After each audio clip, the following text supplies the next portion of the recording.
I'm telling you, I'm more and more fucking convinced. I'm bipolar. I'm fucking sure of it. I'm a fucking psychopath. I'm fucking insane. You're not the only one these days, friend. I was just saying, Why is that? I thought you were talking about MHB. No, I don't even care about it. I mean, I feel bad for him. I like him. I feel bad for him. He's just fucking insane. Like, I mean, I don't even know what to say. I don't want to address him because I actually feel bad for him.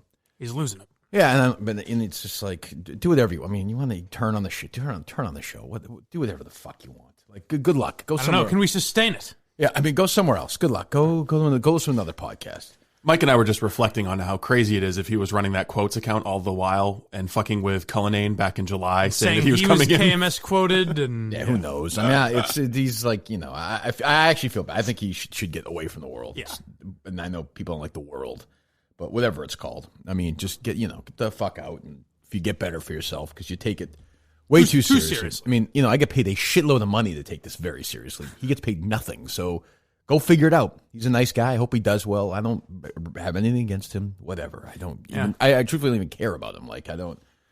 I get a little annoyed. I try to have sympathy for that shit, but it's like I defend the guy at every fucking turn, and then it's like, oh, it's a character he's playing, I guess, but I don't know. Yeah, I mean, whatever. Like I said, I don't. But why are you bipolar? Well, I mean, I'm sitting there this morning, like fucking arguing with an individual guy in Discord. I'm not even joking.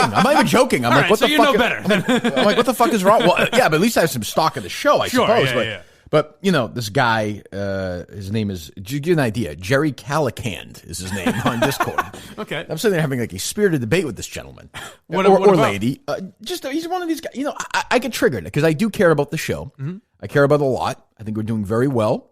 Maybe I'm wrong. It seems like everyone seems happy. Our bosses seem happy. The numbers are good, I think, right, Steve? They are very good. I mean, I don't fucking know. Bosses are very happy. They seem to be.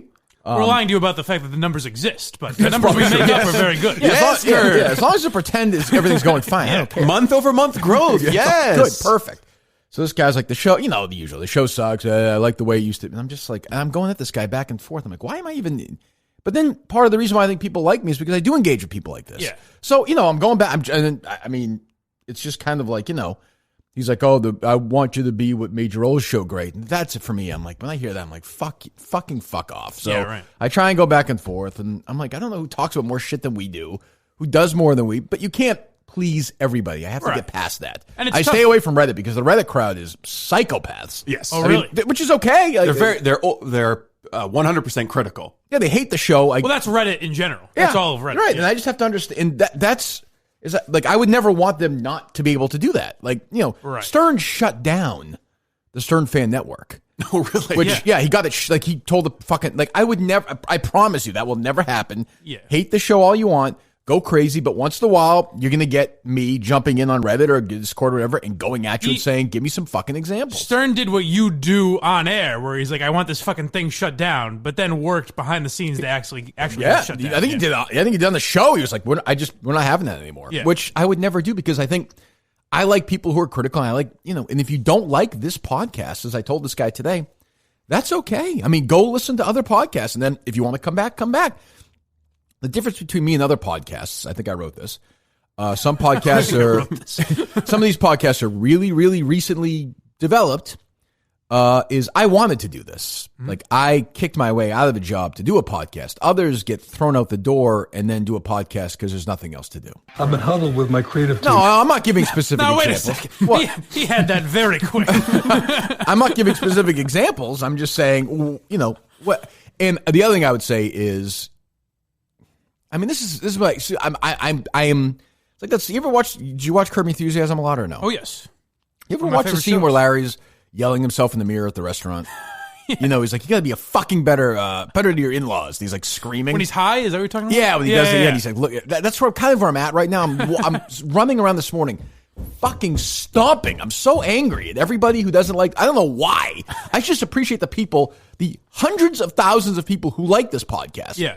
As opposed to the fucking whatever, hundreds of thousands, millions who don't. Yeah. I should just say, this is great, but I can't do that. I focus on the fucking one person and I do 6 people, and I get fucking worked up.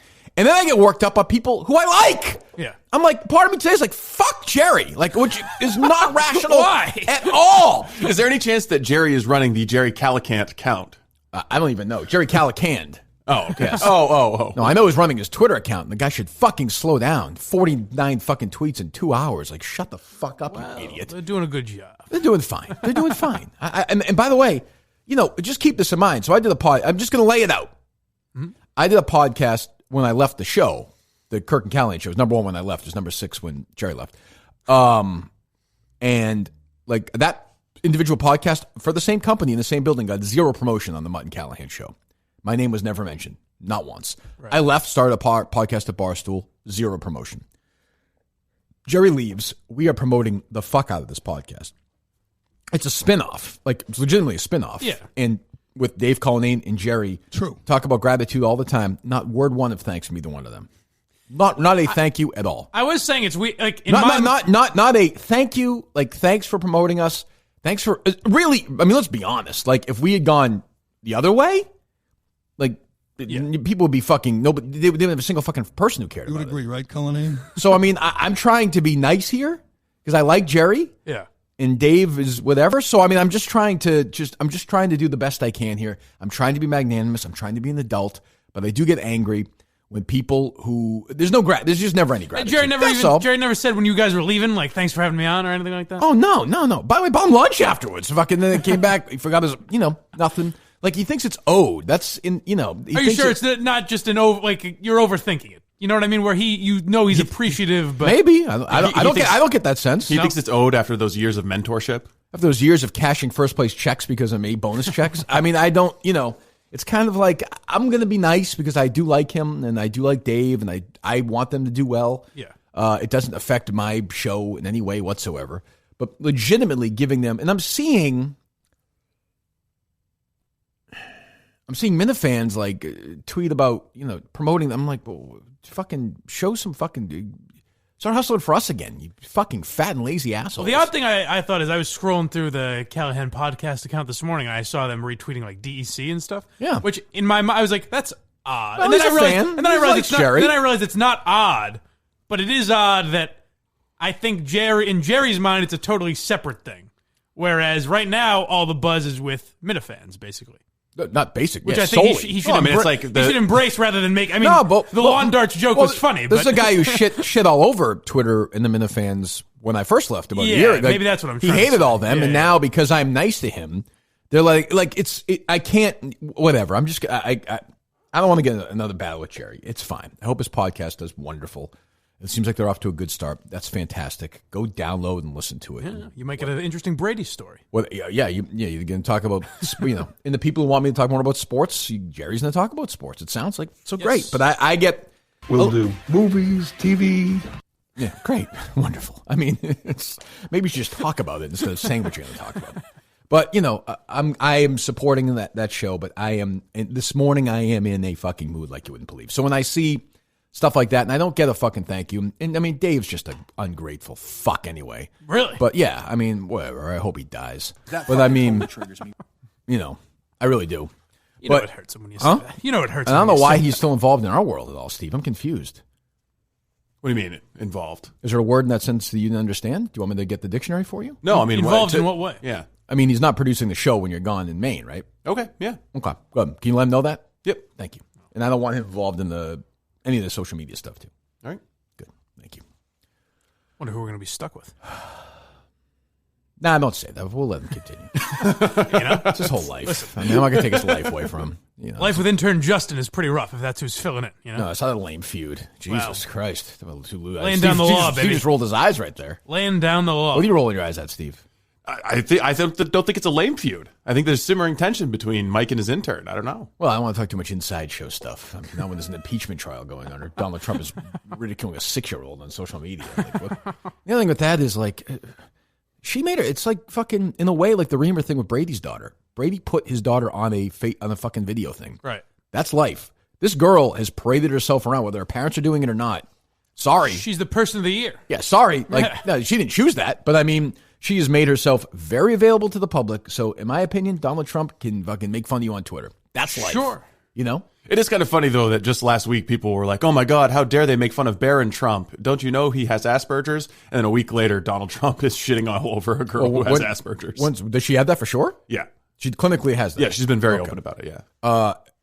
Has Barron Trump been a particularly public figure? No, but so there is a difference there. Yeah, but I'm just saying if you're worried about bullying children on social media. Well, I wouldn't do it, but I'm just saying, like, you know whose fault that is, honestly, is Mr. and Mrs. Time Magazine? Thunberg. Yeah, right. Like, fucking have your kid do. How old is she? Being used as a prop, 16, 17? She's a teenager? 17? Yeah. Yeah, I mean, she's that. I mean, like, they should fucking, that's too bad. By the way, it's good for them anyway when he does this. Who are we kidding? Right. Because then everyone says, oh, my God, this poor thing. And she gets all the sympathy and love on Twitter, and it's terrific. None of it's good for her, though. No. Even the sympathy She also hasn't been in school for years now. One second, I'm just going to jump on Discord real quick. See if anyone's saying I'm great at the same time. I like those. Like, guys, the best, we're between this Mike intern feud or Greta Thunberg. What should we talk about? Steve, make up a fake account and tell me how great I'm going into Discord. I'm going into Discord right now. Just say I'm doing a great job. Would you please? Just makes me feel better about myself, for Christ's sake. You are doing a great job, boss. Thank you. Well, your opinion doesn't matter. Oh, man. The guy hates you. That's right. What guy? The guy was battling with. At the end, he said that you suck, and I said, well, finally we can agree on something. So we came to some. You brought us all together. Always rush to my defense. It's only you can. All right. I think Roman's happy with this. I think. They are. I hope. Most guys have tried different ways to last longer. There's only one way to do it, I think. In the past, when you were younger and you'd masturbate, you'd think of gross things to keep you from ejaculating. You know what I mean? Yes, absolutely. Do you know what I'm talking about or no?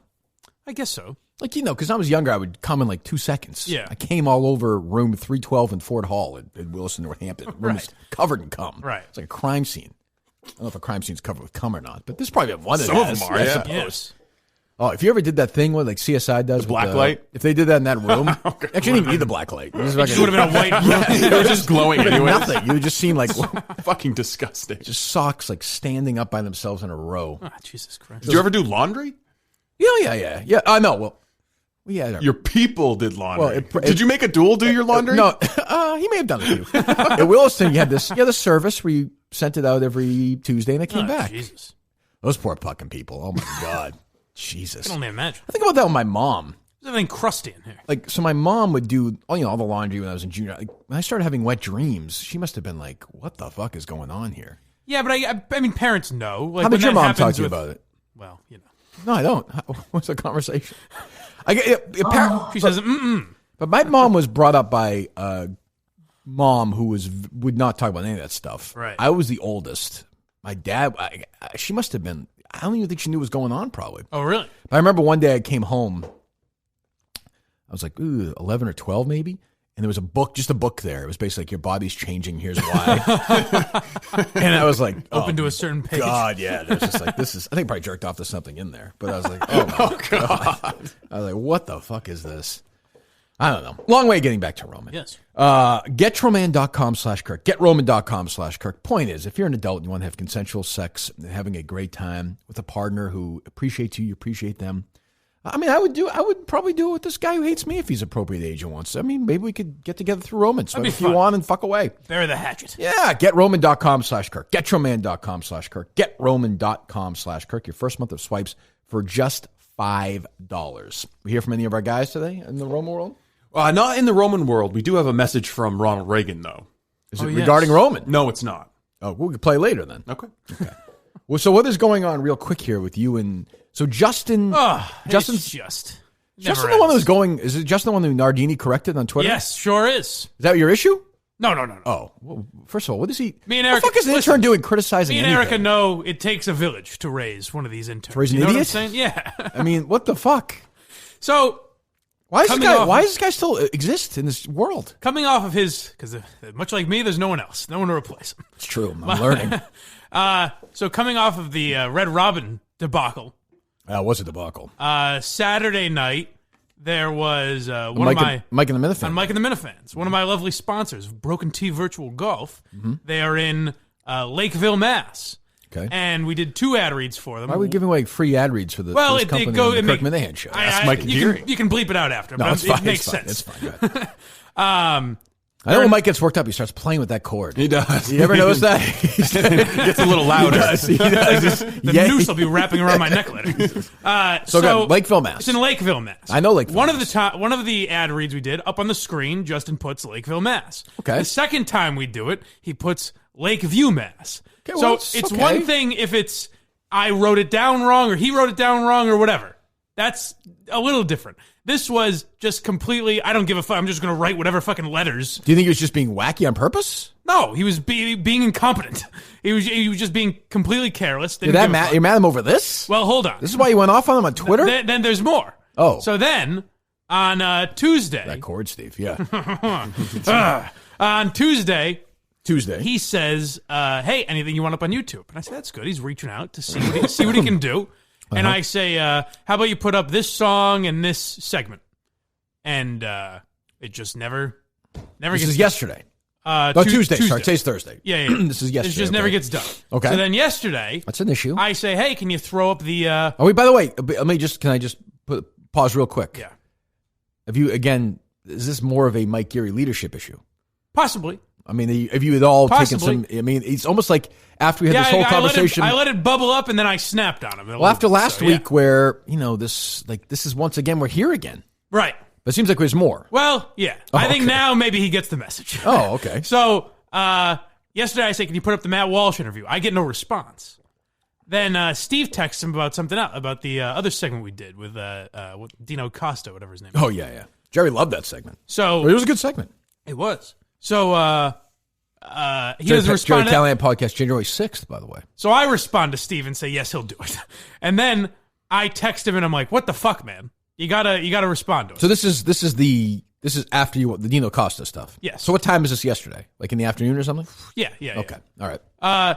So he goes, sorry. It's amazing all this stuff is going on and I don't have a fucking... I'm sitting there... we keep it off your desk. I'm sitting there on Discord refreshing and just trying to talk to people. Keep it off your desk. Thank you. I appreciate that. So he says, he goes, hey, I'm really sorry. I don't like to make excuses, but I've had some personal stuff going on. Okay. And I said, Justin, that's worse because if you have personal shit going on, then you know that. I'm a pretty reasonable guy. If he tells you. Reach out and tell me and I'll get Will, the other intern, to do it or whoever the fuck. I'll get someone to do it. You could probably do it, right? Maybe. Oh, no, you can't. Not right? really, No, but right. I'll figure it out. Is this whole issue because you're blind, essentially? Yeah, right. Okay. If I could see, I could do all this myself. We wouldn't be having this fight. Yeah, exactly. Okay. All right. So the fault's with your family. Yes, my genes. Yes. Okay. Good. So I go, Justin, that's way worse because if something's going on and if it's just you're lazy, that's one thing. If you know something's going on, and you didn't tell me about it, that's worse. Do you have I'm a pretty reasonable guy? Do you have any sympathy? Yes. I'm just playing, just that he's like you are sometimes, sort of afraid to talk about this. Yes. Stuff. Okay. Yes, I do have sympathy. Sure, seemed like it. I didn't know this. But he says I'm going through personal stuff. Okay. And I say, okay, I can. First of all, I respect if he's lying to me. I respect that because I've used that many times to get out of it. Great. Oh, really? Listen, I'm going throrough some stuff right now. What, mental you used on this stuff show? No. Okay. I'm saying like to get out of plans. Or whatever. Right. Sure. So I respect it. Okay. But interesting angle. But I'm also, I can understand if he's going through. I believe it. I say he's in college. He's got finals. It's also a job. Time, it's also a job, and this is a show and a real thing. Of course, but I can be sympathetic. Then I'm going through Twitter, and I see him barking Wednesday night at 10:30, where he's trashing. Here's a hot take for you, gang. I thought DEC sucked. Right. Misspells Erica's name, by the way. She responded to that. In very poor form. Right. So then I say, hey, asshole, if you're going to use personal stuff, don't be on Twitter giving your hot takes on issues but here's the other with the thing, Minifan But show. here's the other thing you're missing, though. Yeah. Is that means his response to it means he spent the 45 minutes listening to the podcast. Oh, I know that. As opposed to, doing something for our show. That was included in my long text. I said, you have time to listen to the Minifan show and give your critiques. And by the way, you could listen to the Minifan show if you're doing that. While you're doing it. And do the YouTube stuff. I know how to do it, right? I mean, so what the fuck? So that infuriated me. What are the personal issues? He actually reached out to me. He listed some things that I believe. I don't want to get into his dirty laundry. Give me something in the, what are we talking? Some stuff with a friend. I mean, nothing I want to, I don't want, nothing I want to. AIDS. What? Yes. AIDS. He's suffering from the AIDS virus. I mean, it sounds like, is this like pussy college stuff or no? No, I mean, not if it's true, no. 1 out of 10, what is it? 6.5, 7. Oh, God. Yeah. Get to work. Yeah. Idiot. Well, so the other thing I said is, hey, if a sponsor reaches out and tells me that I fucked up, or that... Oh, they reached out to you about the Lakeview thing? They mentioned something. They should. They should. They're paying. The guy was very understanding, but he said something. And I was like, or if Steve reaches out to me and says, what the fuck's going on? Why isn't anything up on YouTube? I can't go, Justin's sad. It's on me. I can't say Justin's this is your little kingdom. So I said, what the fuck? And he goes, I'm sorry, I'm going through this and this. I go, do you think he can handle Saturday? He goes, yes. Mm-hmm. Good. And I said, if you can't tell Let me now. know, right? But yeah, so that just fucking infuriated me. And then MHB chimes in saying I'm punching down, which is fucking absurd. I don't even know what that means. Well, I mean, I know what it means. Like I know what it literally means, but you are what the punching fuck is he down, talking about? but he didn't do his job. I mean, he didn't do his job. I don't know. It's also a thing. I'm reacting to a thing. People were like, "Oh, to handle this privately." It's a thing I saw on Twitter. He was tweeting out. I'm fine with that. I don't have an issue with that. Do you think that the handling of the last punishment, kind of turning it into a joke on Mike and the Minifans, might have undercut the seriousness of the transgression? That's a legitimate question. Yes. I think that's an issue we run into. I run into which it is all the why time. I handled this much differently, much more sternly. Well, I mean, this is twice now. Not fucking around here. I mean, when is he out? Well, I know the Kirk Minahan system doesn't deal with 3 strikes. I'm on a 3-strike policy. Okay, I mean, you do know that's going to happen, ice. right? Yes. Okay, but he's going to fuck up again. Yes. Like, this just seems I've got to get my ducks in a row. I got to see how good Will can produce this thing. This seems like I think we got to keep him around at least until February, so we can see the paintball gun. What if he fucks up again, though? I know. Oh, also, someone exposed an issue with the paintball gun thing, which I'm fine if it's frozen paintballs. Yeah, that might be a problem. Yeah. Why? Paintballs will freeze. They're essentially like bullets at that point. Okay, I'm not. Okay, as long as we're all on board. I assumed we were factoring that in. Yeah, I kind of thought that was the case. Okay. What? Do you think he'll die? I'm not a great shot, so I don't know if I hit him in the right spot. Oh, we're gonna get a marksman to do. Oh, I was gonna say, I thought I was shooting. Okay, good. If you get him in the neck, Yeah, if we can get a real pro. Where are we looking at? Like, where can you get him that won't kill him? I don't think you could kill him with a paintball gun. No, I don't think so. I got my brother in the eye once. In the winter? It was the winter, but the paintballs weren't frozen. It was the worst shot he'd ever faced down. That's the only shot I've faced down. Wow, this is a real situation. Well, yeah, I mean, I'm fine. Not good. I don't mind him barking at, like, if he's doing all his work, he can criticize DC and everything. That's fine. But he's not doing all his work. That's the problem. Issue. And you can't be that guy. There's such a, and he's another one of these examples. So of these people who just want to be part of it and and have earned nothing. And they think they're Kirk Minahan. Somebody sent me a clip of AJ. All due respect, Mike. Mike's not tugging the fucking cord. Now he's tugging a different cord when I bring up that name. Jesus. God, tell me, I just got shot in the eye. There's no paintball gun. Get him some fucking Roman wires. What did AJ do? Let's get through this. Sweats are soaked. God. My mom was alive. She'd come in and clean your sheets right now. Let me put that book in. Tomorrow I'm going to put the book on your fucking chair. You'll learn some character. Alba's going to cut herself doing laundry. All very interesting. And she was talking about some Periscope thing or something. And she was saying, any questions that the Minifans need for me? And then she said the next sentence, I haven't been listening to the show the last couple of weeks, so I don't really know what's going on. Like, what the fuck are you? Like, what are you doing? Right. Ooh, that is a bad look. You can't, but also, like, any questions Minifans want, like, what questions are you shut up. Well, that's the other. Justin was like, fuck up, Jesus. Justin was like, if you want me off Mike and the Minifans, I understand. And I was like, Justin, the problem is not the job. I think he does a fine job. He's able to produce. He does. I don't have to worry about shit on that show because he does a good job. I was like, the problem is your fucking concentration. Like, you just don't give a fuck. You don't give a fuck what town is up there. If I tell you upload a video at 11 a.m., you do it at 6 a.m. because you're not paying attention. Is he the one who's always on Discord and always on the No, show? That's the other one. That's Jesus fucking Christ. Yeah. Have you been feeding Justin beers when he's doing Mike and the Minifans? Was that a factor? Was he drinking alcohol during this? No, not during the program. Pizza, though. What do you mean not during it? Before? No, afterward. The first time. So you just hang out and have some beers with the guy. The first time. Not the last couple times. Been an icier relationship since then. It's classic child psychology. Power assertion, yes, love withdrawal. 100% right. Do we need a intern swap? Oh, no. Why not? Well, the problem is... Will's my guy. Well, I'm saying, but maybe he needs to go to the School of Robinson. I don't know. That's the thing is I asked Will to do this the first week, and he couldn't even imagine fucking handling it. Well, he's also not in your apartment. Yeah, right. That probably plays a factor. Can you really blame him? Who the fuck wants to be part of Justin that? seems to like it. I'm sure. You know what I mean? I don't know. So did you have to do a make good with the Lakeview? No, I'm sorry. No, they were fine. Not Lakeview. What the fuck? Lakeville. What did he write? Now you're messing. What did he write? It's Lakeville. Goddamn. I know it's Lakeville. He wrote Lakeview. Lakeview. Yes. Lakeville's out in like Western Mass, right? No. Where's Lakeville? Lakeville's South Shore. South Shore. Oh, South Shore. It's down by like Great Woods. Yeah. Yes. Yeah. Well, so that's where that place is. Yeah. Good. It's where all the blind people play golf, as I learned last week. That's not exactly what I said. Exclusively people with disabilities. Actually. So he just wrote like, that's not good. No, that's not good. Not good. And he's luckily, he's a Minifan. He understands that I'm dealing with incompetence.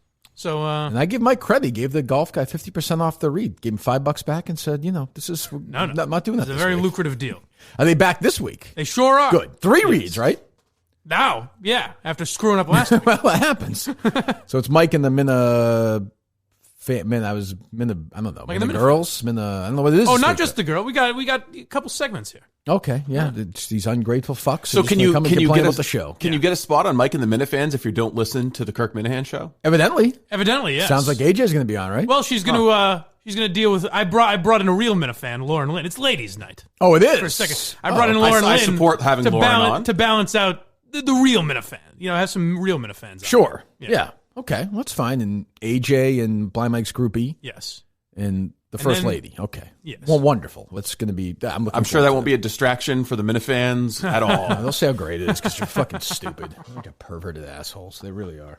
It'll be good. I'm sure it'll be fine. I'm looking forward to it. I'm concerned about the relationship with this intern stuff. Is you got to take care of it. It's bothersome. But then when MHB chimes in. Justin's like, hey, you don't need to defend me. Like, I'm fine with this. And then MHB's like, fuck you, you loser. And it's like, well, who's punching down at an intern now? Like, well, he's. I'm telling you, I like. Unhinged. I like him. MHB? Yes, I do, and I feel bad for him. He's unstable. We brought him on. He didn't handle it well, and he hasn't handled it well subsequently. And he's the one person. Most people, I just say, just hang in. Like, I understand. You get involved in it, you get into the life, the whole thing, the Instagram, the Discord, the chats, all that stuff, but. Go away. It's better for you just to go away. Listen to the podcast. Don't listen to it. Just go away. The KMS Quotes account, by the way, on fire yesterday. Yeah, yes. They're doing a good job. They're doing now a good man is running it. Whom? Patrick. Good guy. Was that a composite or something? Yes. No. What do you mean? Yeah, Patrick is a gentleman that you've met. Well, if he's in Madawaska, maybe I'll get a chance to meet him. Maybe. Looking forward to that. We'll see if he gets up there. So, walk me through this. Please. Harvey Weinstein can still go to jail, though, right? He shouldn't. Can he still face criminal charges? He can, right? I think he'd have to, right? I think, but I mean, he still committed crimes, but I think there are other things he could go to jail for, just not this. I don't even think this is like a master settlement with all of his victims. It is. Yeah, that's what I'm saying. Because I saw the $25 million and I thought that's got to be just one, right? Hey, listen, he's not actually paying for it himself. You're going to make an omelet, you got to crack a few eggs, Hey, Jesus Christ. It's crazy deal. I mean, I feel bad for him. You're physically going through a lot. Right. Can't even go to a comedy show. Fake illness. It's unbelievable. He shows up to court and he doesn't have his ankle bracelet on. I know. And they're just like, oh, that's Harvey. Yeah. He's got that walker. That's the steam for you. Just a fucking weird, weird look. It's just fucking bizarre. I don't understand. So we got a $25 million settlement with dozens of his alleged sexual. More than 30 actresses and former Weinstein employees. See, that's not that much then. It's not. That's $25 million. Exactly. That's who would share in the payout. Right. Peanuts. I would think. I don't know. How much is he worth, Harvey Weinstein? Oh my God. $250 million? I don't know. Yeah. 18 of the alleged victims will split $6.2 million, with no individual getting more than $500,000. A separate pot of money, $18.5 million, will be set aside for those who are part of a class action case. So I don't know again, but there's no way this would protect him from going to prison. No, right? I don't. No, I don't think so. So. On the one hand, you'd say no, but on the other hand, there's a separate standard of justice for people like Harvey Weinstein, people who are politically connected. No, but I'm just saying, powerful. I'm just saying in general, like I don't know. I have no idea, but it is bizarre. Well, I say, got off. What's that? Just let's all let it slide. I mean, it's crazy. Let's all look the other way on this one. Jesus. I think he's a good man. What was I going to say? Kidding, of course. I know that. Mike, we know that. You're playing a character. Not everyone knows, apparently. That's true. What was I? There was something else about that jumped out at me. I don't know. Then the Cosby thing was upheld, huh? I told you. It was a dark week for my guy. It's not easy, Mike. I know. You got to go to that prison interview with him now. Yeah, this Me Too era is ruining everything. Why'd you get Cosby and Weinstein on Mike and the Minifans one week? Have Cosby, Weinstein, That's the thing. It might be easier to get Weinstein now, but it's going to be tougher to get the Cos. How would your intern fuck that up? Oh, God. He'd say, Mike's actually going to do an interview with you. Yeah. Mike's actually going to ask you some hard questions. Jesus Christ. So, I was originally going to not split today and tomorrow into two different shows. So we'll come in and do some stuff. We're just going to, we're going to fucking going straight through now. What are you nodding about? Oh, I mentioned to Mike, I was like, yeah, that might be what we end up doing. What's that? Just doing one show today. Yeah, we'll just do with. So it turns out that Kirk Seamus Minahan will be going to the fine. I'll be about as far north as you'll be in America in February and about as far south as you can be in America. Is that correct? In the contiguous United States. In the span of a week's time. One Sunday I'll be landing in Miami. The next Sunday I'll be exiting Madawaska. Jesus. Kirk Minahan is going to the great city of Miami to go to the Super Bowl. It's very exciting. I'm looking forward to it. I understand Dave got a call about it yesterday on Barstool Radio. Oh, really? Somebody said I didn't want to go. Absurd. That's crazy. No, Absurd. you've given nothing but positive energy. Well, here's the thing. I thought about this as well today in my run. These people have been good to me, supportive of me. They've helped me battle Murchison. They've let me do whatever I want. I should be grateful when they offer me opportunities like this. I'm trying to be a team player. Right. So I'm going to go down there and do the best job I can for Barstool Sports and Sirius Satellite Radio. Now, the only issue is, what does this mean for the Kirk Minahan show for that week? We're going to find out. We'll find out today. We're going to talk to Dave Portnoy today, and we're going to talk to the mastermind behind the whole thing, Daniel Katz, who is going to probably going to take a victory lap. You know? Well, he got one. He deserves one. Sometimes you got to tip the cap and say, well played. So we're going to, but I am most curious. So Dave, essentially begged me to go and do the radio with him for a week. Fine. It's what I do. I've done radio for a long time. People want me on Sirius. Lead the speculation. I'm just doing what the boss told me to do. Mm-hmm. I'm going to show up and do a couple hours a day with Dave. That's 4 to 6, I think, right? Yes. Yeah. So from 4 to 6, I'll be doing live. What did Erica call it? Power 85. Power 85. Power 85. Yes. Sirius Satellite Radio at Super Bowl week in Miami. I don't know where I'm staying. I assume I'm staying at that hotel. The Barstool Hotel. Hopefully rooming with, a couple of guys. Hopefully me, KB, and Carabas or something. That would be fun. It's you and the Chaps. boys. I like that. Me and you, Chaps, and Willie. It's going to look a lot like me staying somewhere else by myself in a hotel room. So I'm doing that, but I don't know the functionality. So I think Steve thinks he's going. Steve seems very confident that he's going for some reason. Everything Fowler has said is that he's going. Well, he's a high-level guy. There's no question. He is the editor of all the podcasts. I don't know. I put him right up there with, he's definitely one of the big money decision makers of the company. Well, they do ask him who he thinks should go. That's true, and Steve should go. Yeah. I think you're out, though, Mike. That seems like it. Yeah. Maybe Dave will want you to go. If you fight Dave there, maybe you can go. All right. But I guess, let's just say you don't go, Steve, right? We'll play that. How do we do the show? Well, one option is you get on a little telephone, optimally a landline, and you call us here in studio. And Blind Mike and I sit here and do the podcast with you. That'd be great. That'll work. I think it'd be great. It'll be 3-hour shows, I'm sure. 26 minutes, 38 minutes. What? Huh? No, Kirk, now it's... No, I was going to say... No, but Roman. No, Roman. But no, Mike, go. No, Mike, no. You go ahead, Mike. That's fine, Mike. So I'm done. Did the printer work? Did the printer work? Hotel. It's just... That doesn't seem the best option. My option was, I don't know, is what we could do, and it's all depending on what the producers there are doing or whatever, is me just jumping on wherever they're doing the serious stuff and doing the show every night and just running it the next morning. Right. So we do it at 9 o'clock that night or something for 2 hours. Makes sense. But what do you mean? Just you by yourself? At Sirius, calling in here. So we have a studio wherever we're doing the serious stuff. Yeah. And then you guys are here. Still over a phone line.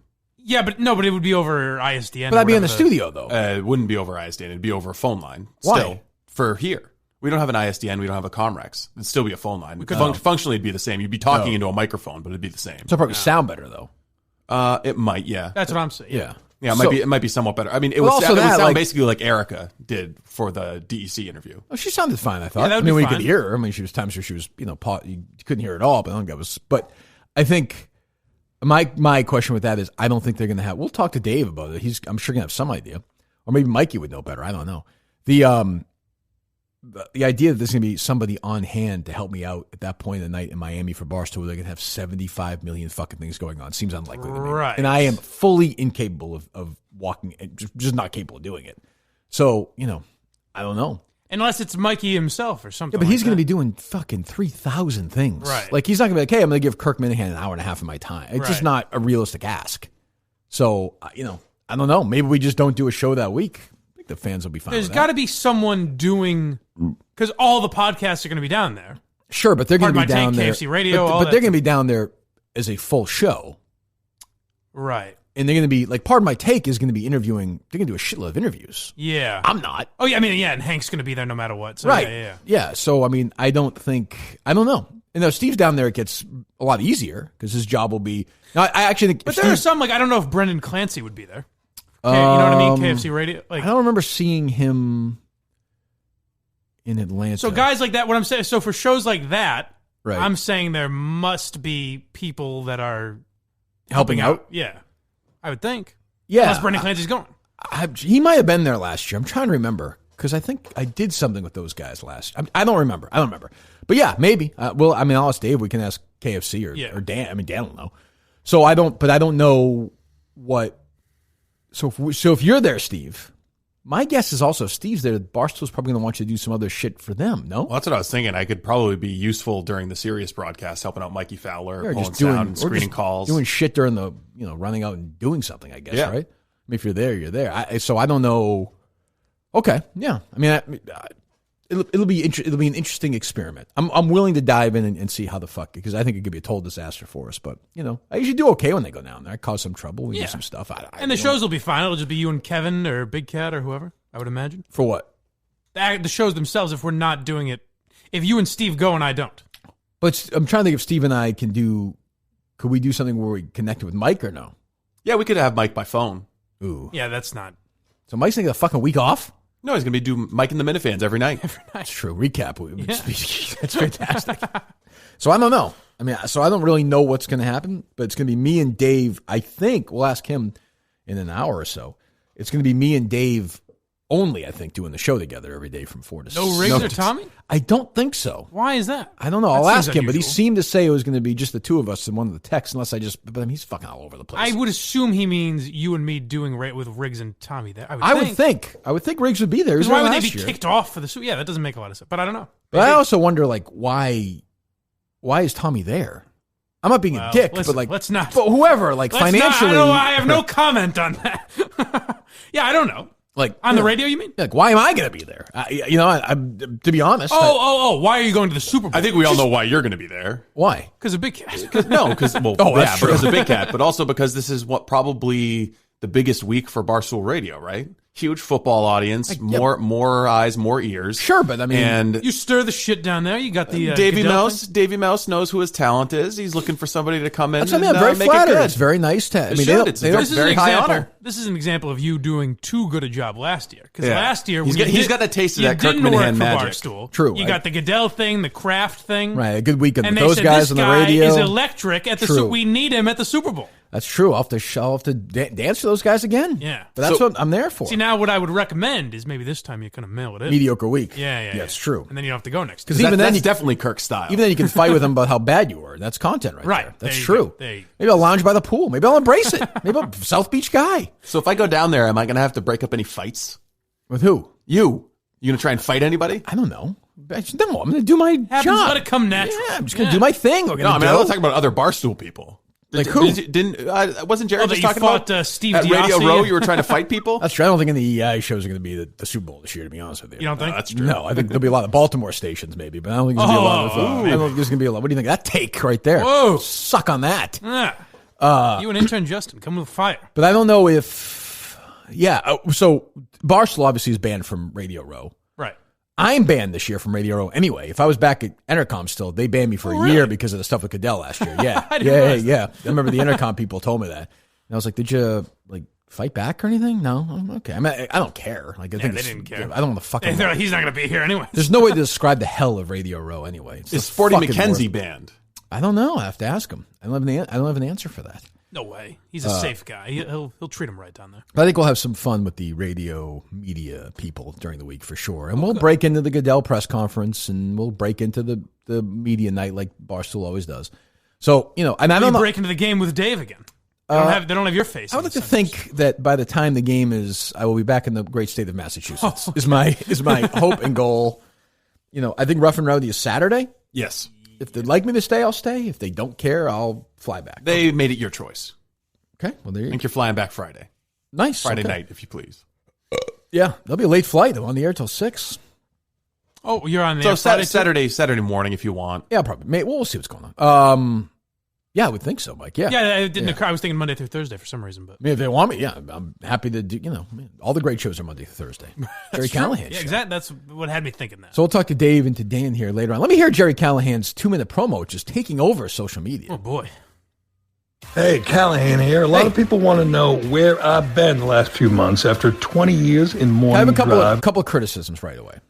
You didn't say Jerry Callahan? No, that's fine. Okay. I don't mind that. I don't know if we did it or not in our 2-minute intro. I don't like that music in the background. We did a slow creeping music bed. We did? Yeah, it started out dry. The final countdown. Oh, by Europe? Yeah. Okay. So it's sort of, it sounds very radio-y to me. I don't know. Boston, most of it spent at number 1. I got canceled by spineless. I don't want to say this. Go ahead. I don't want to say it. I'd rather not say it. Say it. It sounds like kind of if Jerry Callahan was coming to Nesson. It's got that feel. That's what the music bed sounds like. It's got that feel. Yeah, a little bit. Wait, is he not? He doesn't have a rotating gig with Jerry Remy on After Hours? I don't think so. He'll do it if they ask him. Sports radio station in July. Since then, I've been huddled with my creative team. We're trying to come up with a name for my new podcast. Well, on Monday, January 6th, in all the usual places, you'll be able to hear the Jerry Callahan podcast. Yeah! So here's my. Is that your first problem? Build your own fucking pyramid. Yeah. I think my voice is heard in this 3 times. Yes. I was not asked about that once. Also, I would say that, not once. Nobody said, "Hey, go ahead." That's a Cullinane. That's not Jerry. I don't care. It's the big. That's a Cullinane. Do you think Jerry didn't hear it? That I don't know. Well, it's a show. It's like you and intern Justin. I mean, you have more listens than they do, but I mean I don't. This is my voice. I think I counted 3 times. I found that a little odd. I found a few of the drops odd, not even just your voice. Yeah, I don't. Why is that being done? Well, from a purely self-interested perspective on their part, they want to associate themselves with you as much as possible. Right? Yeah, but shouldn't they ask me? No, because you might say no. Might be one of those just do it and then ask for forgiveness. Yeah. But do you want to reap the whirlwind then if it gets me in the wrong mood? They probably didn't factor that in. Well, shouldn't they have? Or maybe they want the wrath because they think that it would be good publicity. I don't know. A little bit. Or maybe you know what? Do your own thing. Don't discount this. Maybe they just didn't think about it at all. I think that's definitely possible. That's very possible. I mean, I hope the podcast does great. This thing sounds like shit. I mean, to be honest. It's catchy. We're going to talk about all the things I want to talk about, things I used to talk about. I suspect we'll spend a lot of time on 2 old friends, Donald Trump and Tom Brady. Happy birthday, Jerry. We'll do politics, we'll do sports, we'll do movies, TV, make fun of the media. You're pathetic. And we'll spend a lot of time on the insidious cancel culture that has ruined traditional talk radio and landed me right here. I got a little getting even to do. Let me tell you what we won't have. We won't have a frightened program director breathing down our necks, telling us to stick to the clock. Spoiler alert. We won't have boring interviews with... Both the Jerry drop and the Dale one I found odd because if you're trying to get a bigger audience, people might not understand. Well, I don't think Jerry... I don't know if Jerry's trying... I just don't know. We talked to him for an hour and a half the other day. I don't know if he's wants to stay Boston-focused or not because I don't know. I don't know. I mean, saying to talk about Tom Brady a lot is as great as he is very limiting to me. Yeah, but regardless of that, if he's talking Boston sports or whatever, I just think it's odd to put in like a Dale Arnold drop just because. Yeah, maybe this one's just for everyone. Disassociate from EEI. But I don't think he wants to do that though. Maybe not. It also could be that I sent Dave Cullinane the drops, and among them was a Dale Arnold drop. Excited? Yeah, I guess. Go ahead. Sweet Feet, Rick Porcello, or the bullpen coach. Shut up, Jerry. And we probably won't have an annoying Cars for Kids commercial. Right. I don't think. We'll rant, we'll fight. No loyalty! We'll have some laughs. We'll tell you the truth. We'll try to never, ever be boring. Oh, shut up and let's hear from Kane. Look for it every day. But why does he just say, we're going to have Kirk Minahan on? Oh, shit. Why don't you just call it the Kirk Minahan podcast? Yeah, remember Kirk and Callahan? Yeah. Don't worry about me. Kirk will be around once in a while. It'll be like that once a month. 3 times. 3 fucking drops of me in that podcast. And I'm thinking of I wouldn't do that just because I would think it would bother. I would think he would think I'm trying to get. No, the thing is, the Kirk listeners. Maybe we're just falling into Dave Cullinane's web again, talking about the podcast. He got us. That's fine. I'm happy to promote it. I wanted to do well. I love Jerry, but I don't understand this insistence to include. I'm not part of the podcast. I don't understand why I'm like. I mean, I understand. So heavily involved. But do your own fucking thing. I mean, I've pushed away from, I don't know. I don't know. Well, I'd love to see, like, Kirk try to do what I've done. Look, again, like I said, what? Put me in a bunch of drops? That's a good question, Kirk. I'm wondering how that's going to work. I don't know. That confused me. But what are you going to do? Roman does not confuse me. They make things nice and easy, smooth sexual experience. GetRoman.com/Kirk. GetRoman.com/Kirk. Get your first month of swipes for just $5 when you choose a monthly plan. If you use that link, GetRoman.com/KIRK. Easy to use. It can last longer without worrying, ejaculating. It's just going to take you a long time to come. As long as you'd like. Not too long. Yeah. Whether it's in the vagina, in the asshole, in the mouth, on the face, whether you pull out, on the stomach, the old crusty stomach special, on the back, on the neck, I don't know, on the foot, whatever is your thing. It doesn't matter to me. You can lick it up when you're done if you want. If that's what you guys want to do, if you want to drink your own piss, do it. But this isn't the place to talk about that. We're talking Roman here. Right. GetRoman.com. And I think if you do swipe Roman on, it takes you longer to urinate. That I don't know. We're not sure about that. That I'm not so sure. I know for a fact. Does it taste better or worse when you drink your own piss after Roman? I don't think it has anything to do with it. You're sure of that? I'm not certain, but I'm pretty sure. It really sure. just desensitizes your penis so you can have sex longer. Right.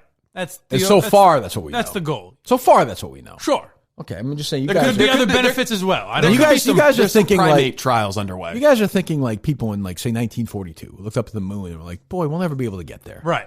Like I am trying to get to the next level here. You know what I'm saying? Right. Just saying right now, don't expect anything with piss. So what you're saying is give it a shot. Sure. No, don't drink. Not even that. No. So you're saying it's strictly for sexual gratification. They will work in space. Do we know that for a fact? I don't know. How do you know that? Listen. You don't know consult your physician. You think it's been used up there? Personal. It's physics. The interaction between a Roman swipe and the human body doesn't change just because you're in microgravity. In space, orbs. Does the cum float around? Yep, just little perfect spheres floating through. That's crazy. Through the air, yeah. That's fucked up. Yeah, and you got to like try and get away from them, but you can't really move very well because you're in zero grav. Grav. Zero grav. GetRoman.com/Kirk. Okay, Trekkie. GetRoman.com/Kirk today. Well, I mean, again, I will defend that video all day long. First of all, I was magnificent in it. I looked I'm amazed great. that your voice has not really changed in 30 years. A couple of people said that to me. Yeah. I sound exactly the same. Yeah. Now, it's fine. I was thinking, like, when me and Justin were going back and forth bickering, like, what would Kirk Minahan... yes, that infamous war. What would Kirk Minahan... Pay attention, you fucking morons. Oh, shit. I was thinking, what would Kirk Minahan say about this? You trying to set them up right there? Yeah, I was. Gee, what a team. You know what? I think you guys are going to show yourself when I'm in Miami. I think it'll be fine. Steve, I was wondering, what would... If two men were bickering... What would Jerry Callahan say? If two men were bickering, Steve, what would Kirk Minahan say? Stop. This bickering is pointless. Thank you. I figured I'd hear that. Well, I think I told us the origin story behind this yesterday, did I not? Yes, you did. Yeah, you did. Okay, yeah. But I don't know. I don't know if I realized the sheer volume that there was. I don't know why there was so much footage. It was great visuals. Yes. Well, I don't know if it was, again, I don't know if it was 88 or 89. That remains a great mystery to me. Was I 13 or 14? I know it was February. I just don't know what year it was. Either way, I think you can see the beginning of your career as a sarcastic funny man. Very funny. And a dancer. And a performer. So, all in all, I'd say this mission was a complete success. Well, Captain, what now? Captain Wonton. I don't think that's necessary. I mean, what are you trying to get me in trouble here? I mean, really? Jeez. It doesn't work as well with the visual, because after you say Captain Wonton, it goes right to Sulu. Well, I thought that was his name. I was young and Point is, offensive. Unlike others, I'm willing to play my sound from the past and say, listen, I was young. I didn't know better. I regret it. I would never do it again today. Who are the others? It's changed. I'm just people working today on the radio. Oh, okay. I can't listen to. I mean, there's a lot going. I mean, Fitzy was on the air today, right? He sure was. As he should be. Like state media, but please go on. Tell me more about job you do. What is that? That's a Russian accent. Oh my God, that's good. Jesus. That's good stuff because we all know those people spy on others. You know, you get it? I don't know. That's what those people do. I can't believe they've let this guy continue to work, but that's the way they want to do it. Fine, no problem. He's one of the great comedic minds of our time. Jesus, it is kind of funny that you can do a Russian accent, nobody bats an eye, but if you do an Asian accent... Why are you so worked up about that? It's a little close to home. So if you do... any white people that have accents you can make fun of, and then other...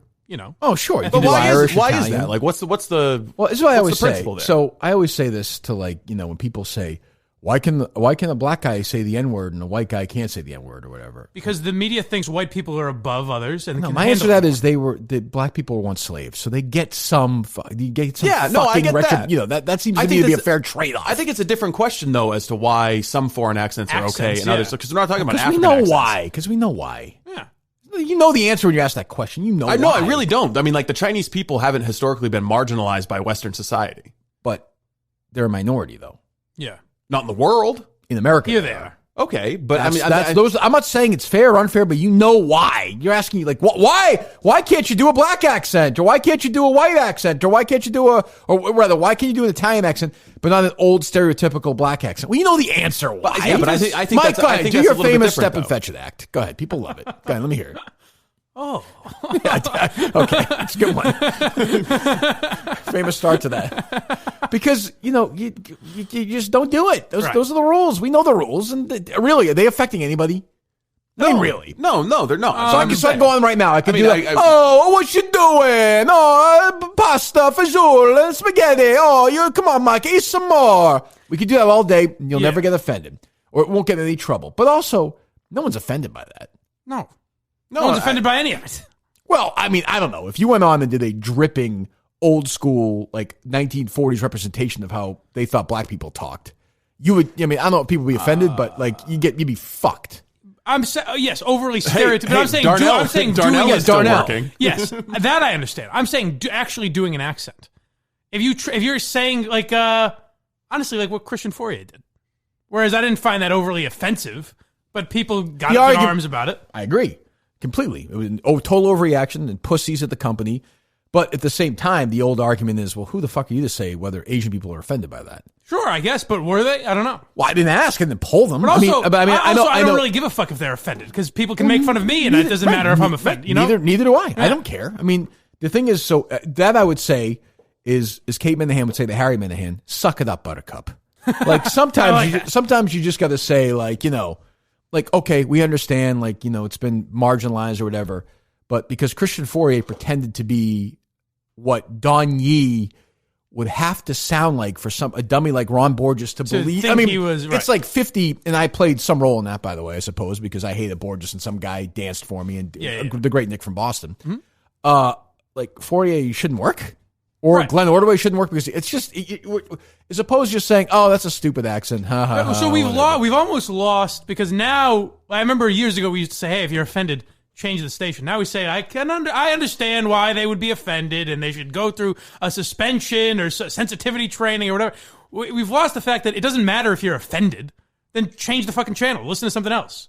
Well, I agree, but I mean, obviously I agree. This is what we do, but, but you have to remember, for some of these people, like a Shirley, it's just her business. It's her right. She's made an industry out of this. But what I'm saying is, like, and that's why I talked to her. So I went over all the Fitzy stuff with her last night. We talked for like 3 hours, and she is really offended. Like, I feel really bad. As she I feel bad having to subject her to the horror of those jokes. Right.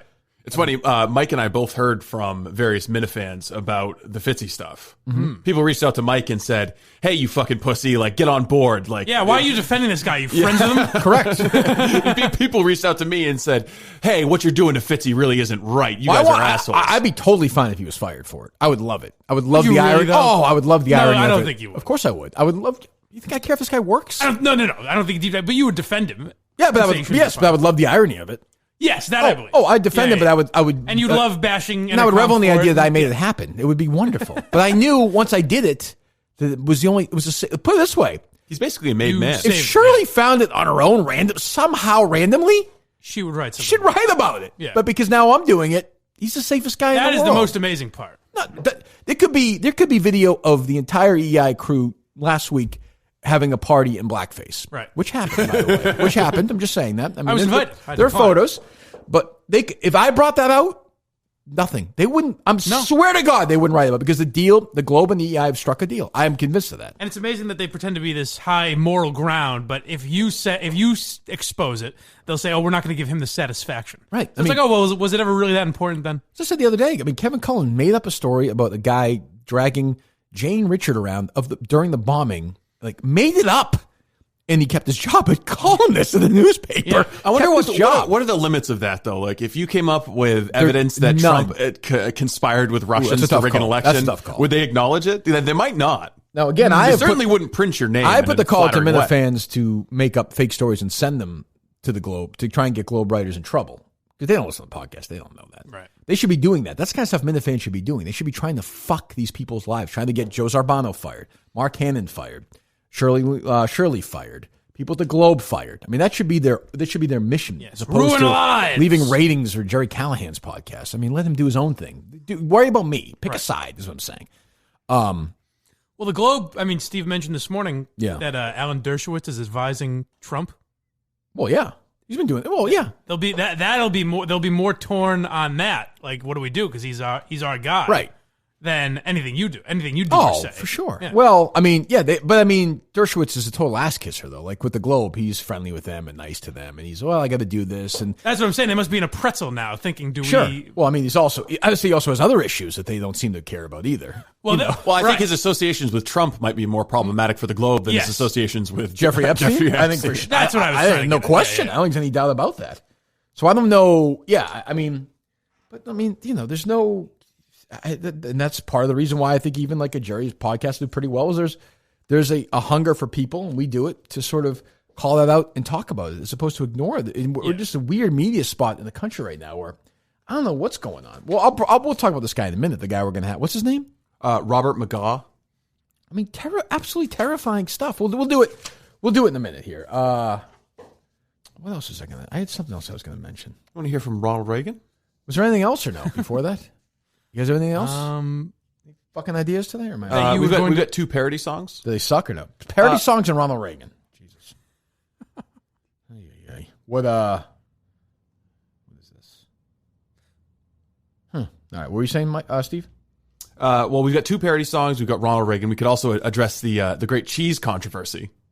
Controversy. Jeez. Jesus. Yeah, I saw that. We can do that right now. But if we're going to do that, then we should say who we're talking about. Should we not? Yes. They didn't combine them. They didn't combine like Manscaped. They didn't give you a little Manscaped cheese combination. Like you didn't put little pubes on the cheese. No, there's no tasty dish. There's no co-op advertising. Good. I don't think that's a good idea. Smith's Country Cheese, by the way, is a hit with a capital H, lowercase I, capital T. Fucking hit with the Minifans. Award-winning farmstead cheese. Big announcement for those, by the way, in the Worcester, Massachusetts area. Smith's will be opening a shop inside the Worcester Public Market where you can get all the fantastic cheeses as well as other great Massachusetts cheeses. Visit their location in the Canal District when the Worcester Public Market opens in January 2020. I guarantee Kirk Minahan will be there for that. If they want me to go, I'll show up. I'm happy to do that. Time's running out to get your orders in for the holidays. Make sure to visit their website, smithscountrycheese.com. Click on the shop tab to order your custom gift boxes this holiday season. Minifans have been up and down for the last couple of months or so, but they've been great with Smith's Country Cheese, I have to say. Yes. They seem happy, right, Steve? They are very happy, Good.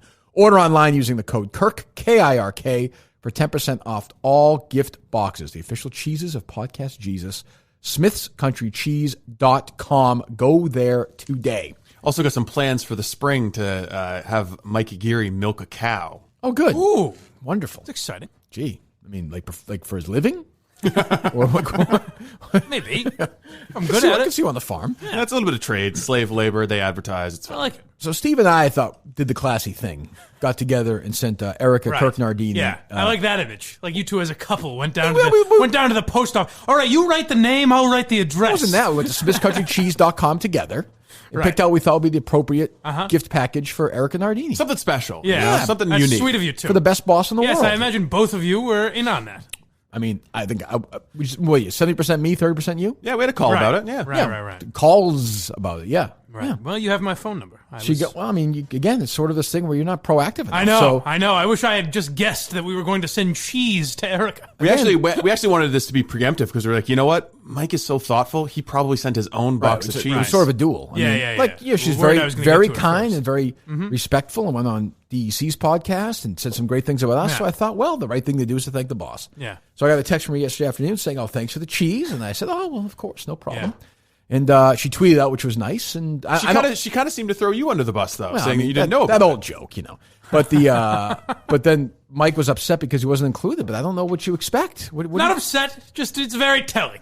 What do you mean? Oh, the two big dogs send out cheese to everyone, and they say Mike doesn't need to. Well, I mean, did you contribute? Get out of here. I happily would have. Did you contribute? I would have bought some of the cheese. I would have gone out and bought cheese for the whole gang. Did you contribute? No, I did not. Well, then what do you want? I was excluded. You weren't excluded. I'm being squeezed out. You didn't force your way in. Squeezed out. I mean, I don't know what to say. I think the cheese is awfully binding in this situation. Cheese, all right. Okay. I mean, anyway, you slice it. Yes. I mean, you just weren't part of it. What do you want me to say? Some holes in that story. I'd like a shred of evidence that you were involved here, pal. You can milk this for all you want, but I mean, eventually it's going to run out. Now we're cooking. Let's see. Oh, I'm really grilling you. Melting. Huh? I'm losing it. So Erica was sent a nice response, though. Yes, you will. Great boss. Social media. Now maybe you should send something to her to try and curry some favor. There was a combination of the CEO of the company and also the cheese sponsor dunking on Mike on Twitter. Well, what do they do? They tweeted out, to be fair, Mike wasn't involved. Yeah. Oh, that's good. Good. Well, they're being honest. Always important to make sure she knows that. Jeez. Cheese, I should say. So thanks to smithscountrycheese.com. Yes. They've been a good partner. I'm sure they'll be with us in 2020. I would have to imagine. Sure. Yeah, they'll come back for Mother's Day, I think, right now is what the plan is. Maybe some, is that right? Some Valentine's Day, some holidays. I was thinking Valentine's Day. But I don't know. A little wine and cheese on Valentine's We're going to be out in Western Mass for this live show. I would think a couple of plates of cheese would be a nice way to. Yes. Again, I'm putting this in your hands, Steve. You're preparing, this is part of the package. You're preparing dinner, you know. I forgot we threw that in. Yeah. Yes. What are you going to make?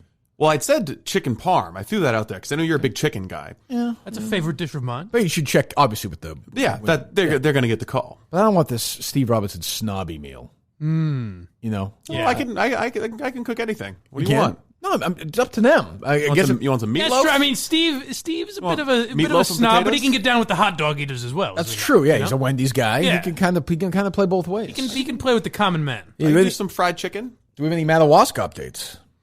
No, nothing particular to update on Madawaska. No? Okay.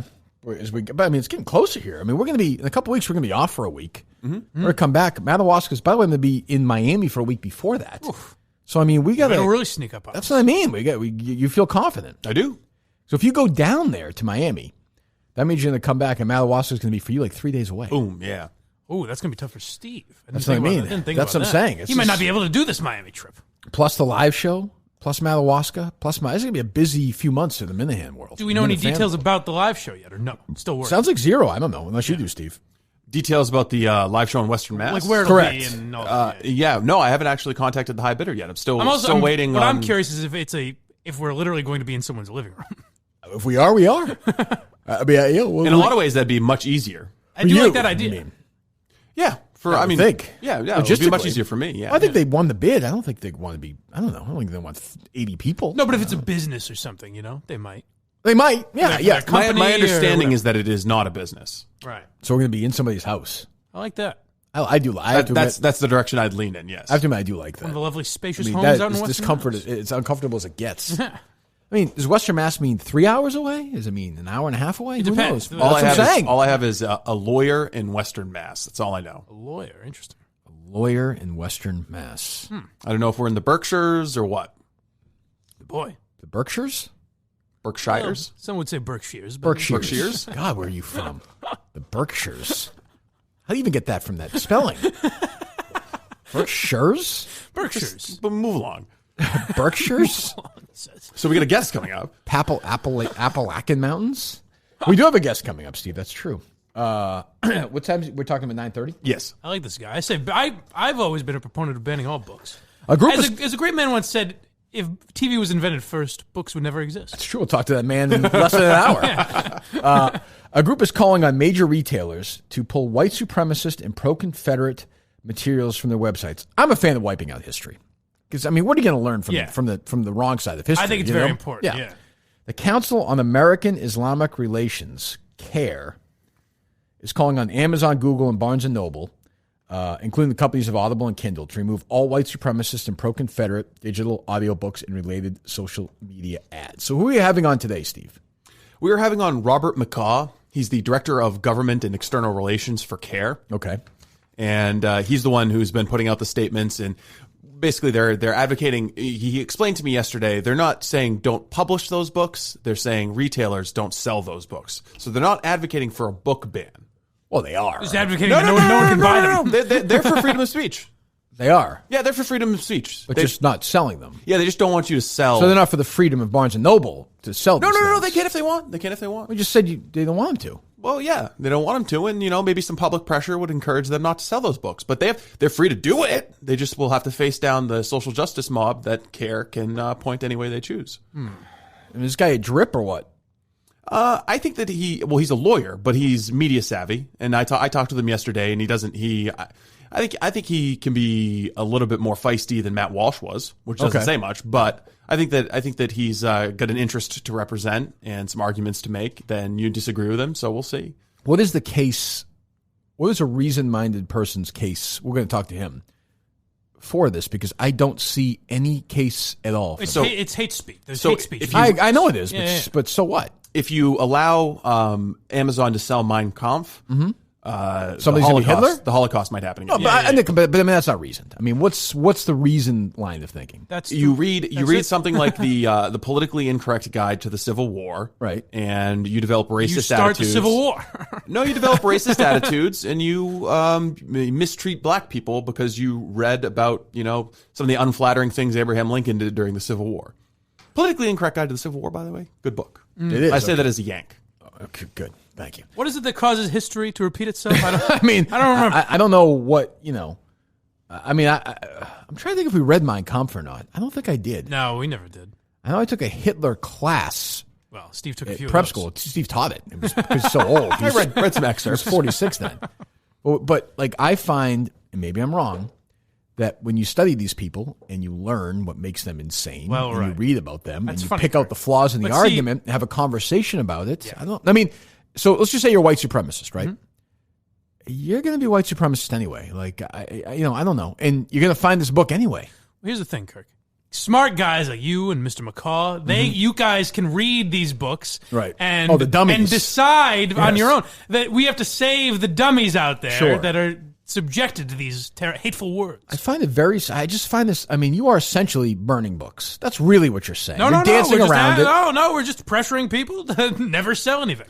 So the funny thing is, when I called CARE, I got their media relations hotline, and I said, "Hey, Barstool Sports." That is funny, yeah. And he says, "So are you guys neo-Nazis? Because we don't talk to neo-Nazis." And I was like, that's a fair position. No, we're not neo-Nazis. All right, well, I'll call someone. Sorry. So you said, for the record, Steve, you're not a neo-Nazi. I did, yes. Wow. I did. I appreciate anybody who lies again in an interview. Listen, he's a producer. I learned from Dave Cullen. I was going to say, got to get that spot, yeah. And then when I was talking with McCaw, he said, so is this going to be like a debate? Because we don't do debates. It's a good lawyer. I like that. It's good. Okay. So does he think we're going to agree with him? No, I told him. I was up front. I said, we probably won't agree on much, if not anything, but we'll have a reasoned discussion. By the...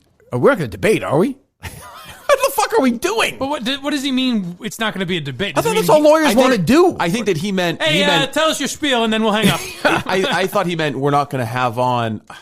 I guess someone who's pro Mein Kampf or a publisher or something. We'll have someone on who's pro Mein Kampf. He's just the producer of the show. That's all. Yeah, he's just not comfortable admitting it.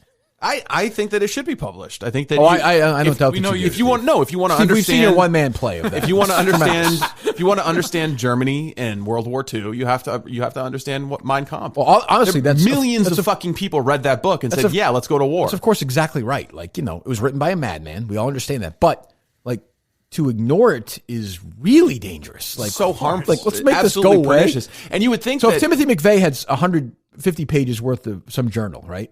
Or whoever. Unabomber Manifesto. Right. Like, don't you want to read this? I mean, don't you? The FBI is reading that shit? Absolutely. Well, the FBI can read it, but we shouldn't be able to. The other thing is that I don't understand is, do they think that the Nazis were, how do they think they felt towards Muslims? Like, wouldn't they want to understand that? Like, if the CARE purportedly is trying to protect the interests of Muslims in America. You want to know what the enemies are thinking. Right. All the time. I don't. So Amazon, they're going to tell Amazon not to publish books? Yes. Well, it's also, the list is longer than Mein Kampf and the Civil War. But so that's the other thing. We're just basically setting up. We're going to ask this guy. As I always ask, what's the line? That's what Is Donald Trump writes a book? Is that out? It's all. I mean, it's the same 5 arguments every Triggered time. by Donald Trump Jr.? Right. Where do you decide? Masterful work? This is not hate speech, or this is hate speech. Well, there's a book out there, a couple of books out there that advocate for punishing gay people for the crime of being gay, punishing women for asking for divorce. Right. I mean, the Quran and the Bible. Yeah. Are we those gonna ban books those? And I think those books are crazy too. But I mean, I don't think we should ban them. I don't think we should ban. Look, it's like the great film, not the remake, but the original, the 1984 classic directed by Herb Ross. Starring Kevin Bacon, John Lithgow, and Laurie Singer. A little movie the kids call Footloose. I don't know if you've ever seen that film or not. I thought it was based on your life story. Well, listen, if there had been no dancing in Winchester, I would have fucking taken that law down. Terrible remake made some 25 years later. Mm-hmm. But at one point in this small town, and I'm happy to say, one of my drives across the country, I jumped off in this little town in Utah where they shot the movie and saw some of the locations. That's how much I enjoyed the film Footloose as a kid. They're burning books. And Reverend Shaw Moore himself, John Lithgow, the bad guy, has a moment where he says, we can't be doing this. Right. This has to stop. I'm going to make the same impassioned speech to this guy. Let's hope so. I mean, I don't really understand. Maybe he'll convince you. It could be. Maybe he'll woo you. Could be. I just want to know, how does it help Muslims in America to do this? We're going to ask him. Seems like we got a lot of questions to ask this guy to kill time to get to 9:30. We sure do. Have a lot of. We can call him right now. What are a few more questions we've got? He just sent me an Steve, email. give me a list of 500 more books that are on this list. All right, call him. I'm pissed real quick. Give me a call. All right, so you're setting up. Robert's joining. You're an attorney, correct? No, I'm not. Oh, you're not. I have a master's degree. Oh, I think in public policy. Oh, I think she was an attorney, Steve. No, I'm just trying to figure. I'm totally random aside.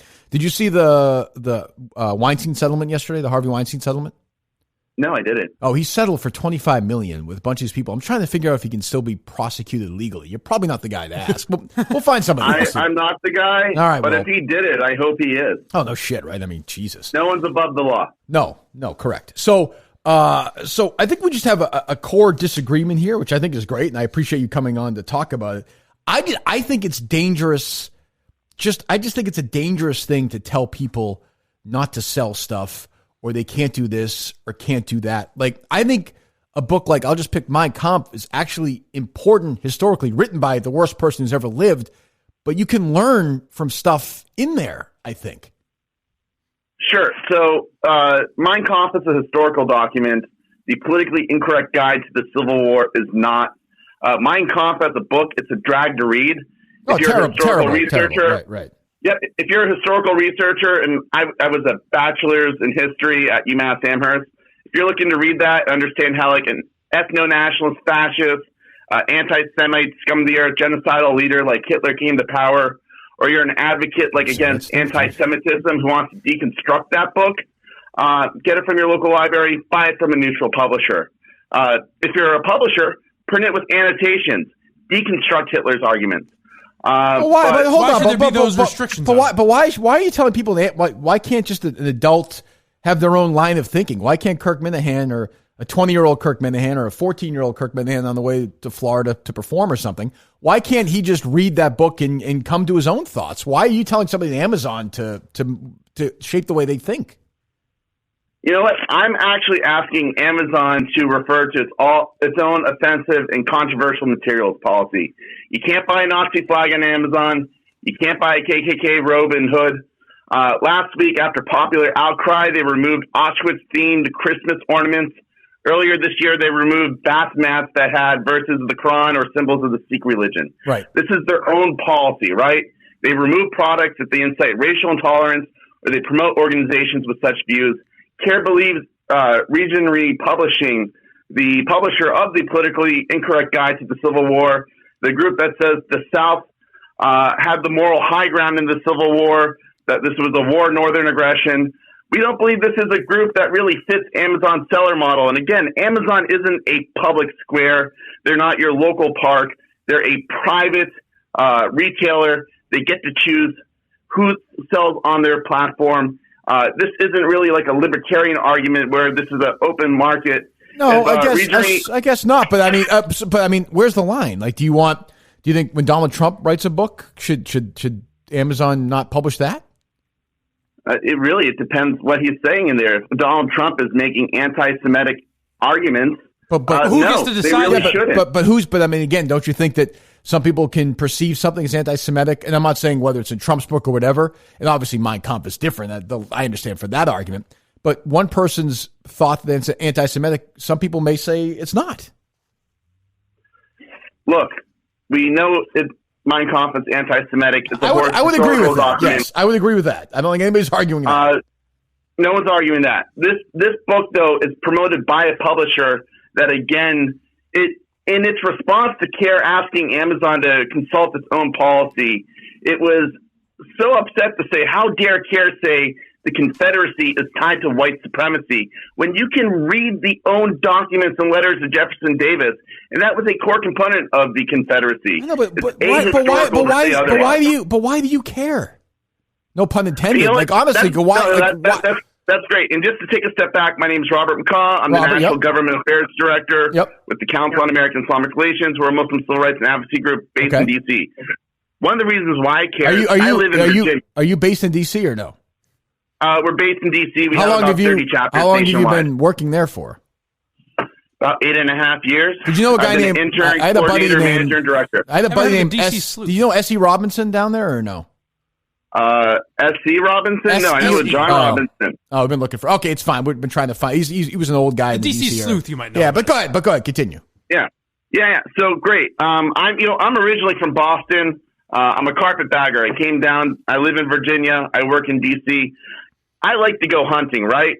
That's about an hour south of where I live in Virginia. Mm-hmm. You go down there, it's a lot of Confederate flag. Yep. Where I go hunting, it's the same area where the sheriff calls in anti-Muslim trainers from noted anti-Muslim hate groups to train their police.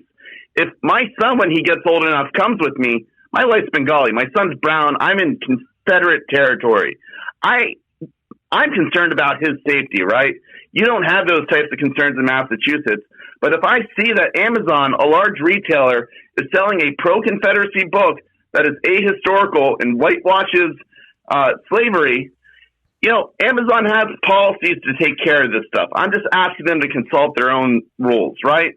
I want to make sure my kids are safe in Virginia. So, Robert, is there anything in the politically incorrect guide to the Civil War that advocates for slavery or for white supremacy? Or does it just take a different look, like a pro-Southern look at the Civil War?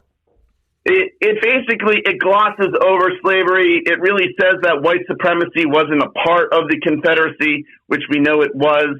It says that, actually, it does say that the 14th Amendment was never constitutionally ratified. And that is a white supremacist argument that has been rejected by the Supreme Court. The 14th Amendment, for those that don't know, is the one that, accepted citizenship for freed slaves, right? So it sounds like you have differences of agreement or differences of opinion with the author over items of historical debate. Well, it's not just the author, though. Again, it's the publisher, and they say they're conservative. But when I meet conservatives, usually conservatives, that doesn't mean pro-Confederate, right? No, but these were traitors. But let's just say this, okay? Let's say there are assholes out there in the world today who still think that still think the South was right and there should be slavery. Let's say there's an asshole out there. He writes a book. So people read it, and some people read it. Most people think it's fucking ridiculous, and life goes on. I mean, I don't understand. Absolutely, life does go on. But Amazon is a private retailer. We got that. So if you read the books in question, or at least familiarized yourself with them, and drew these conclusions, then why aren't other people allowed to do the same thing? Why are you that much smarter than other people that you can come up with this conclusion, but others can't? That these books are racist? Not at or hateful? all. Not at all. But again, I'm just calling Amazon out on its own policies. And if they say they're not supposed to distribute books like this, then you know what? I don't want some young 14-year-old Kirk to get radicalized reading this, thinking, "Oh, geez, this is that who's buying books on Amazon?" Great. Well, do you have any, Robert? Do you have any evidence that the politically incorrect guide to the Civil War has radicalized anyone? What I'm saying is this genre is part of a larger neo-Confederate movement in the United States. And that does radicalize. When you have that rally in Charleston, you have people waving Confederate flags next to neo-Nazi flags, and they both have the same concern. So I guarantee you, if you went there that day and asked those idiots if they've read any of these books, they wouldn't know what the hell you were talking about. Maybe, but I bet some of the speakers there have. But I mean, but if Amazon bans that, it's like prohibition. they're going to get these things anyway, and they're just going to get they're just going to get angry. It's just going to make them angrier. And I mean, no, this is America. There's the First Amendment. Regional Publishing, if they can scrap together the money and they can sell that book, that's what they can do. It's Regnery. But we as Regnery, but you know what? We have a right as consumers at Amazon to say, hey, I like what you do. I didn't know you had a neo-Nazi section on your website, or you have a pro-Confederacy section on your website. As a consumer, I don't support organizations that sell these types of materials. I'll take my money to Walmart. Then you can do that else, on your own instead of rallying other people to pressure them. Why can't you just do that? I don't think I'm rallying other people to pressure them. I think I'm just letting like-minded people rallying know, groups hey, and affecting any other groups that they work with. You know what I take it as, Robert, is Amazon wouldn't have this policy. It's thinly veiled book burning. That's what I think. Not at all. Because I'm not saying burn that book. I'm not saying this publisher can't publish it. Well, you are saying that. The bookseller has a choice on whether they want to order more or not. Sure. That is a private entity that makes a choice for its corporation. But here's where, ethics call.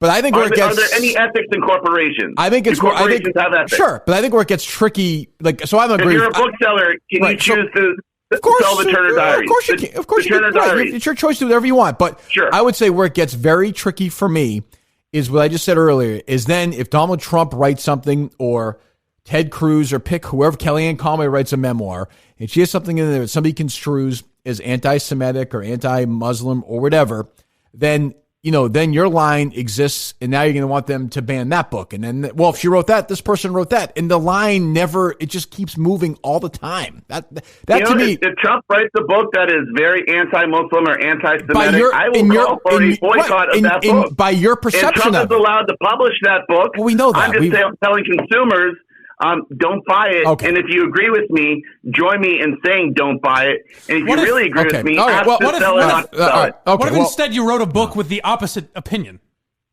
instead of just shaming people from buying it? You know what? Like you have your facts. That's what I did. I wrote a press release. Wow. And so I did exactly what you told me to do. I wrote a press release. I said, hey, Amazon, look at your own rules. If you agree with me, great.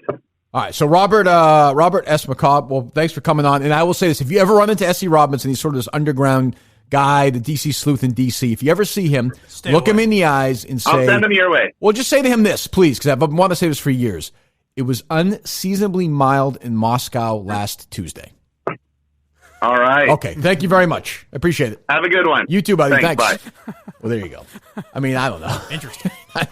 Mike, very passionate there. I thought that was one of. Fool. I thought that was one of his best performances. Mike did very well. You did very well. The words sound so good up here, and then they come out. When you get into the heat of the moment. Yeah. So, Mike did a good job. I think, we are. That's one of those ones where you're just going in circles. Like to your last question though point about book burning, if those books aren't sold, they will go to the incinerator. This is book burning. Sure. And by the way, I don't really want anybody to read Mein Kampf necessarily. Obviously, I don't care if anybody reads it or not. But this idea that academics will get it from Amazon as well. Right. So when you're saying I'm not advocating burning books in 2020, 19, when you're saying just not allowing anyone to sell it. Well, not just that, but no Amazon and then no Barnes and Noble. You're just strangling it. You're just saying. And my thing is, he just said, so if Donald Trump writes his memoirs, it'll be the #1 bestseller. And he's saying, and they're going to think something anti-Semitic in there, whether it is or not. Yeah. So they're going to call for that book to be banned. Well, it's about what he thinks.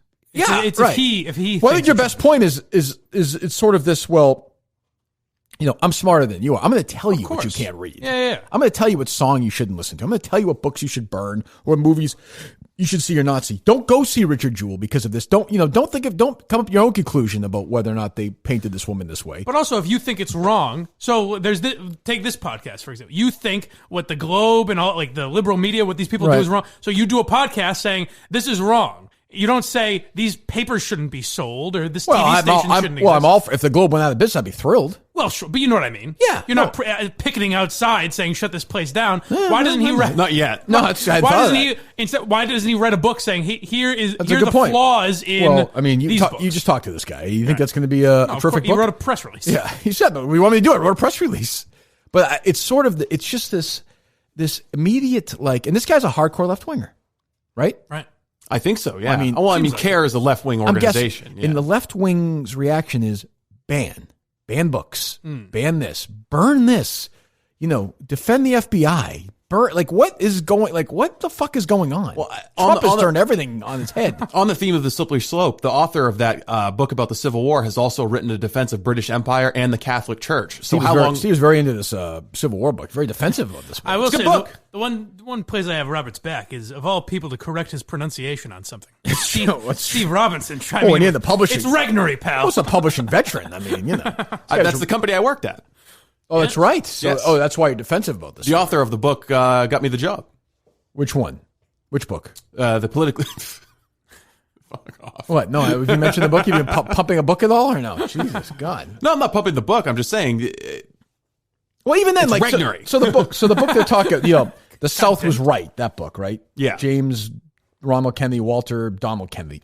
These are two brothers who wrote a book saying the South was right about the Civil War? Yeah. Okay. And this is the book you're talking about, or no? No. The politically incorrect one. So let's just say these two idiots think the South was right. All right, they think the South is right. How many books have been published saying the South was wrong? How many? What kind of disparity do we really need? And by the way, in the core argument, the South was wrong. Of course. I think we all agree. I think we all agree. If it's 10,000 to 1, why is that so bad? And by the way, if you're going to be indoctrinated, you're going to find this stuff anyway. Like if you're that big of a psychopath, you go to these rallies, you talk to these shithead, skinhead idiots. Right. You think they're fucking reading any books? No. He's right. The leaders may have read some stuff, but also they're crazy anyway. Right. Like it just doesn't matter. I mean, you take a guy like MHB or Kelleher or someone like that. Two equals. Sure. You take someone like that. If this show goes away tomorrow, they find something else to become they're going to be in some message board about some restaurant or whatever the fuck. These people find things to become obsessed with, and that's their whole life. I would say 4chan or some dark corner of the internet is far more likely to radicalize somebody than Mein Kampf. Well, it is a dry read. That's another good point. 2019, social media, this idea that great, you ban Mein Kampf from Amazon. And also, what has CARE said about the ISIS videos that are circulating on YouTube? I don't know. I mean, do they want those taken down? Because those have been proven to radicalize. Could have asked them. But, I don't, again, I think that these documents, and he didn't disagree with this, but these are important documents just to learn how these fucking maniacs think. He referenced Jefferson Davis's letters saying, this is how you know that the Confederacy was pro-white supremacy. Well, I mean, should Jefferson Davis's letters be banned? Should we not read those? You would say yes to that, right? I guess. I would think so. Do you think Fitzy's comedy should be banned? Well, that's another. He does. Does he do Jewish stuff? Yes or no? I have a feeling. Yes or no, Steve? There might be some Jew jokes in there. Just saying. Jewish jokes, Steve. Sorry. Jesus God, Jew jokes. I imagine they're about as basic as you. Here's Steve right away. There's Jew jokes in there. Yeah. Jesus. Yeah. Oh my God! Look, you want to search his Twitter history? Knock yourself out. I'm just saying, there's some stuff in there that is. No, don't. No one do that. What's amazing about those jokes, the old jokes on Twitter, is they are as hacky as you think. I know. I'm sure they are. I haven't even seen them. That is by far the most offensive thing. I'm sure they are. And it's all the same. Like, what was the Red Sox relief pitcher? Sushi. Oh yeah, that's Japanese for Yuhara? Cold fish. No, the lefty. Matsuzuki. Nope, that's not even anybody, Steve. You racist idiot. How far back are we going? Young Kim. Hideki Okajima. Okay, yeah. Remember the lefty? Yep. And it's like Okajima is Japanese for can't get the ball over the plate. Like it's literally like 19 jokes like that. Yeah. You should be fired for that. Yeah, he's just not, Come on. Sorry, Matsuzuka. Right. Almost. Yeah. You're talking about Daisuke Matsuzaka? Yeah. Right. Yes. Not a big baseball guy. What the fuck? I understand.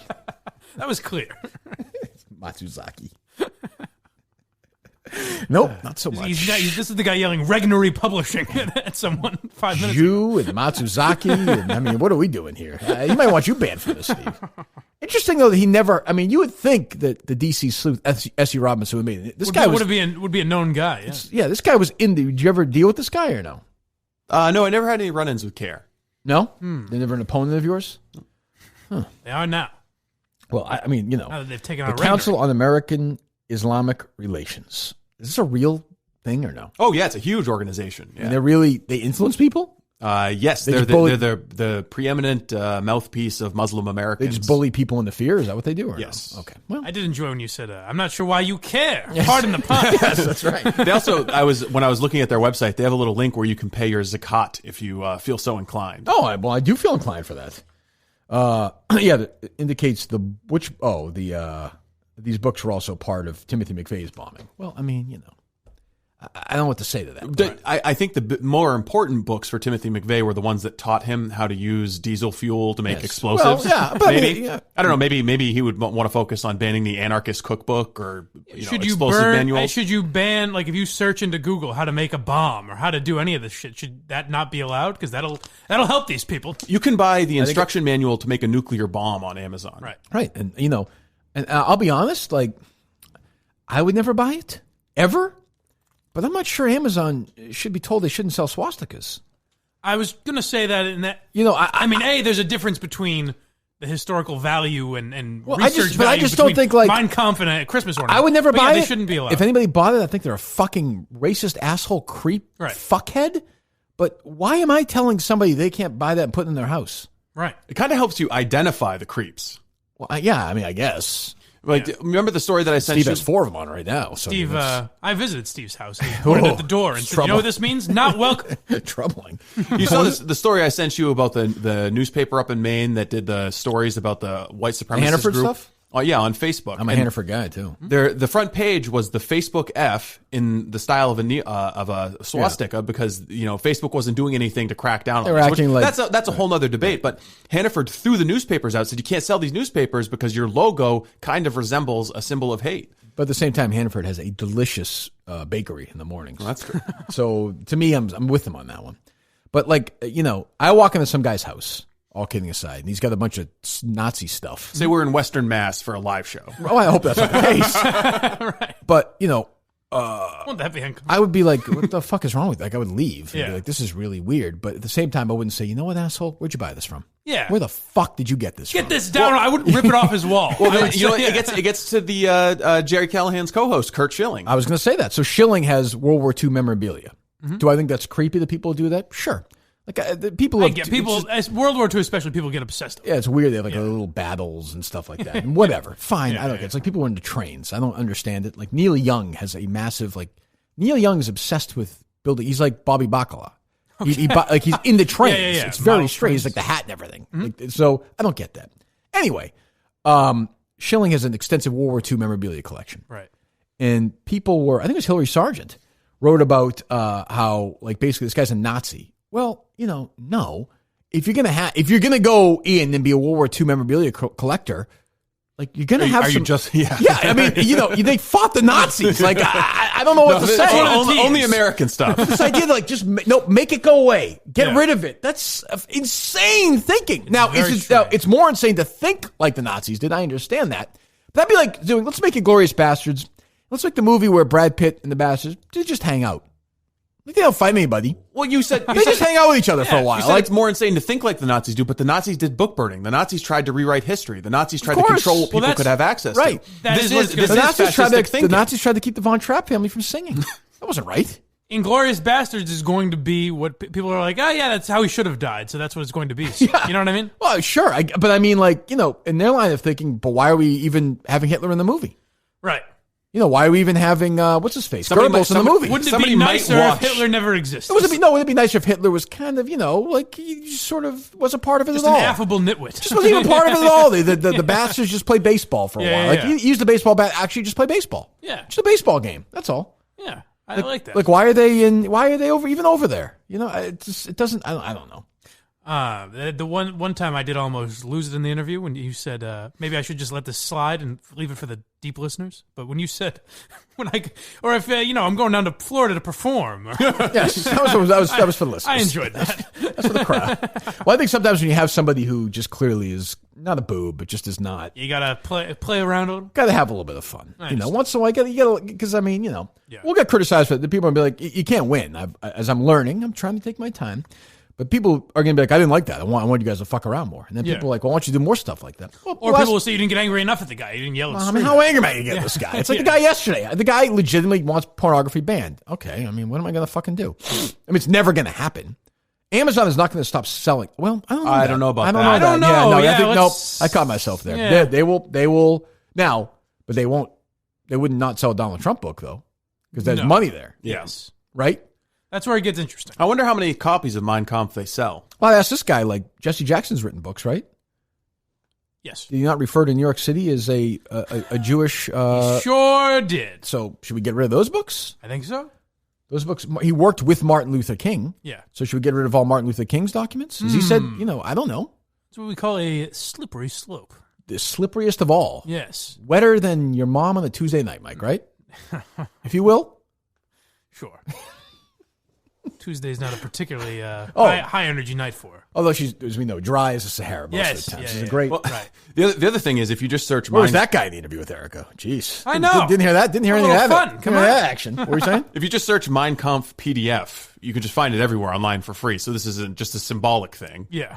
Well, that's the other thing. A moot point. I was going to make a pay for it. I don't know. It's just... I don't know what's going on. I don't know why. Is this happening because Trump won?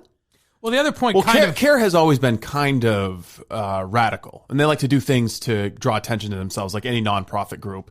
They need to be busy. They need to do activities so they can go to their donors and say, hey, we tried to get these books banned. Give us more money. There's an element of that. Why did he break into all of it? Was he offended that you didn't say his name or something? I don't know where he broke into. By the way, my name is Robert McCall. He didn't hear Kirk set him up, and he's probably used to being welcomed onto CNN or Fox or something like that. God. With his full introduction. Seemed a little douchey for my taste. Well, he's also, his brother's listening.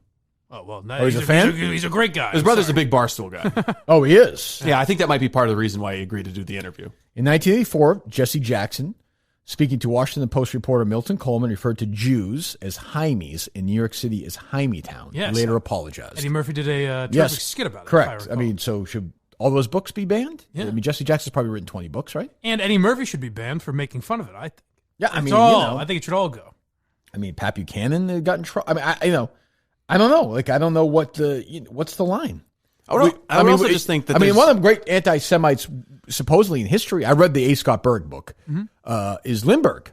Oh, yes. Right? So, Joe Kennedy.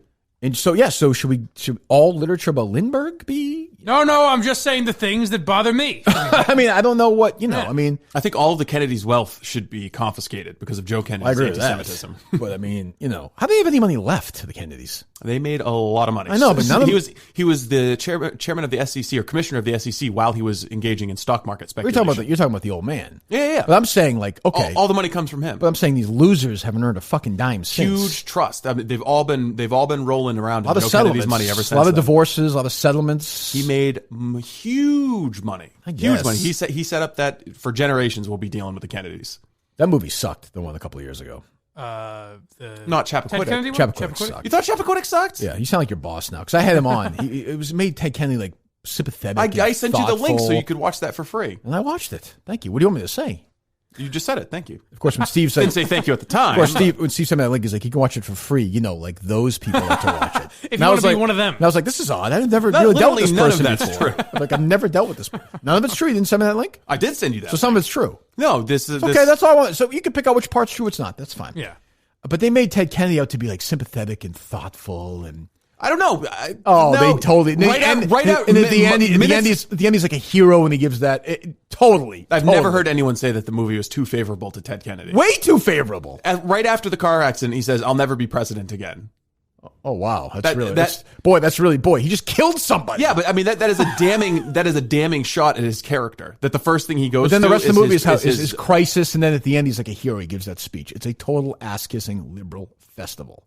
I was disappointed. I said on the air the next day, I was stunned when Howie wrote that column. I was like, are you fucking shitting me? Jerry liked it too, right? I don't remember. No, he was kind of in More between. towards you? He was right in the middle, I would say, on that one, as usual. Didn't have a take on it. Staying out of this one. You did say something in there with the book thing, though, is like, at the end of the day, how many people are buying these books on Amazon? Like, what do you...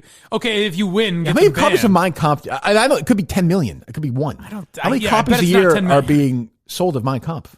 I mean, me personally, 6 or 7. Well, sure, I understand that. You have to keep it fresh. You like to give them out for Christmas. That was weird when I met Steve. There's a new translation. Copy. There's a new translation out once every couple of years. She's like, check out that section on building highways. I'm just saying, like, this guy had a vision. He did some good work. He overstepped his boundaries. Steve, why is it so dog-eared? But like, I'll even say this.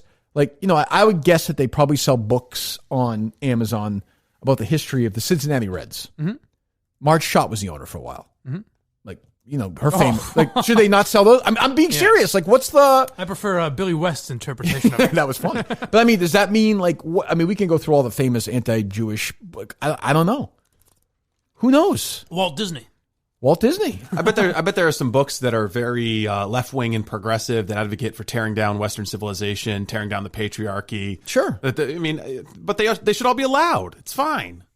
I mean, sure, there are definitely radical feminist books. I mean, if it came out tomorrow that Bin Laden had written a 250-page book in 2003 or something, I'd read it. I'd say publish it. I mean, I don't know if I'd like where the money was going for that. I'd like to know that before I bought it.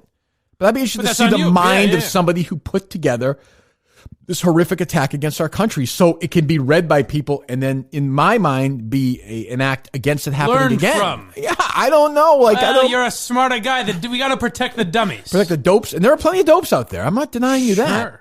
But, I don't know. Who knows? I don't know. All I know is that movie was terrible. And, it is amazing to me how Ted Kennedy is still viewed by like the left as like this. I mean, this is a guy liberal lion, a fucking essentially sexual harasser, healthcare murderer. I mean, just a liberal lion, just a pig. Mm-hmm. Environmental bills, yes, aware of rapes. He helped Obama. Awful human being, fucking pig. And you got I don't know, who knows? Oh, I did listen to Bill Simmons for a little bit. Oh, okay, yeah, we talked about that. So Simmons and Chuck Klosterman, you know him?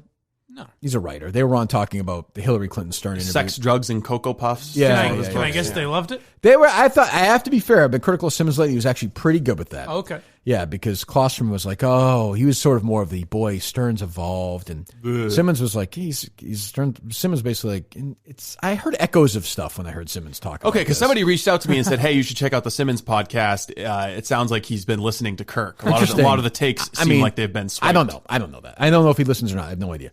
But but maybe he just thinks that because I know he's a big Stern fan too. He's like, there's no safer place to go now. This idea that Hillary would have won if she went there I have no idea.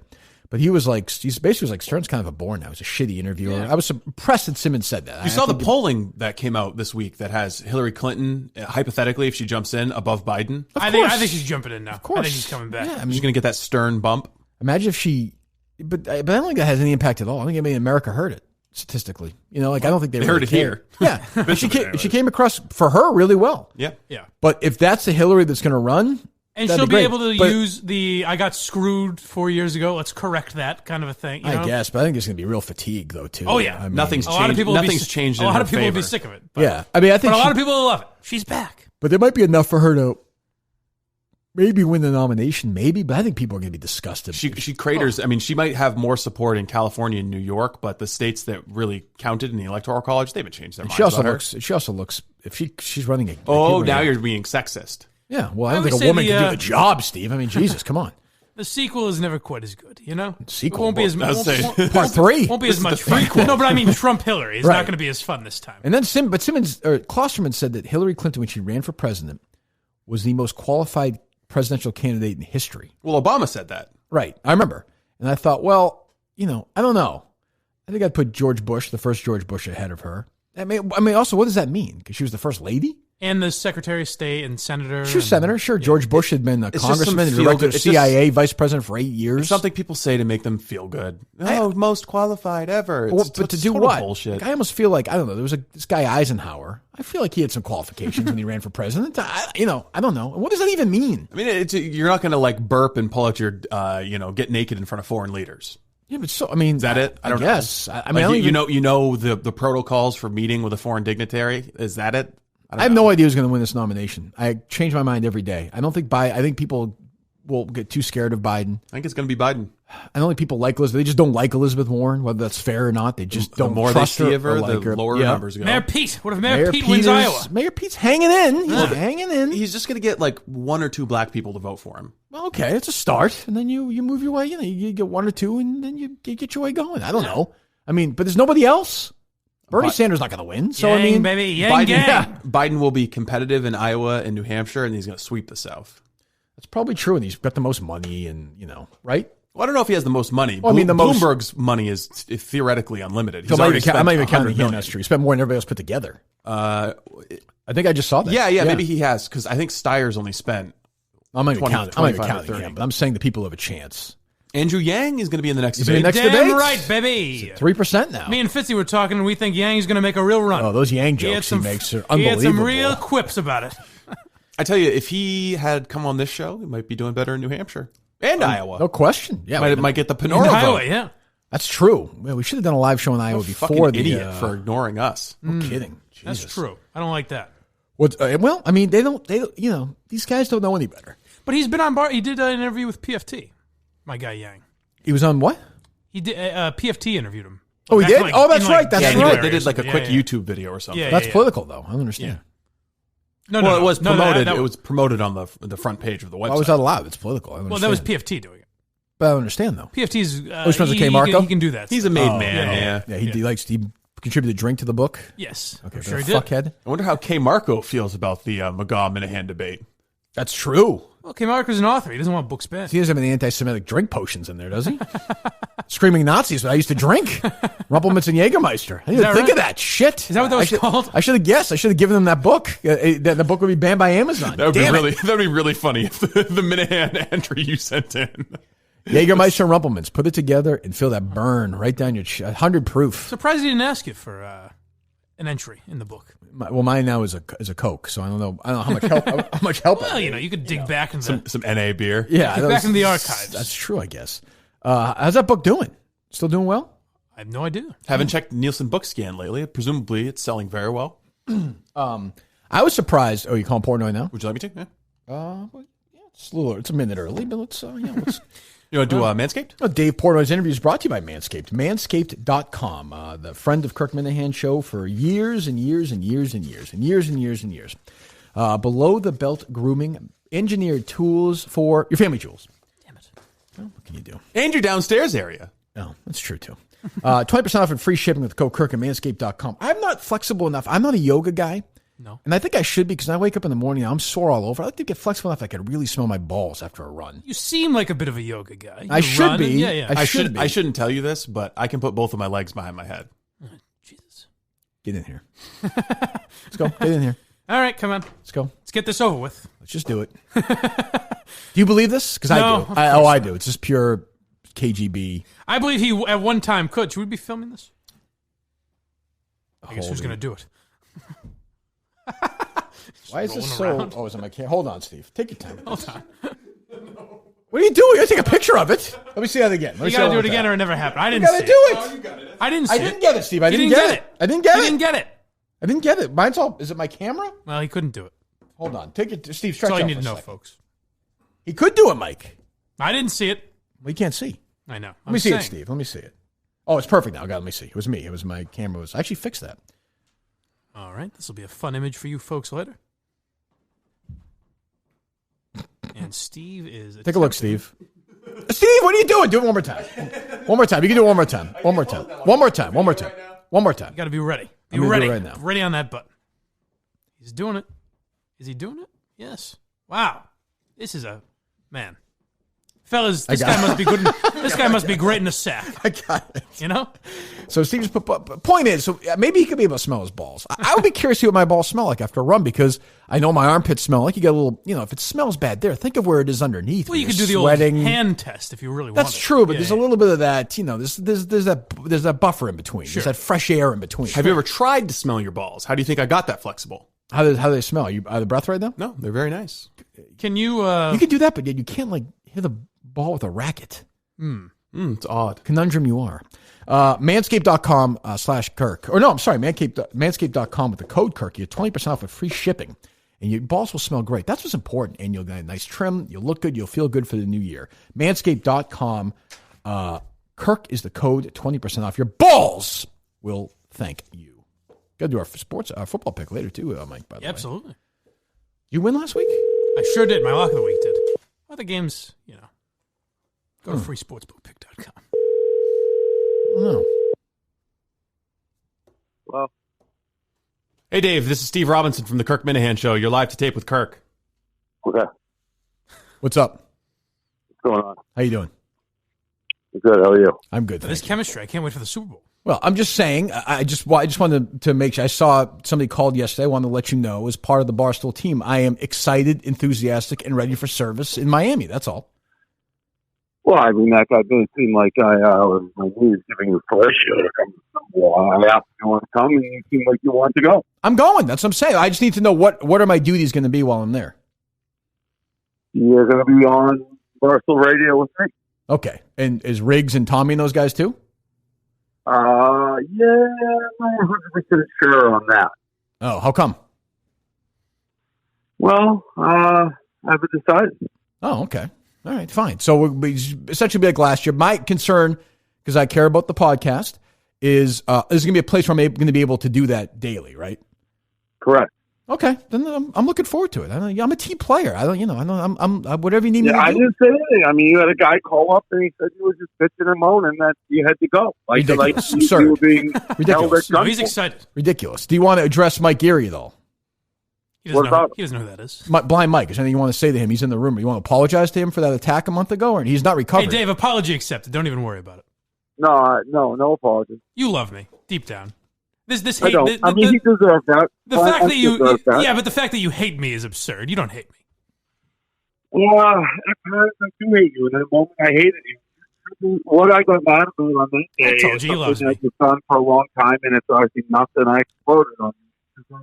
I can't hear what he's saying, but he's saying he loves me and he's afraid I'm going to kick his ass at Rough and Rowdy. That's why don't you? Well, you could, if we could get it legally sanctioned, you would. If we could do it legally, you would fight him, though, right? Does my phone not work? It's fine now. Now it's good. Now it's I'm saying if we made it sanctioned, we got it legally covered, you would fight him, right? I mean, no one has to beat him up. I don't have to beat up a blind guy. The sigh. That was the sigh of fear. He's afraid of me. No, it's well, you've seen all the old videos, ping pong and what is the game you bounce the ball off? It's a no-win situation for Dave. If I get a couple shots in, then he looks bad. If he kicks my ass. No, that's not it at all. It is a win. I get to beat you up. The part about it that is I don't think you would, Dave. You're getting There's old. a lot of people who don't like me, which for sure pull footage of me beating up a blind guy, knocking a blind guy when he can't. Hey, Dave, you know who'd be the first person to defend you? Old blind Mike, just like old times. Yeah, but you can't. What do you care if somebody be more? Isn't the satisfaction of punching Mike in the face greater than worrying about what some critic says on social media? It's greatly satisfying. Right. Yes. Right. I want to do it. There is a fine. The punch, it's basically like hitting the guy on the back of the head with a 2x4 when he can't see it. There is a degree of assault when you're punching a blind guy as hard as you can in the head. What? So all right. So I'm going to go there. I'm going to do this stuff with you, and then what else? Anything else you need me to do while I'm down there? Anything you want me to do? I'm just looking for some. I've been down there a bunch of times, but if there's anything else, like, am I going to have to socialize with the other Barstool people? Am I going to be doing like videos? What am I doing? You're not going to have to socialize. You're generally fairly creative. So it's the Super Bowl. You were selling Goodell last time you were there. There's going to be things going on. If you want to make videos, you can make videos.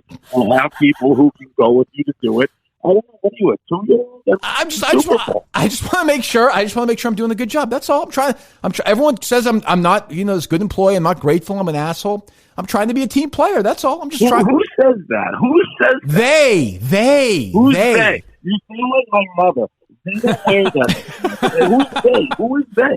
Oh, the Cunt Marcos, the Willie Colognes, that crowd. You know that. Listen, you don't know this. There's a million people here. I'm on the phone with you right now. You've had people on. Jay's friends with Ellie. I mean, give me a break. Well, I'm looking forward to it. We'll do a good job. I'll do a good job for you down there. I appreciate the support. in the offer, I'm going to go down there and kick some ass for you in Miami. Done. I'm going to do it. It's not just for me. I mean, to me, people who don't know him maybe listen to your podcast and say, "Who's this Kirk Mayhew?" Turn into this podcast. Correct. What's the lodging situation? Is Kirk going to have a roommate? No, Kirk will have his own room. It's disappointing. We rented an entire hotel right on South Beach, which I'm sure he's very excited about. So you can go get during the day if he chooses to. You can walk to where we're doing radio. So everything's very convenient. What are you laughing at, Mike? Huh? What are you laughing at? It's just every time. I want to have Dave on every week so we can listen to his phone break up. It is weird. You break in and out with us. I don't know what the connection is. I don't get it.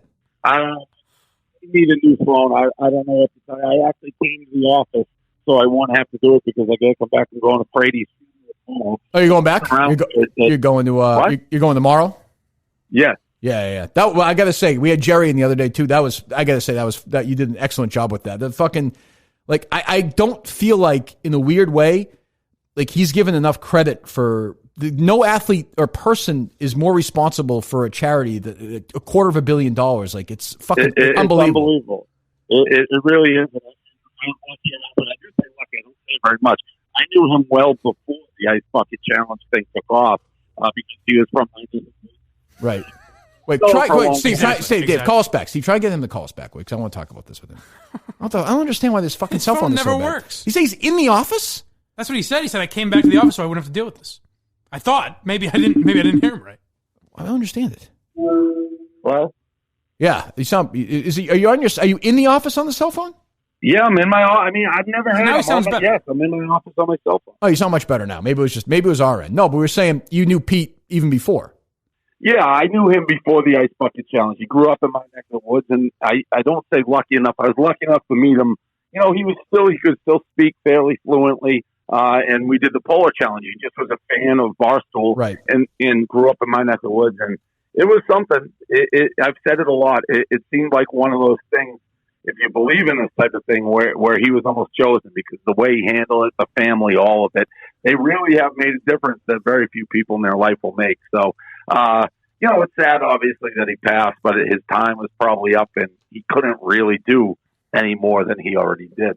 Yeah, it's crazy. I was saying I met him like once or twice, and like I dealt with his family a little bit, much better than I do. When my parents passed a few years ago, the mom, Nancy, wrote me like the nicest, longest note of anybody I think I got from anybody in the process. Like, and she didn't need to do it. I didn't know her at all. And it was like totally empathetic. And I think about her and the dad and watching your kid go through this. It's fucking hell. And they've, it just fucking sucks.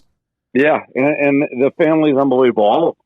And Nancy's great. The dad's good. They're all Andrew, the brother. They're all a special family. It's terrible to go through it, but they did more for that disease than anybody that I'm aware of. I mean, from where they started, where it was the polar plunge idea, which was a couple hundred people all over Georgia, Peabody, Danvers, Swampscott. Those, although I mean, they were up for I think Time Person of the Year at some point. I mean, they changed. You don't say much, but they really kind of changed the world for the ALS and all the money they raised and everything they did. So, an unbelievable story. I'm sure there'll be movies and books. Oh, for sure. Yeah. But when you think like a guy like that, like a good-looking, good athlete, smart guy, taken away with ALS in the middle, don't you almost wish it could have been given to like a blind, stupid, underachieving idiot who would get ALS? Well, the person I'm thinking of would just roll over, and then that would be that. So I've offered to fight you 40 times, you fuck. That's true. By the way, if Mike got ALS, he'd live for like 20 minutes after the diagnosis. I would, and he'd bitch and moan. And right. He'd be like, this is outrageous. Yeah, he'd be like, what am I doing? Yeah, he'd be like, oh, the old. I am disabled, you cocksuckers. He'd be like, oh, the old ALS had a lot of guts, but the new ALS is fucking bunch of pussies. Yeah, very. I'm disabled. I'm on a show, you two motherfuckers. Go fuck yourself. Just saying. That was one of my things with Freddy's. I always gave him a hard time on all the new people. I went to his book signing at Fenway Park, and Mayo Walsh spoke, and David Ortiz spoke, and all. I called them the Ice Bucket Challenge crew. And I was there, and Brady's texted me with about 5 minutes. Brother, Andrew. He's like, you want to say a couple words? I refused, because I'm like, listen, I was here long before these guys. And if you're going to put me at the end of this speech, you got another thing coming. I'm not giving you any words. But you weren't physical with him. No, I wasn't. But they were always appreciative. The thing about ALS, which is the worst part, his brain is functioning. Oh, totally functional. Yeah. So everyone talks to him like he's an infant. Right. He wasn't. He was somebody like the best balls. He was very barstool. So, I always talk to him. And the people who hated me would then criticize. They'd say, look at this asshole being mean to the ALS kid. But we just bust balls normally. And, so you thought in the whole... With the whole thing, when you would talk to Pete, you thought a lot of the sympathy should have gone to you because you were being such a nice guy. He's so magnanimous. I thought this should have been a tip of the cap. And kind of afraid he said, like, look at this guy treating our son how he wants to be treated. What a great guy. True. So you think some of the thing tomorrow should be to honor you as well, kind of at the same time? No. I don't like the spotlight. Okay.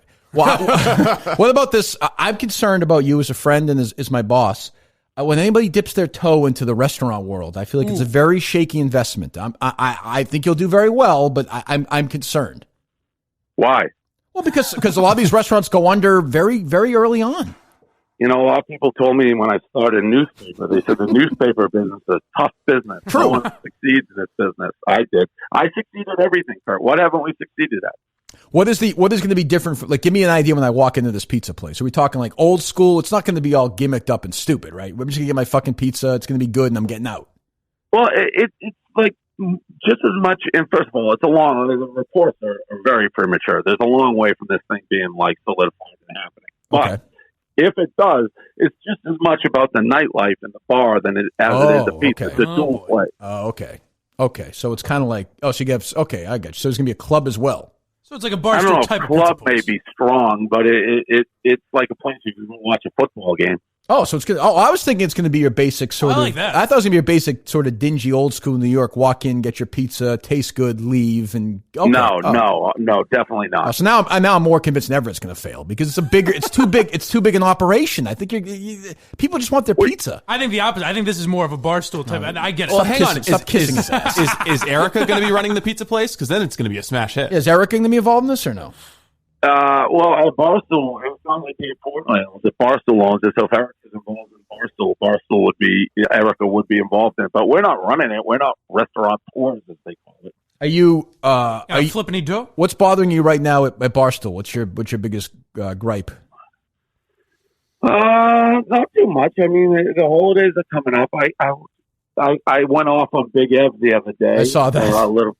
Yeah, he took a little bit of shrapnel because he said it was bullshit that he wasn't fighting at Rough and Rowdy.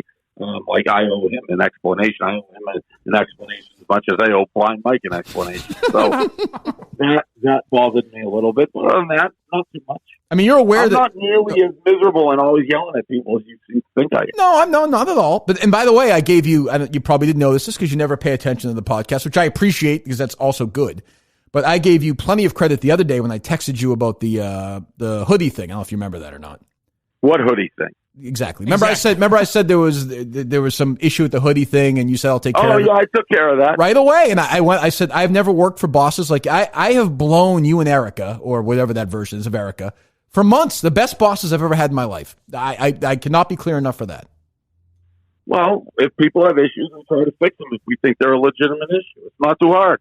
Well, yeah, but see, yes, but just can you take a compliment? Well, I mean, can you take a fucking compliment? What are you comparing me to? That Rat Zambrano? Is that what being compared? That's a fair point. I mean, that's a good point. But I think you have trouble with praise. I think even given your ego, I think there's part of you that can't say, "Hey, you know what, Kirk? Thank you. Yeah, I appreciate that. Thanks a lot." Yeah, I don't need praise. When I'm dead, they can praise me, teach me history books. Next May, yeah. Yeah, I feel great. Yeah, well, that's what everybody says. That's the company. And by the way, again, I'm going to reiterate: if I die in some sort of tragic accident, that doesn't count. No, of course it does. Of course it does. No, it doesn't. Of course it does. Then I look sickly. If a plane goes down, that has nothing to do with my health. It would still be pretty crazy if you predicted it right. How about if I kill? How about if I kill you? Credit. Okay. Well, fine. Well, I'm looking forward to it. I'm going to go down there. We had a good time last year in Atlanta. Hopefully, some of these guests will be better than the ones we had last year, but we'll see what happens. Yeah, that's our choice. We're not like Radio Row. We get offered, and we certainly don't have to say yes to any of them. Well, as your co-host for the week, I have a voice in this process. I did not last year. Okay, well, that's all. And now I'm an employee at the company. I think I should have. You are aware, by the way. I don't think Mike wants you to know this. Mike is actually an employee of Barstool. You do know that? No. Don't look too much into that. It's fine. I mean, that's true. He's an employee at Barstool. I actually did not know that. Oh, boy. he's kidding around. Don't worry about it. I would dig in on that. Is Robinson a employee? He certainly is. Jesus. I'm coming to the Super Bowl, aren't I, Dave? No, you two are left home. Who are you more disgusted with, me or Steve? Well, I'm not discussing Steve at all at this point. He doesn't anything, and you just pissed me off in the moment, and I felt like you had to have your comeuppance. I understand. Well, Steve's doing a good job, and by the way, you texted me a few weeks ago what a good job I'm doing, and I appreciate that as well. Thank you, and you're doing a good job as well. Yeah. Right. Yes. Well, I'm just saying, and hopefully, if you think it's best that we get rid of Mike, that's fine. We can have that discussion anytime you'd like. I have no problem. Well, so I have a question: are we competitors now with Callahan? Yeah, I mean, not really. I think he's going for a different market. I think he's going for that sort of over 80 market. Put it this way. I think I'm in competition with your dad with Jerry Callahan. I think it's that kind of audience. I think your dad's going to love the Jerry Callahan podcast. He'll never be able to figure out how to listen to it. I don't know, because I get these guys all the time who come up to me and they're like, I really miss Jerry, but they're all like in their late 50s. Early 60s, kind of like Republicans, and they're good guys. I just don't know if those guys are going to be able to figure out how to listen to a podcast. I know that sounds dumb, but it's not dumb. Some of these guys, like my dad, I had to physically show him how to download my old podcast. I mean, you're talking to a guy who can't figure out how to listen to podcasts. That's true. He doesn't listen to my podcast. But you know what I mean? Like your dad, like that kind of crowd. Like if those guys, I think it's a small base. It's a loyal base. I think Jerry will have a really heavy Boston crowd with a bunch of local like Miltons and sort of that advertising. And I think he'll do okay. I think he'll have his little niche, Yeah. And I think he'll do fine. I hope, Yeah, no, it's hard. It's hard to start from scratch without backing him and sell the ads. And selling local ads can be a grind. So yeah. I remember when that fat guy from EEI thought start like well, I mean, again, that's a talent issue though. He's limited talent, limited intellectually and talent wise. EEI, by the way, is on the verge of if EEI, in a perfect world, EEI would shut their doors while you and I were down in Miami together so we could celebrate. But I think we're getting closer and closer to that. For real? Yeah. Should we play the Fitzy sound from yesterday for him and see if he has the same reaction? I don't think you'll really understand, Steve. Steve with some of the great instincts of all time, Dave, as you understand. So. All right, I'll let you go. So I'll see you down in Miami then in a few weeks. And, if you want to talk before and consult, because I know you take this show of yours very seriously. You're always planning and spending hours on it. I'm available. Yeah, so maybe you can help with that because I'll be running around and then we can actually have a good show. Ooh, that seems like a shot at Riggs and Tommy, no? No, they don't pre-plan. Oh, they do or do not?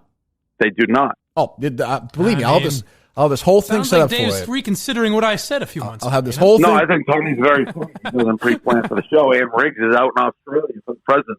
Yeah, I saw he's out there. Where would you rate, now that you know he's an employee, where would you rate Mike in terms? Is he the very bottom employees of Barstool? Is he the very, very bottom? Why do this? Yeah, I'd say so. Like, who's the least valuable person at Barstool right now? The most valuable person you would say is you. I respect that. The least valuable one would be Mike? No, probably not. I mean, like, Mantis doesn't do a whole hell of a lot. Sure. Yeah. Now we got a cripple and a blind guy down that's pulling up the rear. Above Mantis, that's all that really matters.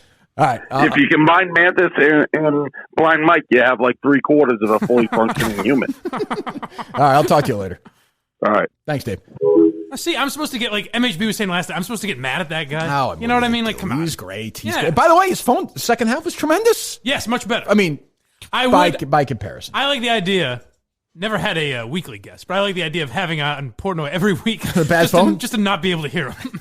Interesting. He was worried about Jerry as a competitor. I like that. I know. And I don't think he is. I could see him thinking, why are you promoting this fucking podcast? It's not ours. But yeah. I think he also understands what, Oh, of course. I mean, the podcasting world is dead. They have guys on to promote their podcasts, all the comedians. That's the way it is, yeah. I think they'd be more concerned if we posted something to the blog that said, Jerry Callahan launches new podcast. Yeah, we're not doing link to the subscription page. That's a little much. I would say we do it from our Twitter account. which is also a little strange. But hey, listen, it's not my account. What am I going to do? So there you go. I mean, again, I am a team player. I'm here to help. But boy, I thought shots fired at Riggsy and Tommy. You know, like I think it'll just be me and here's you. Here's what happened. Dave reacted in the moment. I offended his guy, but then he started thinking maybe this blind Mike is onto something. Yeah, but how about Riggs though? I mean, that's the Riggs, Tommy. Fine, Tommy's a loser. Fine, leave him back. But it's kind of a shot to say, they don't pre-plan. What did he say? They will never come into Barstool Radio with anything to talk about. I was about to say we can call Riggs, but he's in Australia right now, the President's Cup, so we'll leave him alone. I'm going to talk. We should talk to Riggs. He'll be back next week. Let's catch up with him towards the end of next week when he's kind of got his sea legs under him. And we'll see what's going on because I worked with him, Riggs. I didn't know Riggs at all. You don't want to step on his toes. Well, I mean, I don't want to stab him in the back. I like Riggs. Right. I didn't know him at all. I knew the name. I didn't know him at all until last year in Atlanta, and we got along really well there. We kind of bonded at the idiocy of the whole thing, and at Dave's. When I say that's gonna be me and Dave, if we're doing every day 4 to 6, it'll be me from 4 to like 4:45 because Dave will be doing one of the days in Atlanta. He was an hour late because he did 6 pizza reviews. Oh, really? So, Riggs is kind of the guy who steers the ship on that show. If you listen to him, he's kind of the traditional host. Right. Now, I could do that, obviously, standing on my head. Sure. But I don't want to get I like But Riggs. That's Riggs' value on that show. I would think Riggs would be down there in Miami playing golf at some places, filming some stuff. No? I would imagine. I mean, they've all got their hustling. Isn't it the mantra? They should always be doing stuff. I mean, that Foreplay podcast is big. I mean, they're in Australia right now. Well, he said something in there, like his reason for him not being on the show that week. He said, well, Riggs is in Australia now. He's in Australia right now. So maybe he's saying he got this benefit, so we're taking him off. I didn't understand why he threw that in. But that is sponsor paid. I mean, there's no way they just like, hey, we're going to fly. We're going to fly you guys to Australia. I would assume. How much is that? Trent is there. Frankie's there. And Riggs. Riggs is there. And I think probably a camera, somebody doing it. Because I saw they filmed. I mean, tickets got to be $1,500 a piece. At least. If they flew coach. Right. On the discount airline. We're talking a week in Australia at hotels. And, that's probably a $15,000 nut, no? I might even say more than that. Yeah. So, I mean, that's got to be sponsored, which is great. Like, I know people at Barstool complain. That's awesome. If they should be able to do that, no question, of course. Yeah, I mean, that's what Erica said at the very beginning when we started this, was that the people who are getting the listens and the views, they get the love. Yeah, I have no problem with that. So, what are you looking at, Steve? Text from Big Cat. He says he's got a list of things he wants to talk about. I'm aware. List of grievances. But he's got something he might bring up, but he wanted me to show you a picture of Andrew Dice Clay posing with Billy Joel. Why? We could save that for the appearance. So you ready to go now or no? I'll text him. Because we can just throw him on now and let him take his... Because, I mean, let's be honest. Yeah. I mean, the reason I'm going to Miami... is this son of a gun. And then I'll be in the next room with some 22-year-old next to me blaring some fucking music. In an inappropriate time, like 7:30 at night when I'm trying to get my sleep. Like, can you turn it down? That's what you're really going to hate. I'm afraid being there. They're going to be running up and down the hallways and Chinese food and if he's not ready to go, we can do it now. If not, we can do some other shit. Ask him if he wants. Let's do Mike's. Did you text him or no? He's texting me back right now. We can do the sports betting. All right. FreeSportsbookPick.com. It's perfect for Big Cat. FreeSportsbookPick.com. Free picks backed by actual Vegas handicappers and industry-leading sports betting computer algorithms. FreeSportsbookPick.com. Completely free, no strings attached. The floor is yours, Mike. You're a big win this past Monday, correct? Yes. I'll be curious. I think I'm 8-5 on the year, if I'm not mistaken. So my locks of the week are decent. Okay, good. My other picks, not so much. Well, okay. But a lot of tough games this week. I'd be interested to see what Big Cat thinks of my Vikings -2.5 going into Los Angeles to face the Chargers. Oh, God. Is my lock of the week. God, Jerry's doing a live podcast on Periscope, by the way, right now. Is he really? It's just right. Jesus, God. Let's just like... Is he at a Barnes & Noble? Anyway. Well, anyway, go ahead. What were you saying? Vikings -2.5 in you want Los the Vikings Angeles again? Against the Chargers. Yes. You are riding this Vikings... Trusting these Vikings. Skull! Is what I say. Jesus. Yes. So, and then if you want my other picks... Yeah, where do you go? Which those you still might want to fade. But you can go to freesportsbookpick.com where you can get my picks and some people that might know a little more than me. Freesportsbookpick.com and sign up. It's free. And what do you say the Twitter account is? Free SB Pick. Free SB Pick on Twitter. A great friend of the show, they've been. What's up, Steve? Oh, just watching the Callahan podcast. Big Cat's not going to be available for 15 to 20 minutes. Should we tune in live to the Jerry's Callahan doing? What's he doing? I think he's walking around this hip place, the location. Let me hear it. All right, hold on. Where is it? Bob wants to know, do you miss WEEI? Do I miss WEEI? Oh, mailbag. Look like I miss WEEI? Look at all this. He's posing in front of the bar. Can you see why I want to get rid of Cullinane? Does it irritate you at all or no? There's an odd thing where... My guy, Fez, I recognize this name. Fez says, Jerry, thank God you're back. I recognize this name. Thank God. You're with us, Fez. I appreciate it. We also did a mini podcast we'll be releasing on the final day. Callahan just dripping with contempt there. God. There's an odd thing where Cullinane seems to get what this show does and everything, but then when you see him at work, it's like, I don't know, does he? When you see him on Twitter. I kind of hate him now. I'm not going to lie to you. I feel like he's stabbed us in the back a little bit, but that's no, fine. You don't. A little bit. I do a little bit. No. A little bit I do. He's taking, again, this show. Didn't you recommend him for this job? I guess, but is Jerry, Jerry any different than AJ? Or Kelleher, or what's the difference? No, I don't see any difference. No. I'm serious. That I'll agree with you on. Yeah. What's the difference? I don't know. I mean, like AJ, I think Jerry was tweeting yesterday about how he wants to lay on your desk. Right. I mean, put on again. Listen to these questions and answers. You're not helping yourself out here. Colleen's so excited, this asshole. Fez. This is what Fez said. I recognize this name. Yeah, you recognize him because of me, I'm sure. Graphic people, all you technical people who want to submit a logo. We'll take a look. Someone says, if Jerry likes it, I like it. Why don't we look? Nobody says if Jerry likes it, I like it. What is he laughing? Douche. Ass-kissing douchebag. They're doing their first Periscope to solicit new logos. All right. Did I succeed? I wanted a loud, obnoxious logo, at least to start. That logo is nightmare fuel. Someone says. All right, I hate these Cullinane. two kids. I still love Jerry. I hate. Are just having some fun. I hate Cullinane's guts. Turn it off. I hate him. Kirk, they're kind of in the romance. I love Jerry. I got no issue with Jerry. He's doing the best he can. I hate that rat fuck. Cullinane. Fuck well, him. Listen. When you see me and Alba now, we're just a regular couple. I'm still the old curmudgeon you get here on the Kirkman Answer. If you saw us a year ago when we started dating, I'd be all giggly and happy, Jesus, Cullinane's so excited. Yeah. God, enjoy schlepping from Walpole to Boston. Oh, God. Why is that funny? He's very excited. Oh, Jesus. So there you go. I'll be in the fine city of Miami for the week. Very excited. By myself. Alone. That's the other thing. We didn't ask him about the logistics, though, of how you would do the show. You think Dave knows about the fucking logistics? That's true. Yeah, Big Cat might know more about that. He doesn't know a thing. He did it. I will say his piece on Pete Frazier was excellent. I thought that was probably the best thing I read, though, because they're good with that stuff. There is something to be said, he knew him. I don't like this sort of, halo effect to people like this. He was just a regular guy who got a shitty break and did an awesome job of it. Yeah. He was a better activist than he was a man, and he was one hell of a right. And he's right. And I would have been if I got ALS, I'd be fuck this, put one in my head, but Steve Gleason's the same way. The Gleason documentary is still available on Amazon. I think it's fucking incredible. It's an incredible movie. Yeah. What are you laughing at about Steve Gleason? Me? Nothing. You just laughed. The fuck are you laughing about? I don't know. What the fuck's funny about it? I don't know. What the hell's he laughing at? Well, your mouth was moving and sound was coming out. Still thinking of fucking Cullinane, I think. That's exactly what I was doing. I didn't want to say that I was distracted. If you could put Cullinane in Boy, pill nobody, form. Just the fact that he gets so excited asking those questions. Oh, look what you see. Steve Gleason, same thing as Frady. This great guy, awesome athlete, really. And then you get fucking Cullinane. You can walk around. You're if you could flip him around, I'd do it in a second.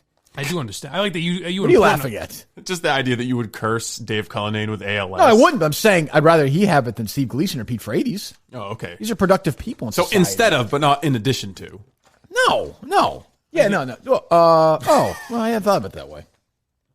Like that you and Portnoy kibitzing over the fact that I would give up if I had some. No question. You are right, but I live with a disability, but not really. What do you mean, not really? You ever see me walk around? You believe you have it, I suppose. You've seen those Stevie Wonder theories. Well, you can see. I mean, he does weirdly catch microphones when they fall. It was one time. Obviously, I don't believe that, but that would be the craziest story of all time. Now, I've done. You could throw 100 things at me, and 99 I would catch one. But one I'd make a miraculous catch. Yeah. Right. Yes, but that would be the greatest story ever. The greatest ruse ever pulled. Incredible. Yeah. Incredible story. But yeah, I always wonder. Ray Charles and Stevie Wonder, how'd they fucking do it? How the fuck did they do it? No idea. It's crazy, right? I have no idea, and I can see. Like, I'm not totally blind. I mean, there's genius, like we've said before. There are just geniuses. Yeah. And Stevie Wonder, but like he was little Stevie Wonder. That's who he was called when he started at Motown. He was a little kid doing this stuff. It's fucking. Then he would do all the instruments, and it's crazy. I'm surprised there wasn't. I don't know why I was thinking about that the other day. I'd like to see more about, because there was the movie made about Ray Charles, obviously. I'd like to learn more about Jamie Foxx, yeah. How have you not looked into all of the lives of inspirational blind people? Yeah. I know. I don't know. I never was interested in it. Well, who's the most famous blind person ever? Ray Charles or Stevie Wonder, probably. Helen Keller? But Helen Keller. If you did a blind Mount Rushmore. Yeah, but people always associate me with Helen Keller. Helen Keller was blind and deaf. And mute. Yeah. Which is insane. Right. That's way different than me. Think of all she accomplished in her life. You're a dumb fuck. Right. That's But what would it take for you? So we'll put Keller, Charles, Wonder. Yeah. What would that fourth spot? We can ask Big Cat, a Mount Rushmore guy. Yeah. That fourth spot is available, I think. Right. Like, what more would you have to do? Aldous Huxley was blind. Who? Aldous Huxley. He wrote Brave New World. Yeah, but I mean, everyone ask. I think if I beat Portnoy Rough and Rowdy, that'd be the inspirational moment. So give me a bunch of other famous blind. I'm trying to think who has that. David Patterson. Yeah. No, the old mayor. Yeah. No. There's no one with any real. Who has that fourth spot in history? There must be somebody we're forgetting. Isn't. I don't know that there is. Andrea Bocelli. Yeah, that's probably right now. Probably the yes, for sure. Yes. Okay. I put it, but the other three are household names. Yes, everyone knows. That's right. I'm giving you Bocelli right now as a favorite. In the Minahan household, I think Bocelli's a household name, right? Sure. What do you mean? You recognize him as soon as I said him. Well, I mean, he did that song that they played in The Sopranos all the time. You know that one? I think even Minahan would dance to him. Yes. You know that song or no? I don't know. I'm sure I would know if I heard it. If you find it, Steve. They very.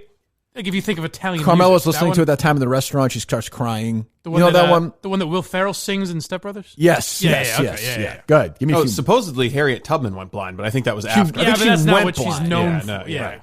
Homer supposedly was blind, but I don't think we can confirm that. I'm not going to. That was kind of an interesting story a few weeks ago about Julia Roberts being offered the Harriet Tubman role. Did you see like 20 years ago? That would have been unbelievable. The other thing is they put the list I'm looking at has people who were born blind and people who went blind. So that's not really fair. No. I'm like, if I threw acid in your face now, Steve, it wouldn't count. Right. Alec Templeton? No. Although in some ways that is worse. Oh, for sure. Living with sight and then. But you kind of get the both of it though, right? Born a little bit blind and then getting blinder. Get a taste. Yeah. Wow. Who else? Big whoop, as somebody once said. Right. No one. There's no standout. Those are the three standouts. I feel like we're missing somebody obvious. Obviously, Keller, Wonder, Charles. And we're counting legally blind, obviously, because that's where I fit in. Yeah, but you're going to be blind, so we're looking forward to that. That'll be a big show day, when you're totally blind. That'll be big. One day you're going to wake up and you'll be totally blind. It won't happen like that, though. Yes, it will. It will. No, it goes July 18th, 2022. It goes down to a needle, a pinpoint. That'll be even worse. That's torture every day. Yeah. Jesus. You're telling me. There's nothing fun. Mike would give up, you two assholes said. Well, I mean, let's be honest. If I got ALS, I would certainly give up. I would certainly give up. You're able to do things. You're right about that, yes. Steve's struggling with this list. Are you on Wikipedia or something? Yeah, no, I've gone to a couple of sites. There's just not a lot of juice in the blind community. I've always said that. I don't have a lot of role models. Who's the most famous blind actor? I don't know that there is one. That seems unfair. Well, when you think about it, the eyes would look wrong. Yeah, you're typecast. If you're playing a non-blind guy. Yeah. So the actors Jack Burkett, Dana Elcar, S. Robert Morgan. No idea. Callan Mulvey, Geraldine Lawhorn. Woody Harrelson played a blind guy. Marilee Talkington. In that movie 7 Pounds with Will Smith. Oh, a terrible movie. Yeah. But I was always felt like his eyes he did a good job with his eyes, making them look kind of. Seems like there's a lot of prominent blind musicians. Well, yeah. That's the stereotype. I gotta say, so I'm looking at another list here. I gotta put Andre Bocelli. He's number 4. He's got to be number 4. I could beat him.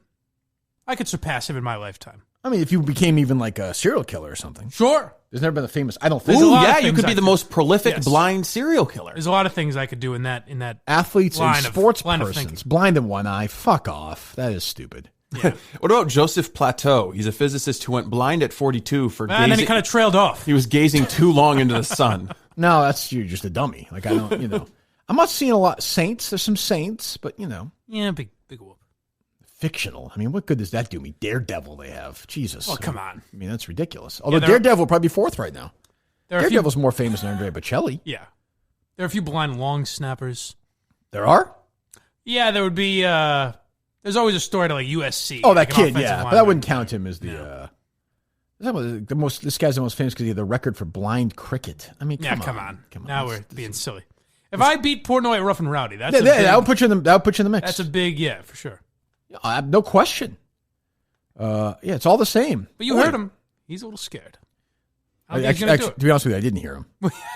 It sounded. That was the sound of fear breaking up the telephone. Yeah, Helen Keller was. I mean, that's crazy. Andrea Bocelli. He became blind. I didn't realize he had a sports accident when he was 12. A what? A sports accident when he was 12. It says. I thought he was how born. He became blind? Yeah.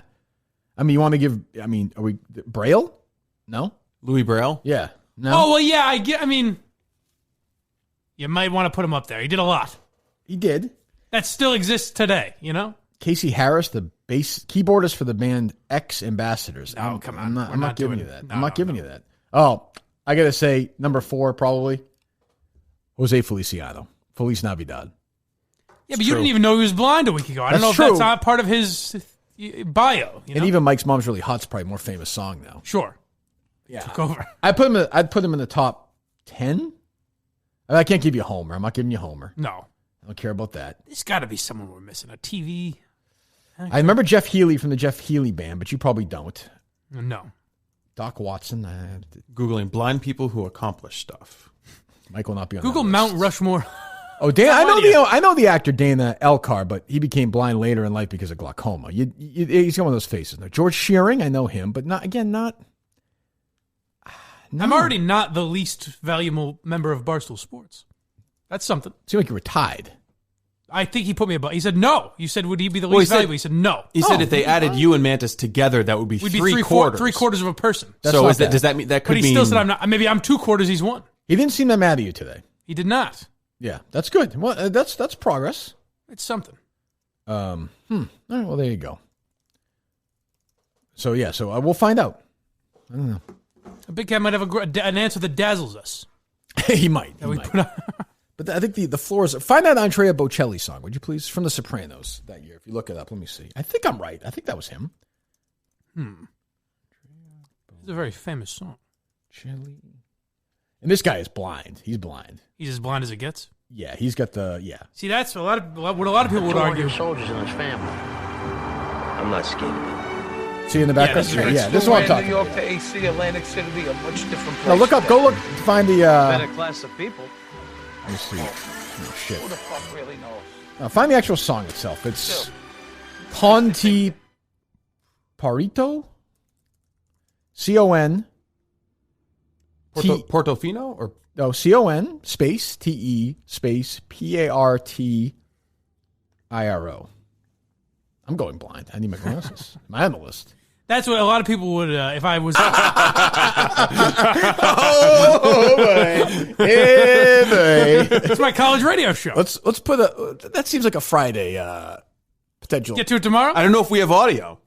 I don't know that audio exists. It was a college radio show. You don't, Mike, you don't look blind in this picture. I'm telling you, baby. He looks kind of like a gangster. Stupid necklace, though. Looks like a gangster. My chain's still on me right now. Shaved head and a chain. And who is this crew? Who are the boys? One of them is the Warthog. Oh, that's right next to you, right? Yeah. Is that true? The Warthog must have lost some weight. He has lost a lot of weight. There is no way that there's not sound of this. I can't imagine. I'm sure people could find it, but I don't know if they talking like a rapper? Am I asking too much? Or no? Oh, no. It's honestly, it's just a worse version of Trash Talk and every other podcast. Is that possible? Yeah. It's me with slightly less experience. Okay. So I don't know how. Why is it Dirty Mike? That's a reference to some movie. Are you dirty? Some Will Ferrell movie. Oh, it's not The Office or anything. No. Prison Mike is what I'm thinking of. No, Dirty Mike. And, the other guys, I think. Oh, with it was just something we came up with. One with The Rock. Yes. Yeah. Am I right? Is that the one with him and Samuel at the beginning, but him and Samuel L. Jackson? Yep. Yeah. Which I like that part. Yeah. It's back when Will Ferrell was funny. Yes. Huh, all right. So there you go. We good or no? Get to digging, folks. Big Cat hasn't texted me yet. We can. Would you like to hear from Ronald Reagan? Oh, I would. Yes, I would. That's right. I'm sorry, I would. Yes. Yes, I would.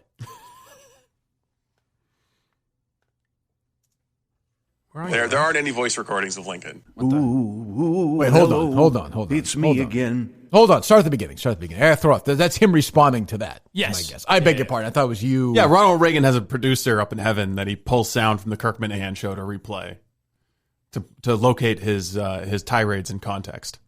Right. Okay. Yeah. Now I'm caught up. Gotcha. I apologize. There aren't any voice recordings of Lincoln. Hello. It's me again.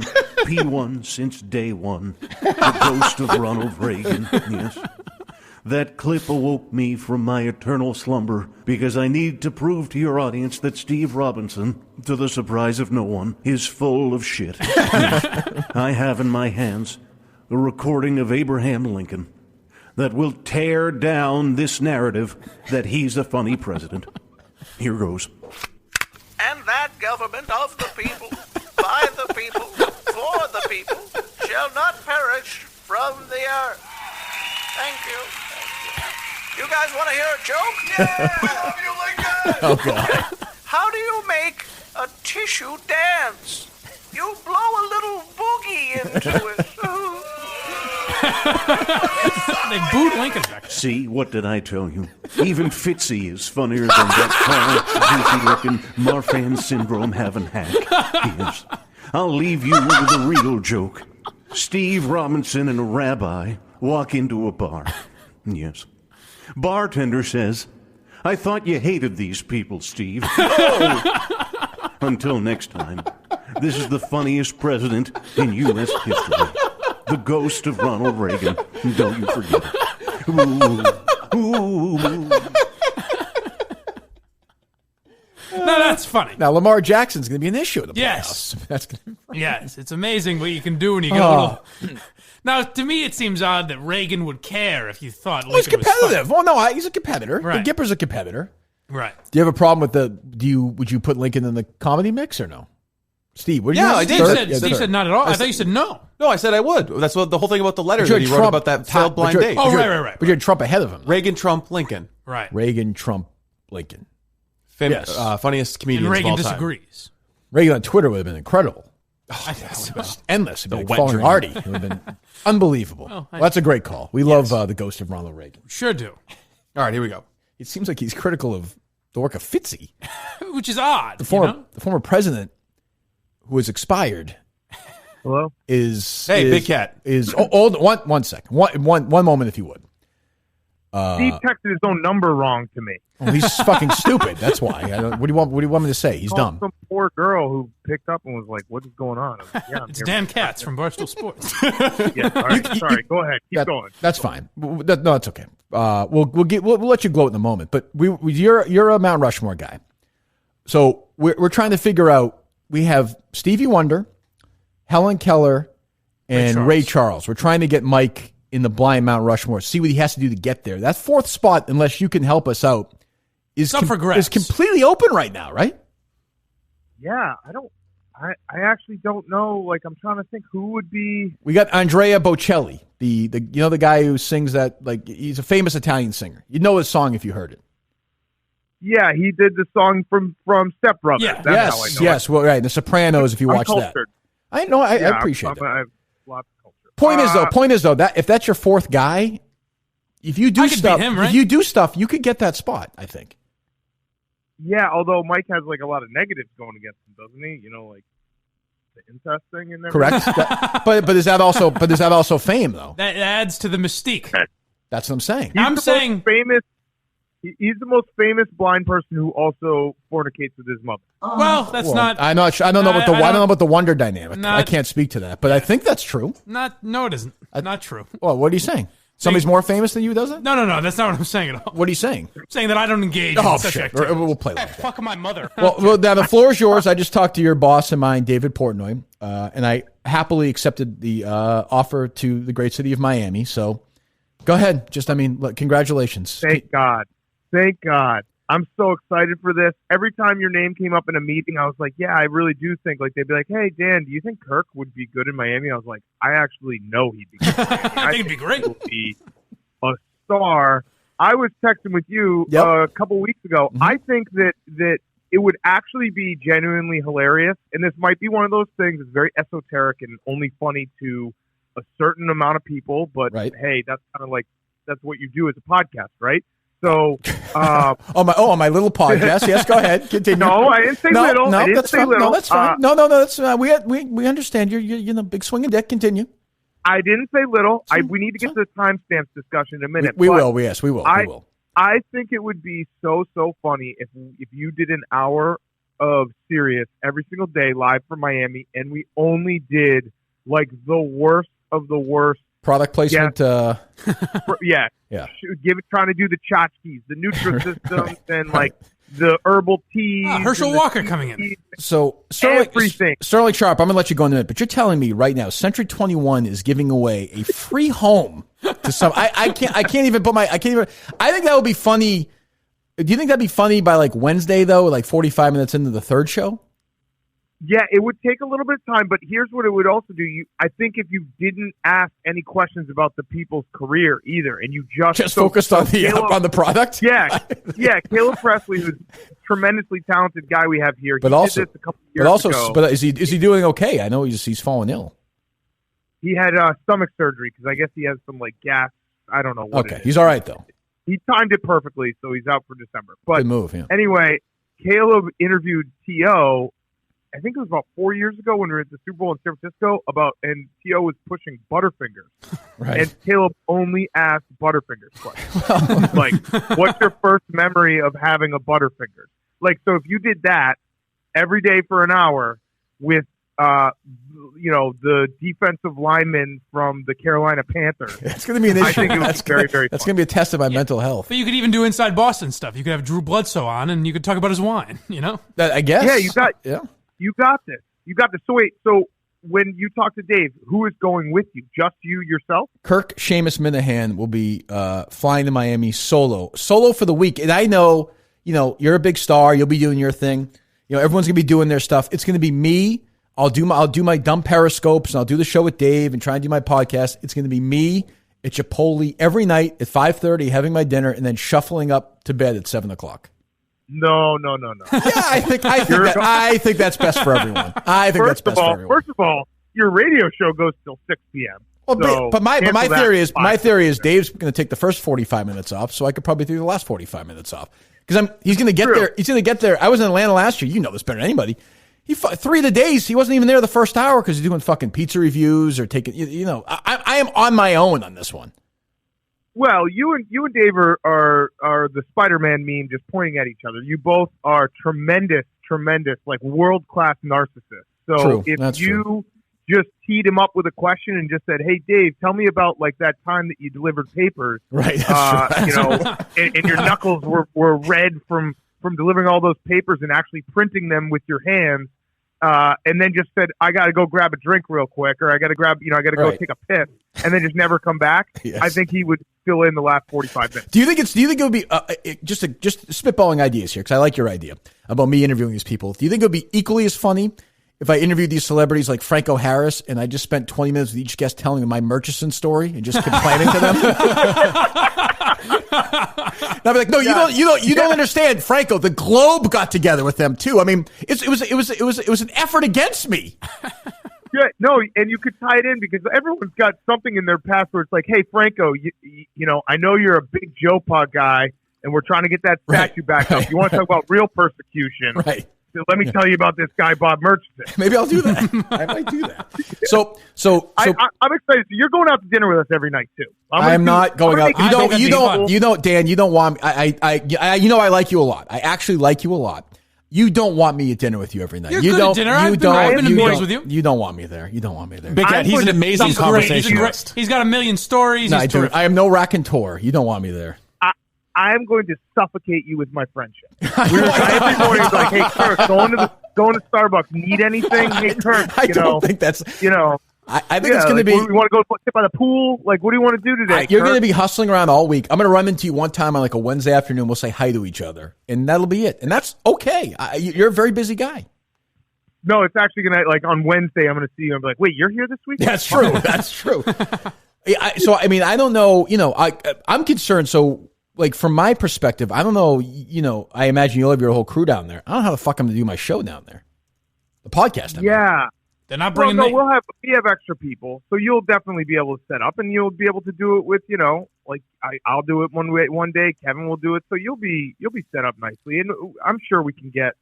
I think that this is the best part is that you actually are getting in at the right time in terms of Super Bowl trips, because in the past we all stayed at the same house, and that would have been hilarious. Yeah, I just wouldn't have done that. That I wouldn't have. I got to draw the line in the sand somewhere. I don't think I could have done that. I don't think I could have done it. That would have been incredible. But this year we're at a hotel. I think we rented like 80% of a hotel. Yeah, that's what Dave was saying. Hotel.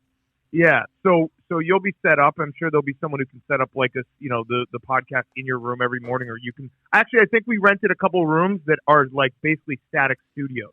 You'll be able to sit down and just do your whole show. All right, so let's get to, before we get some other stuff. So he's another one of these guys. And let me ask, so you have the most successful sports podcast. Erica Nardini was on the Minifan podcast the other day. I don't know if you knew that or not.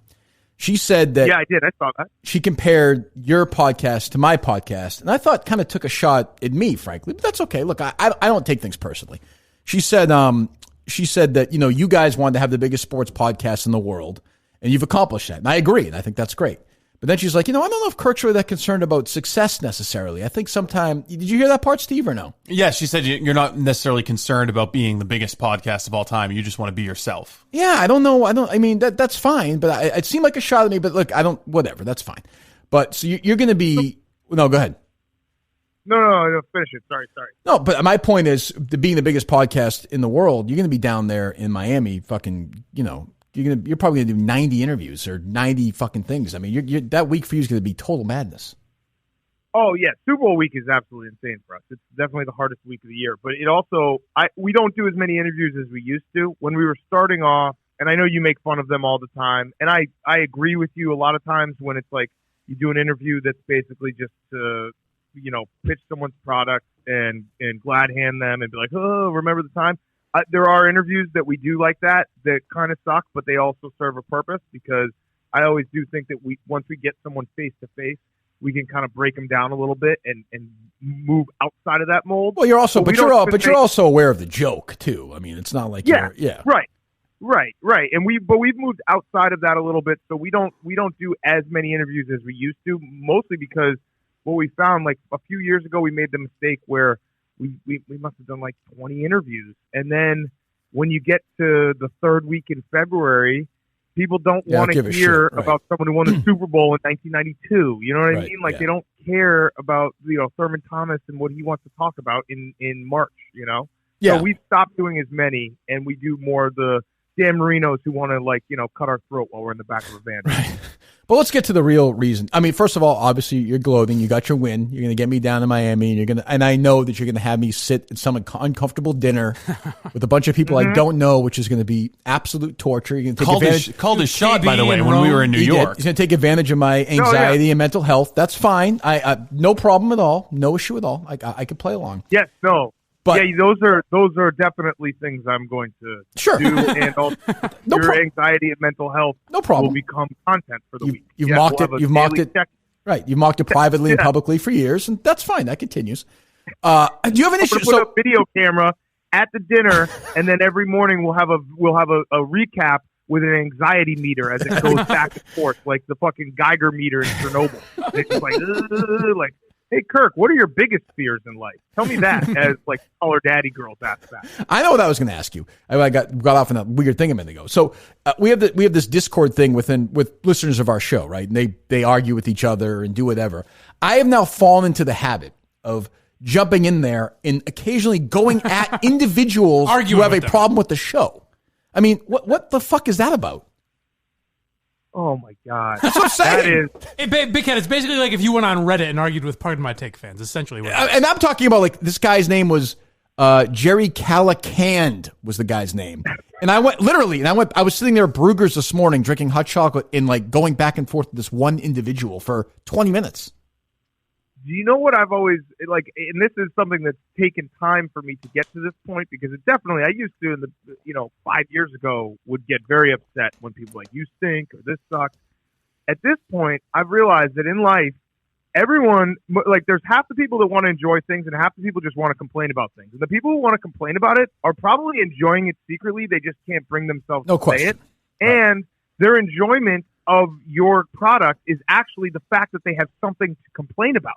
So you're giving them an escape by being like, every morning they can get up on the Discord and be like, this show sucks now. That gives them a little escape from whatever life they're dealing with. So you should just hop on and be like, hey, you're welcome. Now you don't have to think about like your shitty existence for a minute because you hate my show more than your life. But the thing for me psychologically is I've always been that person. And now all of a sudden I'm not. Like, what is going on? Like, I'm not cared forever. Like, what the fuck is happening? Well, everyone cares. Well, you know what I mean, though. You know what I mean. I mean, like, yeah. I understand it's part of the game, and I still do, but I don't know why all of a sudden individual things will trigger me. I don't get, for example, I'll just give you an example. There's a guy I like who hosts a podcast, right? Successful podcast, was a big listener of the show, and then he texted me the other day and said he doesn't listen to the show anymore. And he's this guy, what the hell's his name? What the hell's his name? He hosts a show in a van. I forget the guy's name. So, and I was like, well, fuck you then. I mean, go fuck yourself. Things like that, they hurt my feelings. It hurts me at the core. But go ahead, list another guy, and I know you're on Discord, so we can just do it publicly, who's got a list of grievances about the Kirk Minahan show. Are we to believe that Dan doesn't listen to the show anymore? No, quite the opposite. Okay, doesn't like it. Doesn't like the show. Oh my God. The exact text was when Kirk said, hey, can you come on at 11 tomorrow? I said, yes. Is there anything I need to prep? I haven't been able to listen as much as I would like to in the last couple weeks. Right. That's how they say no addition to not listening anymore. That's okay. It's okay. It's okay. When there's I have a 5-month-old. Mm-hmm. We're in the heart of the football season. I'm not trying to blame things on you here, but I host the #1 podcast. Like there's a lot of throws that. We understand. We understand. 3 days to mention where they're ranked. We understand where it's ranked. Believe me, I understand. So when I pull up to listen to my friends Kirk and Mike and Steve shoot the shit for 3 hours, and the first 45 minutes is talking about a fucking fishing hole in Maine, I need some time stamps. See what I'm saying? You need them to come with us. See what I'm saying? I mean, what a fucking snob. Am I to understand you're not coming fishing, Dan? I assumed you're going to be there. We did the I think it was called the Camden Bowl, the toboggans. Yes, I know it very well. Yeah, we did a video there in 2014, and I actually recently said to it was Kevin, John, and Dave, and I said we got to go back and do it at some point, and just get everyone back there. It was right when we were early, so it was kind of really known. Camden, here's the good news: we're 5.5 or 6 hours north of that coming up, but Oh my God. Plenty of room for it. But so his complaint, this is more of a Steve Robinson complaint, because I don't know anything about this. He wants a timestamp, Steve. Yeah, we've talked about this before. I feel and what I said is you're giving people a roadmap not to listen to our sponsors or our advertisers. Okay. Do you like money, Dan? Fair. That's totally fair. Although I think you could probably work it into conversation, which would take a little bit more work from you, the producer, to do. What do you mean work it into conversation? Well, but if you I know you don't listen to the podcast, Dan, but I will be conversational about these things that we're selling because I'm happy to do it. So I don't think that's a big issue at all, Steve. Now that I think about it, he might be right. Then we can do timestamps. Yeah. I usually do. My big thing is, I think what you guys do is different than everyone else. And I love listening to it, but sometimes when you pull up a 3-hour podcast, it's like Joe Rogan's kind of the same way. Sometimes Joe Rogan, he'll have someone on that I really want to listen to, and I'm like, I just don't have 3 hours, So if you had timestamps, it's like, hey, here's what we're talking about today. People can pick and choose and don't have to, listen to every single piece every single day. And I think it keeps people more engaged. Maybe I'm wrong. Again, I don't really know much about this business. I just have a podcast that gets 1 million listens. It's a fair point.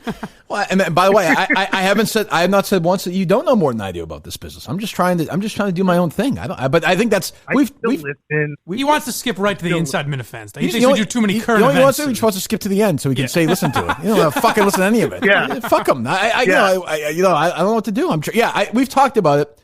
That's actually, why don't we, per Dan's instruction or advice, maybe we'll try it for a week and see if it makes a difference. I don't know. What do you think? Steve seems nervous about this. No, I'm open to anything. And obviously the guy's got a #1 podcast. Who the fuck am I to tell him that we don't want to do that? If I'm an advertiser and you're giving someone an instruction manual to zip right around all of the advertisements, I'm like, I don't know how I feel about that. Yeah, you worried about that? I mean, obviously you guys do it. On there. Yeah, wait, don't put the ads in the time. No, I'm not doing that, but I'm just saying if it says in the description, Big Cat joins the podcast at 2 hours and 40 minutes in, and someone just skips ahead to 2 hours and 40 minutes, they don't listen to the advertising. People might look for Big Cat anyway. What I don't get is like you mentioned Rogan, right? Like Rogan totally upfronts all his ads in the first 3 minutes. That I don't get. Now it's working. I mean, I have never listened to that podcast and not jumped in front through the ads. Right. I agree. I don't really understand how it all works because I completely agree. We do it. I mean, if you listen to Part of My Take, we have the same kind of format where it's like, when the ads are sort of coming. I think there's certain people who, and you have the most diehard fans out there, so they probably want to support you. Yeah, but I think there are certain people who will listen and use the codes because they want to support their favorite podcast. But you're more conversational with your ads, though. Yeah, we are. We could be better. I think your guys' show, what I love about the show is that it goes for as long as it goes. Did you say what you loved about the show? Yeah, we used to like when you listened. Loved in the past tense or loved? In the past tense. Yeah, for the first month or two. Right. I love it's gone. Right, I understand. Continue then, please. If you love something, you set it free. Thank you. I know. And if it was meant to be, it comes back. That's true. Okay? That's true. So, Jesus Christ, read some poetry one time. When you sent that tweet out saying, do people not want 3-hour shows? Mm-hmm. I initially was like, I was thinking about texting you right then. I was like, I like the 3-hour show element because you guys talk in a conversational manner where the conversation just goes for however long it goes. Well, why didn't you engage with me on social media? Why didn't you engage with me on social media with a response like that? It's not his brand. He doesn't really engaging with the Minifans. Yes, sure. I like you. God damn it. All right, fine. I'll fucking do that. You guys are so needy. And by the way, you're the one that was begging for my phone number for months. I gave it to you, and now you're burying me with these texts about my show. I mean, it's just I'm not sure how they handle it. It's been great. I think we've had a great text relationship. It's every couple of weeks. You became a Stephen Che guy. I would never have known that. Yep. We didn't have. Yeah, you love Stephen Che now. That happened out of nowhere. Stephen Che. What was worse, Stephen Che's treading water or attempt to tread water to beat cancer, or Steve Robinson's attempt to serve a tennis? No, it's not even close. Steve, it was fascinating to watch somebody. I said on the podcast, it's like when you drive by like those things that are whipping in the wind, like outside of like a car dealership or something. Yeah. That's what it looked like. Like his body was moving all over the place, and it didn't make any sense. And he's a supposedly athletic guy. He played football. We watched him put his feet behind his ears. This video of Steve in high school, like playing high school basketball, stealing a steal, 2 dribbles, and a 2-handed dunk, and he looked like an athlete. Steve, why didn't you do underhand serve? Why didn't you just be like, hey, I tried the underhand serve. He tried the underhand serve. Okay, I skipped through. God damn it. He literally didn't get. No, see, the thing is, we were talking about the fishing trip in Madawaska, and I just happened to mention the last time I was up there, it was to play tennis in high school, and these guys took that as me saying, I'm Pete Sampras. No, you told me you would beat me. I would beat you. I would beat you. Yeah, I was just talking shit, and I openly acknowledged that. I never set the standards very high at all for the tennis match. I don't know. Oh, man. Who knows? I love it. What else? I love it. What else is going on? What else is going on in the Kirk Minahan show world? Are you guys mad about Greta? No, not really. That's more of a Jerry Callahan sort of. I can't. I actually don't have a problem with Trump dumping on her. I think it's kind of. Did you tweet about this? There was people was day to get outraged about Sports Illustrated or Time Magazine. You saw some tweet like that or something, right? Yeah, it's just always so funny to me. It's an annual tradition. And not only that, but like the Time People of the Year. First of all, we're all winners. So we won in 2006. There you go. See, Steve, there you go. Yeah, Steve mentioned that yesterday. I mentioned that I hate people who mentioned that they were the Time Person of the Year in 2006. Well, Steve, I've won the award. What do you want me to do? And then I haven't won the award? It's true. Add it to your Twitter bio. That's a good point. The fuck? And then you had the dynasty of Stalin and Hitler in the late 30s, early 40s. That was a weird run. But I have to say, but by the definition of Time Magazine, by my definition, if that's how they do it, Trump should win every year. I mean, he is the most important, influential. It's not even close. Yeah, I said we were saying on the rundown yesterday, it's like Trump or Baby Yoda. Like if you're talking about, that's true. I think of Baby Yoda. That's a good point. That's a good point. I think like they just give it a Baby Yoda, give it like a TikTok star, and be like, technically by the numbers, this is the most influential person on Earth right now. Are you on TikTok? No, I've held off.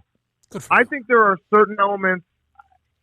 we have the best job in the world, but there's certain elements where you got to be like, hey, I might just try to sit this one out and age a little bit more appropriately. We have enough young people now where we don't all have to be 22 years old.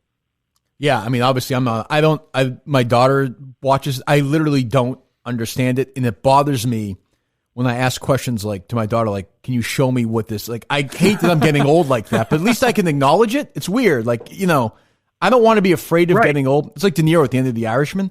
Like, I don't want to be afraid of getting old, but you have to acknowledge it's going on. Like, I literally don't understand TikTok at all, but it's appealing, so you have to understand that people like it, I guess. Right. It's one of those weird zones where I'm not going to shit on it because I think it obviously is big and the numbers prove themselves, but there are these things that pop up where I'm actually kind of happy that I'm getting older because it's like I don't have to put in the energy to try to learn something totally new and try to, gain followers on a new platform. I'm just going to I guess this is how careers die. So I'm just looking at myself, like in the future here, like eventually I'm going to be the guy who's 50 years old and be like, I'm only on Twitter. I don't know what any of this other shit is. But I guess that's how we all go out, right? Yeah, but is there any age you would have wanted to be on TikTok? I don't think you're missing much. No, if I was 20, listen, if TikTok was around when I was 27 and we're just like trying to build Barstool, I would have already gotten fucking hit by a car on TikTok. I would have puked all over myself on TikTok. There are certain things I would have definitely done to try to get people to watch on TikTok. I do feel, you asked earlier about the show, and when I started, I remember I asked Dave, like, what am I going to be frustrated with? And he's like, you're going to get frustrated that you're not getting promoted enough. I'm very clear about this. I am not frustrated at any lack of promotion. Minifans are, but I feel like that's kind of life when you're in Boston and we do a show that's different than other stuff. That doesn't, I don't have an issue with that. Because you were asking what's going on in the Minifan world. That seems to be sort of, unless you guys disagree, sort of a common theme. There are some things that go hand in hand with that kind of frustrate you, I think. Like the salespeople. And the salespeople are fucking idiots. Yeah, getting ignored with promotion kind of lumps into getting ignored with sales and all that type of shit. But salespeople in general, like that's not a bar. That's the only thing where I find Barstool similar to the radio world is that the salespeople are fucking dummies. Well, I would actually argue that the promotion thing is similar to the radio world and every other media company in the world. And, the Minifans, I was put into that DM group after the first time I was on. And it was you might be back in there. Yeah, I think you just got added about 10 minutes ago. I don't need to be back in there. But I do find it, I've told you the reference, the Danny Boy Kane reference when he had to make an announcement that Polka Kaniac and Big Papa Kane were giving him a terrible time. Like, the Minifan world is endlessly hilarious to me for that, just because it's the internet absurdity. But what they probably don't understand, I'm not saying they should, because it's something that I didn't understand until I was in this for a long enough time. Every single show on every single platform in every single company complains about promotion. I guarantee you, Mike Greenberg complains about promotion. No doubt. It's one of those things that no matter what level you're at, no matter how much fame you've attained, no matter how big your show is, where you work, you are talking to someone, whether it be your boss, the person you work with, your colleagues, the producer, you're saying we don't get promoted enough. So I think that once you realize that and everyone doesn't think they get promoted enough, you realize, guess what? That's just kind of, everyone's going to have that feeling all the time. Yeah, but for me, if the trade-off is they're not going to promote you much, we're also going to leave you alone and do whatever you want, I'll fucking make that trade any day of the week. Any day of the week. You've said it, and it's the truth. Like, Dave is the reason why Dave is so successful at what he does and why he's been able to build like a bunch of people up is he is not super micromanaging, hands-on. He lets people be successful. He lets people go out and do their own thing.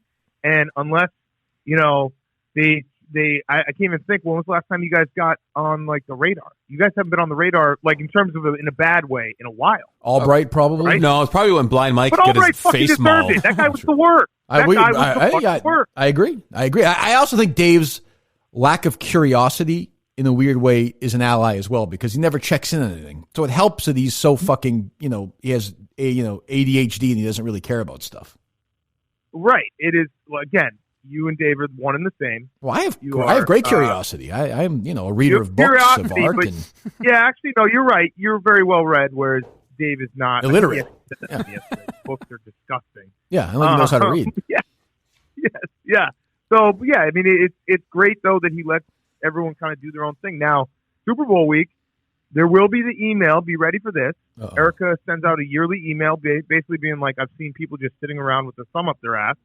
So, well, Kirk Minahan does not. Otherwise, Kirk Minahan creates content at Super Bowls. That's not going to be an issue. Confrontation with the commissioner last year. I wouldn't worry about that. I'm going to be leading the charge. Should we go deep sea fishing? Would that be a good video, me and you? That'd be great. I get seasick. No, make it happen. That's a great idea. Make it happen, Big Cat. Great idea. Make it happen. You're definitely on the right track. I think we're going to be best friends after this week. Yeah, Monday through Wednesday, we aren't going to be available for radio. We're going to be 100 miles off. We're trying to fucking get the elusive, great, giant octopus or whatever the hell it is.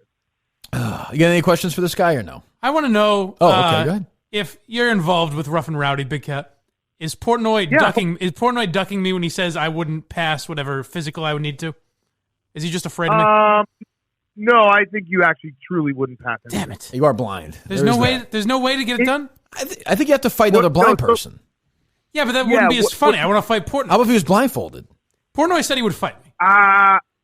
What people don't realize about Rough and Rowdy, because it is part of Barstool and what we do, they think that we run like every single decision that's being made behind it. Yeah. There are laws. We truly do have to go through the state-by-state laws. So it's even worse than, like, it'd be one thing if it was just a federal law and you just know this is the rules.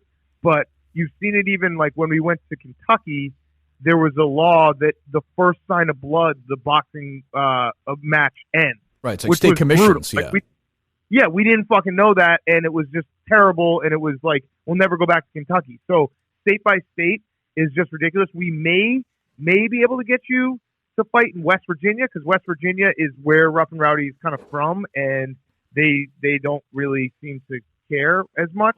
But I think Florida would be tough for the Super Bowl. Why would you want to fight? I need more time to train anyway.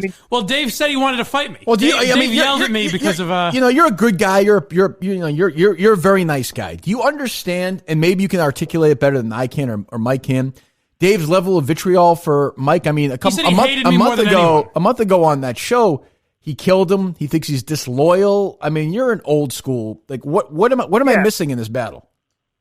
I think let me preface it by saying I've always kind of been in Mike's corner in the fact that I've told you, Mike, both privately and publicly, I think you do a really good job on this show. That's true. And I'm happy that, I think you've done you've grown into it. I know Kirk gets upset when I compliment his guy. I know you haven't. You also haven't. Ironically, haven't listened the last couple of weeks. He's been total shit, but that's fine. Go ahead. You go ahead. He's bad. Yeah, all right. not good.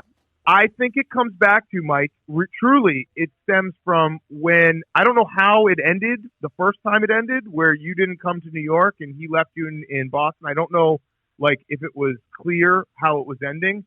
I think what Dave saw after that, and you were just trying to make it yourself. Right. I don't begrudge you whatsoever, but you probably did bring up Barstool. You probably talked about Barstool. But never in a negative light. It was always like... I don't know about that. But. Yes, you do. But I think what Dave... It was always defending Barstool when there was a controversy.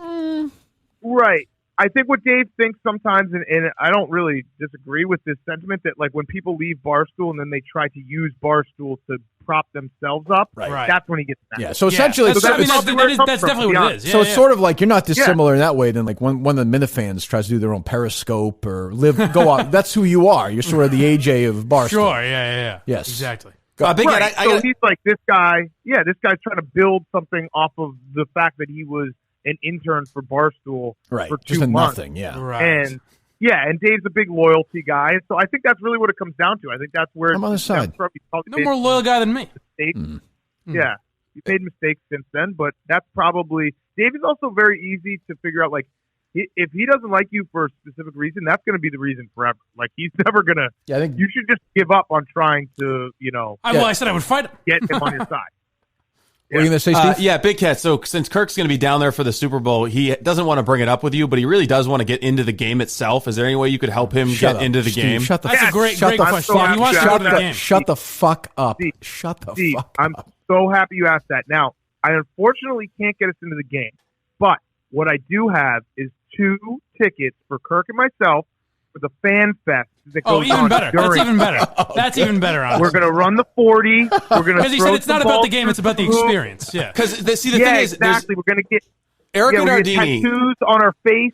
Like temporary tattoos, Super Bowl 54. We're gonna take pictures. It's gonna be great, Kirk. So in the meeting that we had when we were in New York with Erica, and then again on the Minifan podcast with DEC, Erica Nardini has said one thing that she likes about Kirk Minahan. Well, multiple things, but one thing that stood out to me: she likes Kirk Minahan's periscopes. So I want to see lots of periscopes from those series of activities of Kirk Minahan, just to please the boss, you know.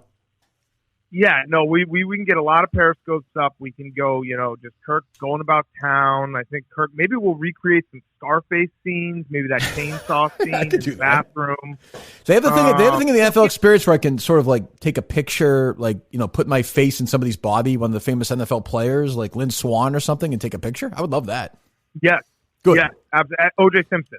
Do they have the CTE experience where you can just go murder your whole family?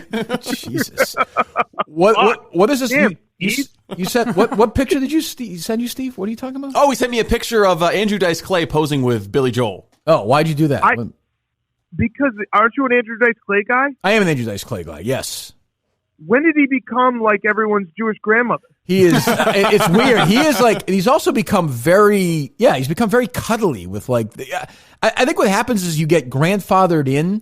Like if he told those. Put it this way: if there was a young comedian today called Andrew Dice Clay who was telling the jokes he was telling, he would be canceled in 2 seconds. But for some reason, everyone's kind of embraced him, which I'm fine with because I love the guy. But you're right. He's almost like the cuddly next door neighbor now. He already went through the PC mob. He won, kind of. But it was also the time when it didn't really matter. Yeah, I mean, because he tells the same jokes now that he told in '89. Right. And he can. Yeah, right, because it's like oh no, he just hasn't gotten the memo that things have changed.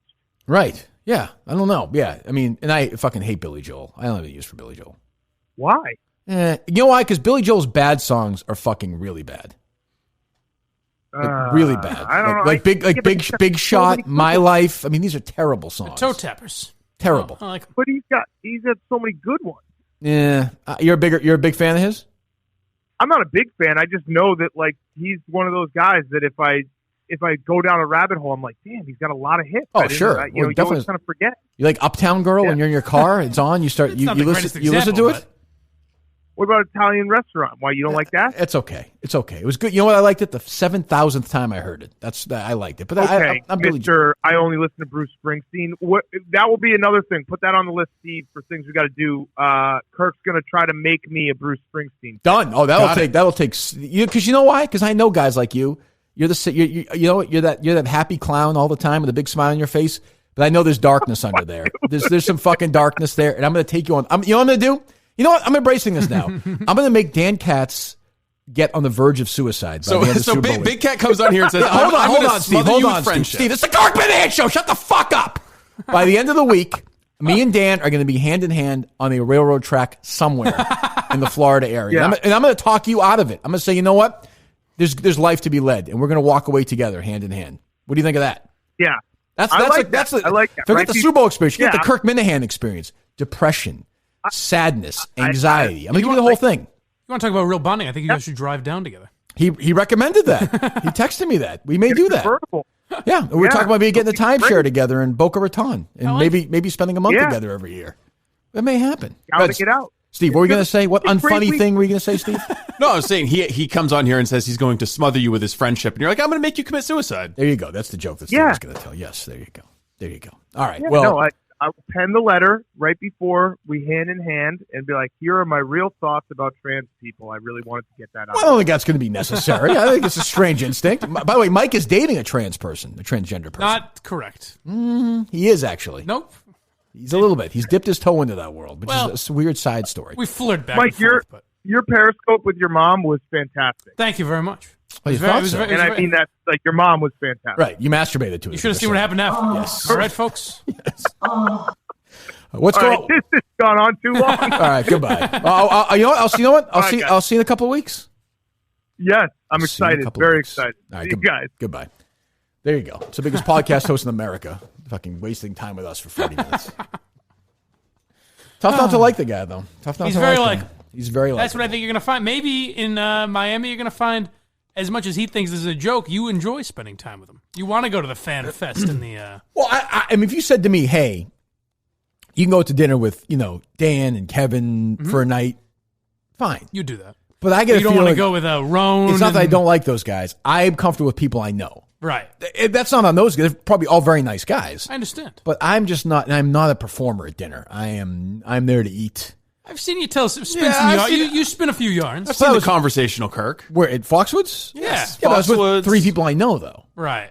See what I'm saying? Yeah. And it's kind of like, so Dan, Kevin, Feidelberg, you're fine.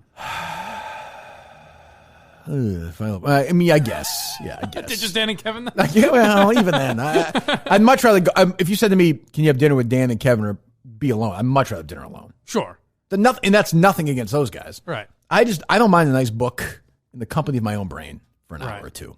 All right, well, I'm sure you'll get a lot of that down there. I'm sure they'll leave you alone. If you say you want to be left alone, I'm sure they'll abide. No question. Yeah. Well, I am very confident that he's going to be ultra busy that week, which I'm happy about. Oh, that's true. Yeah. 3,000 shows. And yeah. So how about that? They have a couple of rooms at the hotel for podcasting stuff. That makes sense. Right.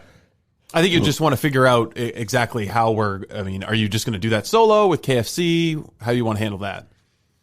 Are you going to have us involved in the podcast at all? I mean, obviously we'll be involved for prep, but yeah, it might be interesting for you just to do a week and get the Barstool experience. And yeah, the Minifans are going to hate that. Yeah, I hate it. I don't know. I mean, not if you have these guys they like Big Cat, they like Kevin. Oh, I like that stuff too, but it is also a step away from what we do. Right. It's just fine. I mean, so I'm thinking Big Cat, Kevin, Feidelberg, Carabas. Who'll be the 5th person you'd have? Jesus. I would say Dave will not be available at 8 in the morning. No. Casey, maybe? But I like the idea. Yeah, maybe. But I like the idea of, like I was saying to you yesterday, if our show every day was reacting to my show with Dave, a lot of that, and then Dave and I would, Dave would get defensive about us making fun of that show. It's sort of this endless cycle all week, which I kind of like too. But I guess that's not the audio quality. Yeah, I mean, I'll talk with Fowler and see if we can come up with some solution. But absent a $2,000 piece of equipment installed in here, probably not going to happen in the next couple of weeks. Right. So I mean, it sounds like you guys aren't going to work all week. Oh, we'll work. What are you going to do? I don't know. I mean, what the fuck are you going to get a week off? Text you stories from now and then. So I'm going to work 2 jobs that week. Yes. Text you inspirational. That seems a little strange, doesn't it? It does. And you're going to do nothing. You going to take your jar of happy thoughts with you? Does that still exist or no? You throw it away? I don't think I threw it away. But it was a gift. It was a birthday gift. I throw it away. Is it in the other room there, Steve, with all the other stuff? It might be somewhere. It's very what's going on? Somebody asked me yesterday what's going on with the mural. Still waiting. I showed you a sketch yesterday or 2 days ago. Still waiting on the guy to send a final sketch before we get him in here. Get basically the design laid out before we start laying paint. Okay. Laying paint. I mean, sure. Sounds like a real painter's term. When do you anticipate that being completed? I don't think that the mural will be completed until after Christmas. Just because we get into next week. And no, definitely. No, I figured that was the case. Yeah. Do you think that Studio in Red 13 is done yet? I'm going to say no. Let's call. So we got to use it. Hey, when's this lie detector thing happening? That's another good question. Steve's been not forget about that. I've reached out to 2 lie detectors in the area, and they haven't gotten back to me. You have? Mm-hmm. They haven't gotten back. We'll put the call out. I mean, let's get somebody. Believe me, as a Minifan who can administer a lie detector test, I have no doubt about that. I have no doubt about that. I think the old finger to the palm trick might work. That's true. I'd like this next week, though. By the end of next week. I know. That's why I've been trying to scare one up, but I haven't heard back from. Have you really tried, though? I have. Yes. You've called 2. I've called 2. Google lie detector. Polygraph test administrator. And they just say no? No, they just haven't gotten back. There was one website, like the first result that comes up is a place in, I think, Chelsea or Quincy. They had 2 phone numbers and an email, and no one picked up on the phone numbers, no response to the email. And then there was another one that was like Consigli Polygraph or something like that, and no response from them either. So, Believe that, Mike? I sure don't, but we'll get to the bottom of it. I think we got to the bottom of a lot today. I'm not really sure what we solved. Yes. But, we did. Are these parody songs good or no? Well, we've got one from the master, the creator of Steve's a Liar. Oh. Well, kind of have to give him the benefit of the doubt, right? Of course. Yeah, go ahead.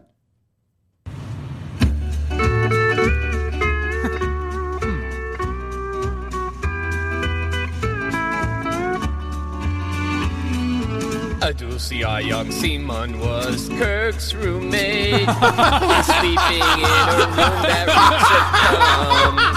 Wait, start over.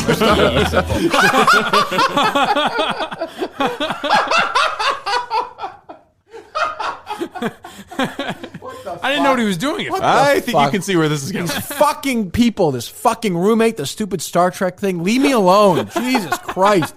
Well, you asked. What talk about? I mean, they're trying to ban books, for Christ's sakes. They're trying to ban. We got to that, and now this. Jesus. The South was right? That's no title for a book.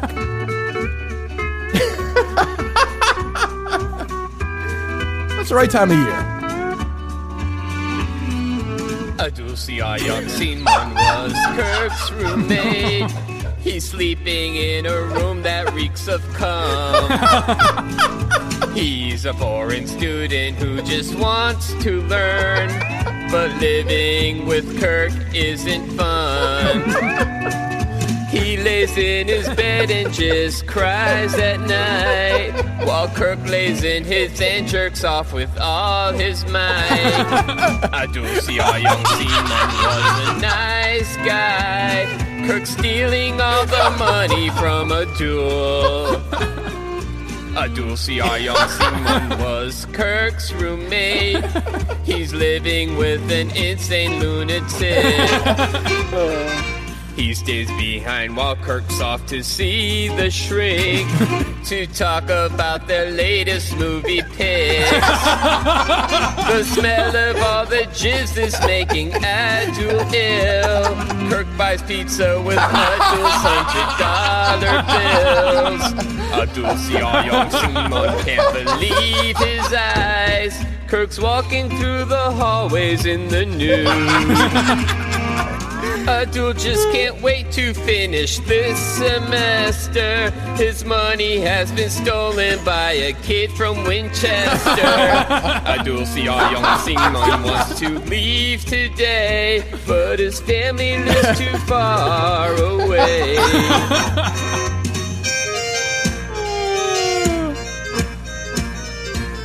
Abdul young Simon was Kirk's roommate. He wants to be a doctor in Thailand. Oh, Jesus.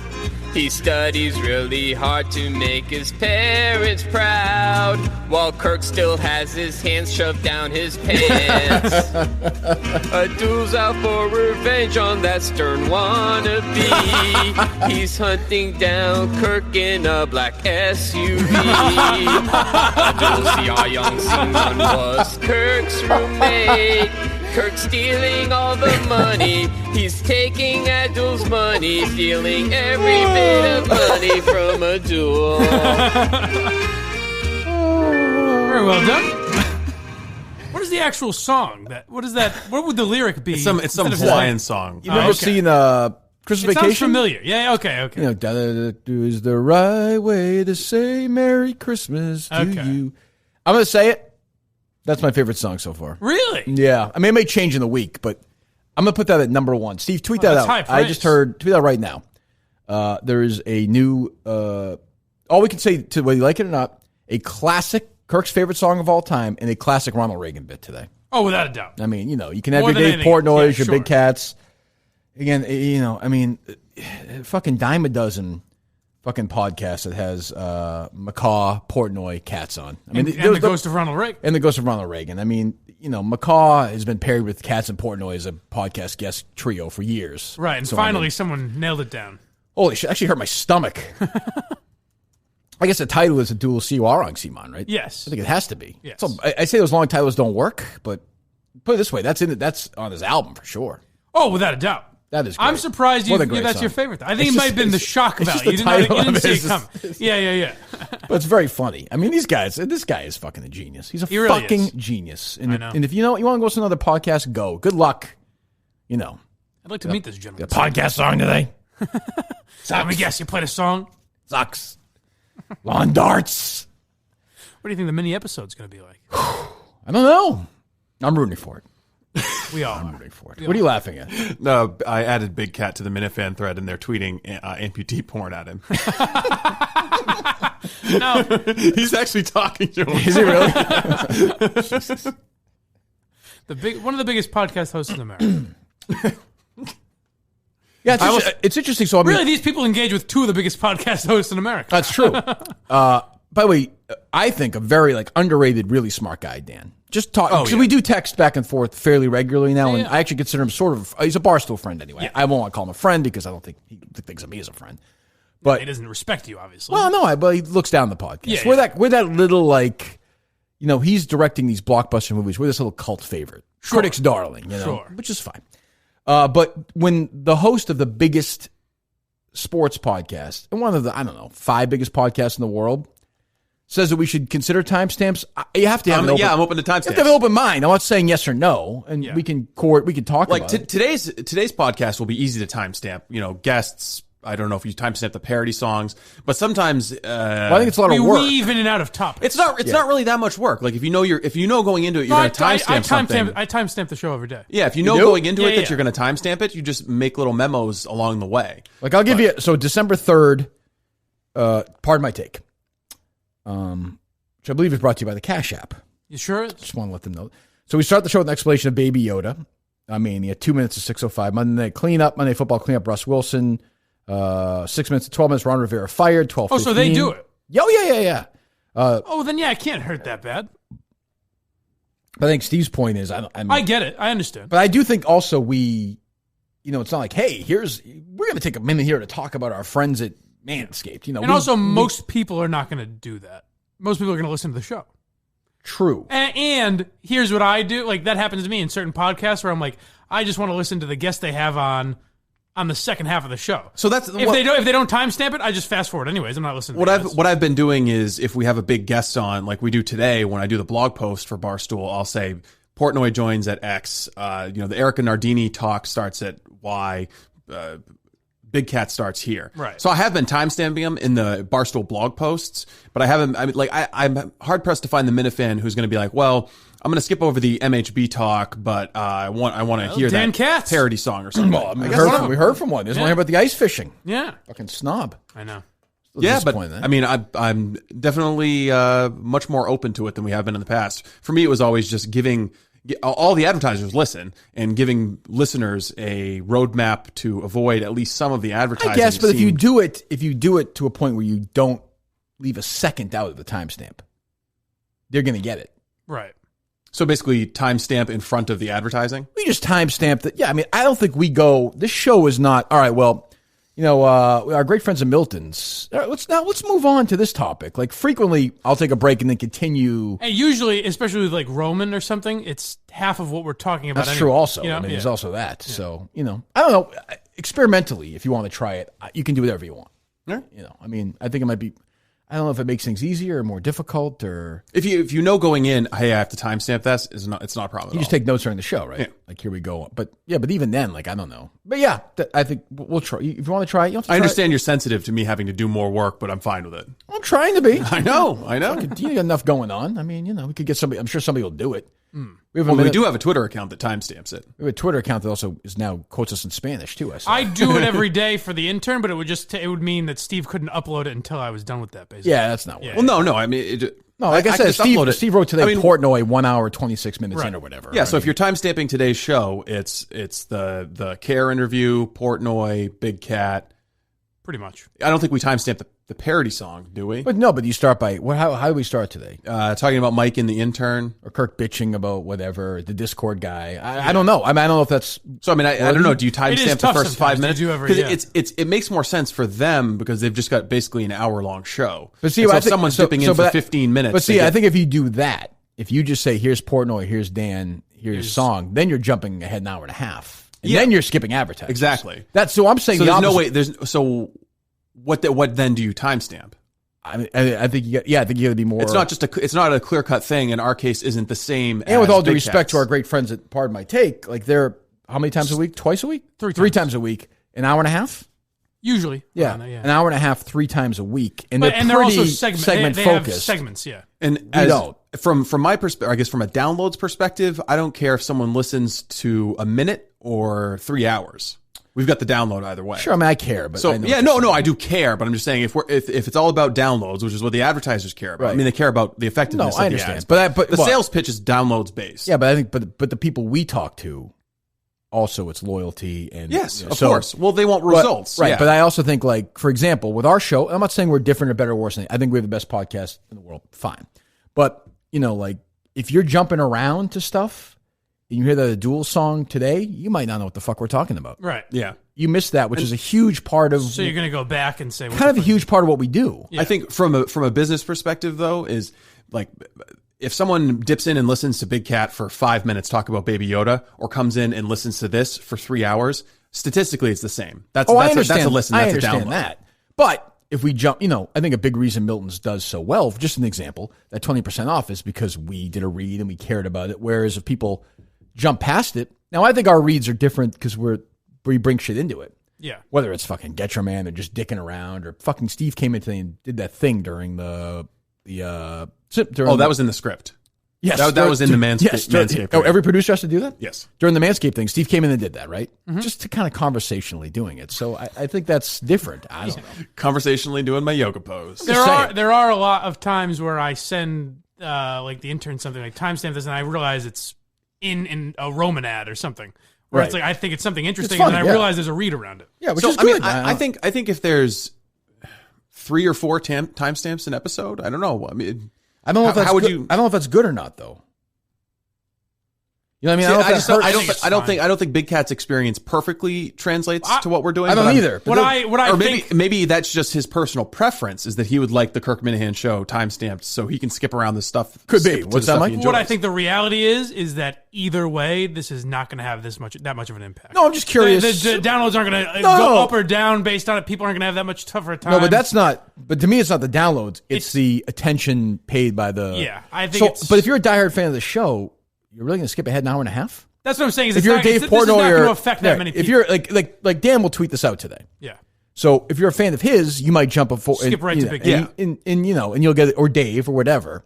That's different. Or yesterday, Matt Walsh, right? Yes. Yep. He tweeted out and Brandy retweeted it, which I saw. Yeah. So that's different. But I think if you, I don't know. I just find it interesting. I don't really. For me, it's not a clear cut thing, but the roadmap around advertisements was my one argument weighing against it. But let's think about it. Guess. I mean, I'll definitely makes sense. Which I've been doing for the blog post. Yeah. So I've kind of been trying to find a middle ground, but I'm happy to timestamp it. I also think the hardcore Minna fans, I think they like Dan because he's good and he's a friend of ours. Mm-hmm. But I think the hardcore Minna fans, with all great respect, will enjoy the Duel song more. Yes. Right. You know what I mean? That's not even a put down. It's just if you listen to it every day, like if I want to part of my take, I think I'd be a great guest. Or even you mocking Jerry or any of that. If I want to part of my take, I think I'd be a great guest for them. But the hardcore fans of part of my take would be like, well, I'd rather listen to these two guys bullshit for, I mean, they all know Or Dan. even, honestly, the people that listen to part of my take every day might want some, an NFL head coach. Sure. But I just mean they'd rather hear what they like. That's what I'm saying. I could go on to do the funniest hour of all time. Dan was great. But it would be different than what they're used to when they click that little pardon the take button and what they're hit. Pardon my take. Not pardon the take. Yeah, exactly. Jesus. Pardon. That is a Russian fucking thing. Pardon the take. Pardon the take. Oh, would Fitzy say that? Well, it doesn't matter. That Fitz. What was that? Who the hell would you tell me Fitzy did that impression of Fitzy doing the impression of? A little bit like state media, but please go on. Tell me more about job you do. Oh, who is it? Good accent. The guy from The Hangover, Ken Jeong? Yeah, you were doing his impression of Fitzy doing the impression of him, weren't you? Is that what I was doing? I couldn't remember. I don't remember that. Didn't happen? No, I don't think so. I think Fitzy's a good guy. Who's on the Asian Mount Rushmore? What do you mean? Just overall. Boy. I mean, not to be stereotypical, but Bruce Lee would be up there, I guess. Mm-hmm. Boy, I hate his portrayal in that Tarantino movie. Did you? I hated that whole scene. Did you? I hated Kurt Russell in it. I didn't like any of that. I thought it was all right. That movie is. It brings me to this, actually, ironically. We'll get to that list later, Mike. Did they do every...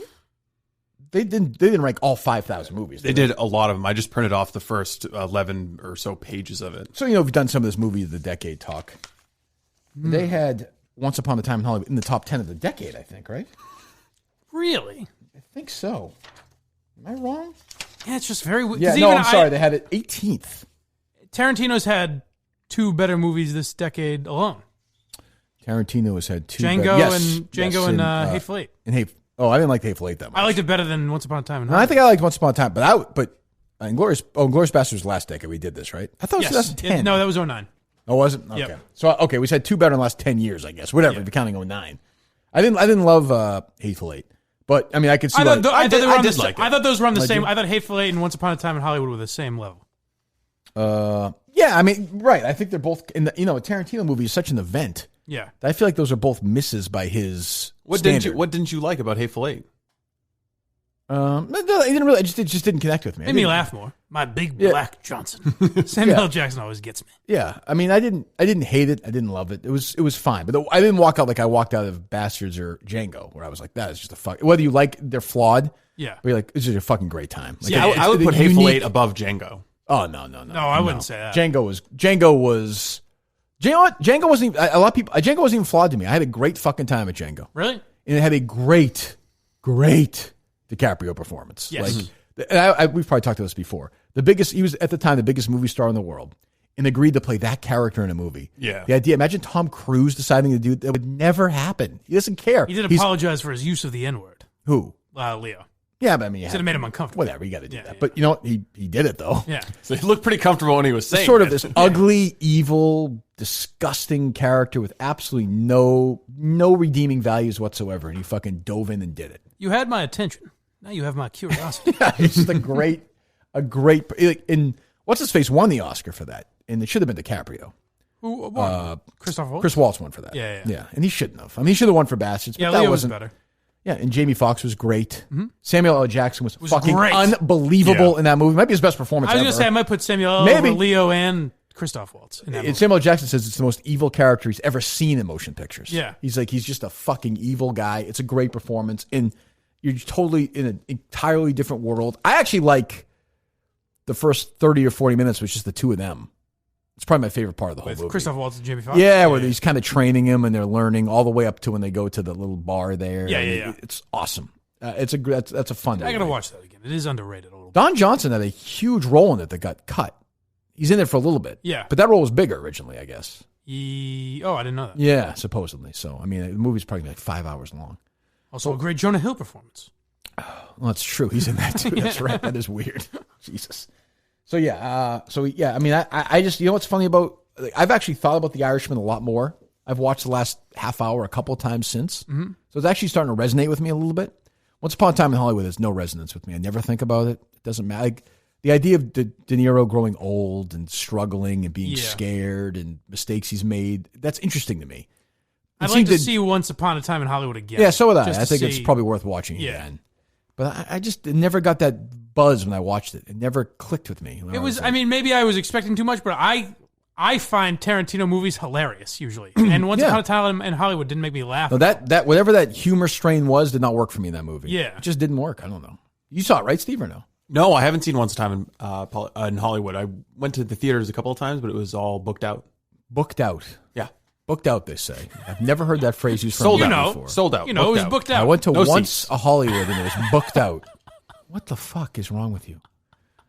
You should Also do that timestamps. you're showing up to the timestamps theaters. of. You should, also that. You're my mom. You should do timestamps just when you're clearly Russian. That's what I would listen to. Like parts where Steve obviously gives away the fact he was not born in America. That should be the timestamps, like 5 times a show. Give me a ticket, young man. You trying to call? What was that? Movie phone? You've reached movie phone. Starring here. Why don't you just tell me the name of the movie you want to see? 9.5 months, starring Hugh Grant and Julianne Moore, is playing at 2:40, 5 to beep. 555 Phil. Steve looks at the paper in the morning. Like, you know what? Oh, it's playing it. That's playing at the what's local playing at the Cineplex? You guys, cinema. you guys watched it right when it came out and said it sucked. So that hasn't. I said it was okay. A burning desire Totally, to see it. I said it was totally okay. irrelevant part of the debate that you just showed up at the movie theater. Who does that anymore? I did. He lives in a different town. Happened to be in the neighborhood. Manager. 2 tickets, please, for the new Tarantino flick. I understand. This young whippersnapper tells me it's all sold out. I understand that Margot Robbie's quite a dish. You've never bought a ticket at the movie theater. Sure. Okay, but, done. But it's been Done. a long Done. time. Done. New. But if you were buying it when it was still sold out? A long time since I strolled up to the theater. I got to be honest, and you're right. I mean, I used to do it all the time. A long time since I've strolled up to the theater and been like, oh, what's playing today? But there are movies that I would do that with now. But it's movies that I would be certain are not sold out. Like Knives Out is a movie that's getting really good reviews, right? Yeah. like it's been out for 3 or 4 weeks. 2 o'clock till you'd show up on a weekday. Yes, you'd feel safe. Which is what I fucking did, but it was sold out. It was like a week or two later. But if it was sold out, there was still heat around it, though. It was a week. You know what I'm saying, Mike? Yeah, I didn't realize that there was still going to be heat around it. It was, like, are you going to show up? A week or two out next Friday? Like, oh, time to go a galaxy far, far away with my friends Kylo Ren. Like, that's going to be sold out. I will take 1 ticket, please. I'll take 10 tickets for Star Wars, please. I don't see why any of this is funny. Now, see, you timestamp this, and this is what everyone will want to hear. That's true. Well, do you have tickets yet for Star Wars? I don't, no. Oh, so you're not going to see it the opening night then? Oh, no. Oh, sorry. Not that big a fan. Pugn your work. I mean, I can wait a couple of days. You'll see it that weekend or no? I want a Robinson review. Maybe not even that weekend. Oh, Joe. I can't even. It probably goes back to Harry Potter. The last time I saw something when it opened. So you're not a fan of movies then? Not huge. I'd rather watch in the comfort of my own home, to be honest. See, I still like. I'm old. That experience. No, but I like that too. Yeah, I mean, not for every movie. Like you don't have to see whatever. You know what I mean? Even The Irishman, I wouldn't qualify with. I'm considering if the girlfriend's around. You might be working, but I'm considering seeing Richard Jewell. Yeah. This weekend. We should all see in theaters. That's kind of requirement of. I think all three of us need to see that this weekend. Right. Yeah, I think so. The last couple of times I've been to the theater, there are always people talking. Well, that's every time. Always people talking. In the always movie people theaters. using their cell phone. It's like, what the fuck? I can just watch it at home. No one's talking. If she doesn't want to see it, Alba, why don't you say, you know what? AJ, you're up. No, just say, I'll sleep with you if you go see it with me. Kind of play the Richard Jewell card, sexualize. Listen, it. Dame. Yeah, spread out. We're gonna, this is what you're gonna do. Well, I think the cell phone thing is definitely. But I will also say they have done. I think movies, by and large, most theaters have done a good job of trying to replicate the home experience. Yeah, they tell you 10 million times. And also that, you do have the nice seats. Most have tried. It's not. I agree, it's not perfect. Oh, it's much better than it used to be. If you go to a Superlux, yeah. Oh, I think even most, the one in Burlington is like an old AMC theater. They ripped them out. They put in pretty decent the reclining seats. Even Western Mass, I think they've done that. Yeah, I think because they have to survive. Yeah. The close ones for me are the Superlux at Chestnut Hill, Regal by Fenway, or there's one in, I think, Dorchester. And only the Superlux has comfortable in Dorchester? seats. I didn't know there's a theater in Dorchester. I think so. In Dorchester. I think there's an AMC somewhere around there. Oh, there's one in Braintree. And Randolph. Those are the closest, I think. But anyway. Yeah, anyways, only the Superlux has comfortable seats, and you're paying like $25 for a ticket. Well, there's also that. I agree. But I'm just saying I think what's interesting about that, though, too, is they have basically said because, I'm thinking of like the theater in Woburn where I grew up seeing all my movies. And those theaters would have 200-300 seats. 150, like now they're just like, some have like 20 seats, 30 seats because they have these stadium seatings. They've taken kind of a hit on that. So they jack up the prices. Yeah, for me, the only benefit of the theater is seeing it earlier. There's no other benefit whatsoever. Oh, I like the Star Wars. Get a little corn, having surround sound. Someone's going to sneak a lightsaber in and wave it around when the opening music plays. Being in a theater with people and hate it. Oh, that's the best part. No, the lights are out. The popcorn's gross. The nachos are gross. The food's gross. I don't agree. The nachos. Yeah, what are you getting nachos at the movie theater for? Yeah, every movie theater has nachos. Doesn't mean you have to get them. What, you a gun to your head when you go in there? I'm hungry. Bring food. Eat before, you idiot. Sometimes I do, and then I'm still hungry. Nachos. That's true. This is a man that gets a burger and then an entire pizza. Have you ever? You've never gotten nachos at a movie theater? Not once. Well, I'm a sucker for the fake cheese. But I never get nothing though.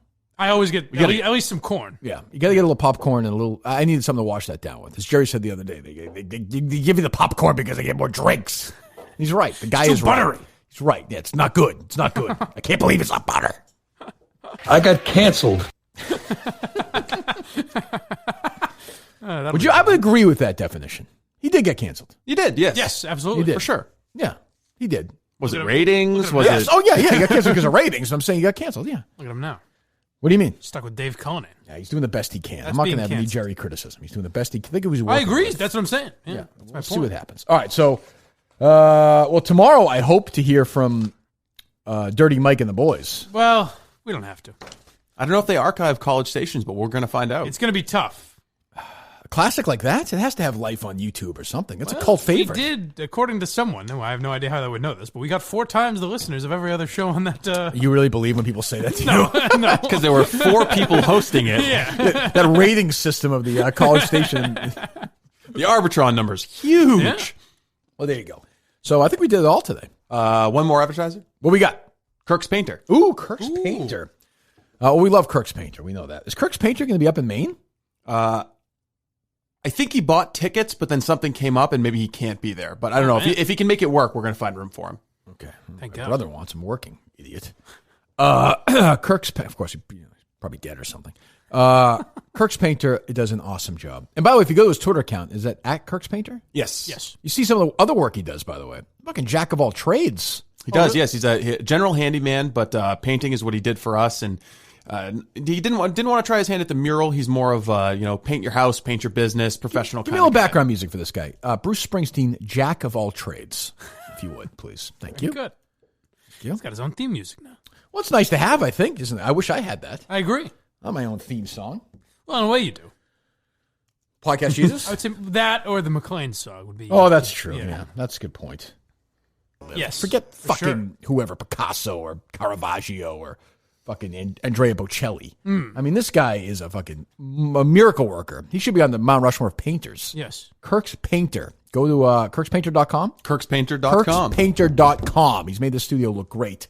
And he'll do that for you as well. Kirkspainter.com. And it might be the season for exterior painting is over, but he does lovely interiors. So home, business, you just need a room that needs to be spruced up. No job too small. Like our studio. I would say he did the interior here. I don't think he did the outside, did he? No. Okay. He may do that, though. Who knows if he gets the assignment. Have you seen your buddy at all since we first got here, Steve? Which one? I got a ton of buddies. Well, the guy you stripped for. Italian gentleman. Oh, no, I haven't. Jesus. That's strange. Yeah. It's almost like it never happened. You know who I might have seen? Again, my eyes aren't great, so I can't confirm. Sure, we understand. But someone walked in here a few weeks ago, very confused. Seemed like she was coming back. Oh, God, really? No, no. Coming up the ramp as I was going down. Jesus, God. Well, all right. Well, I think we did it all today. I told you today'd be a short show, and I nailed it. Yep. You were right. Nailed it.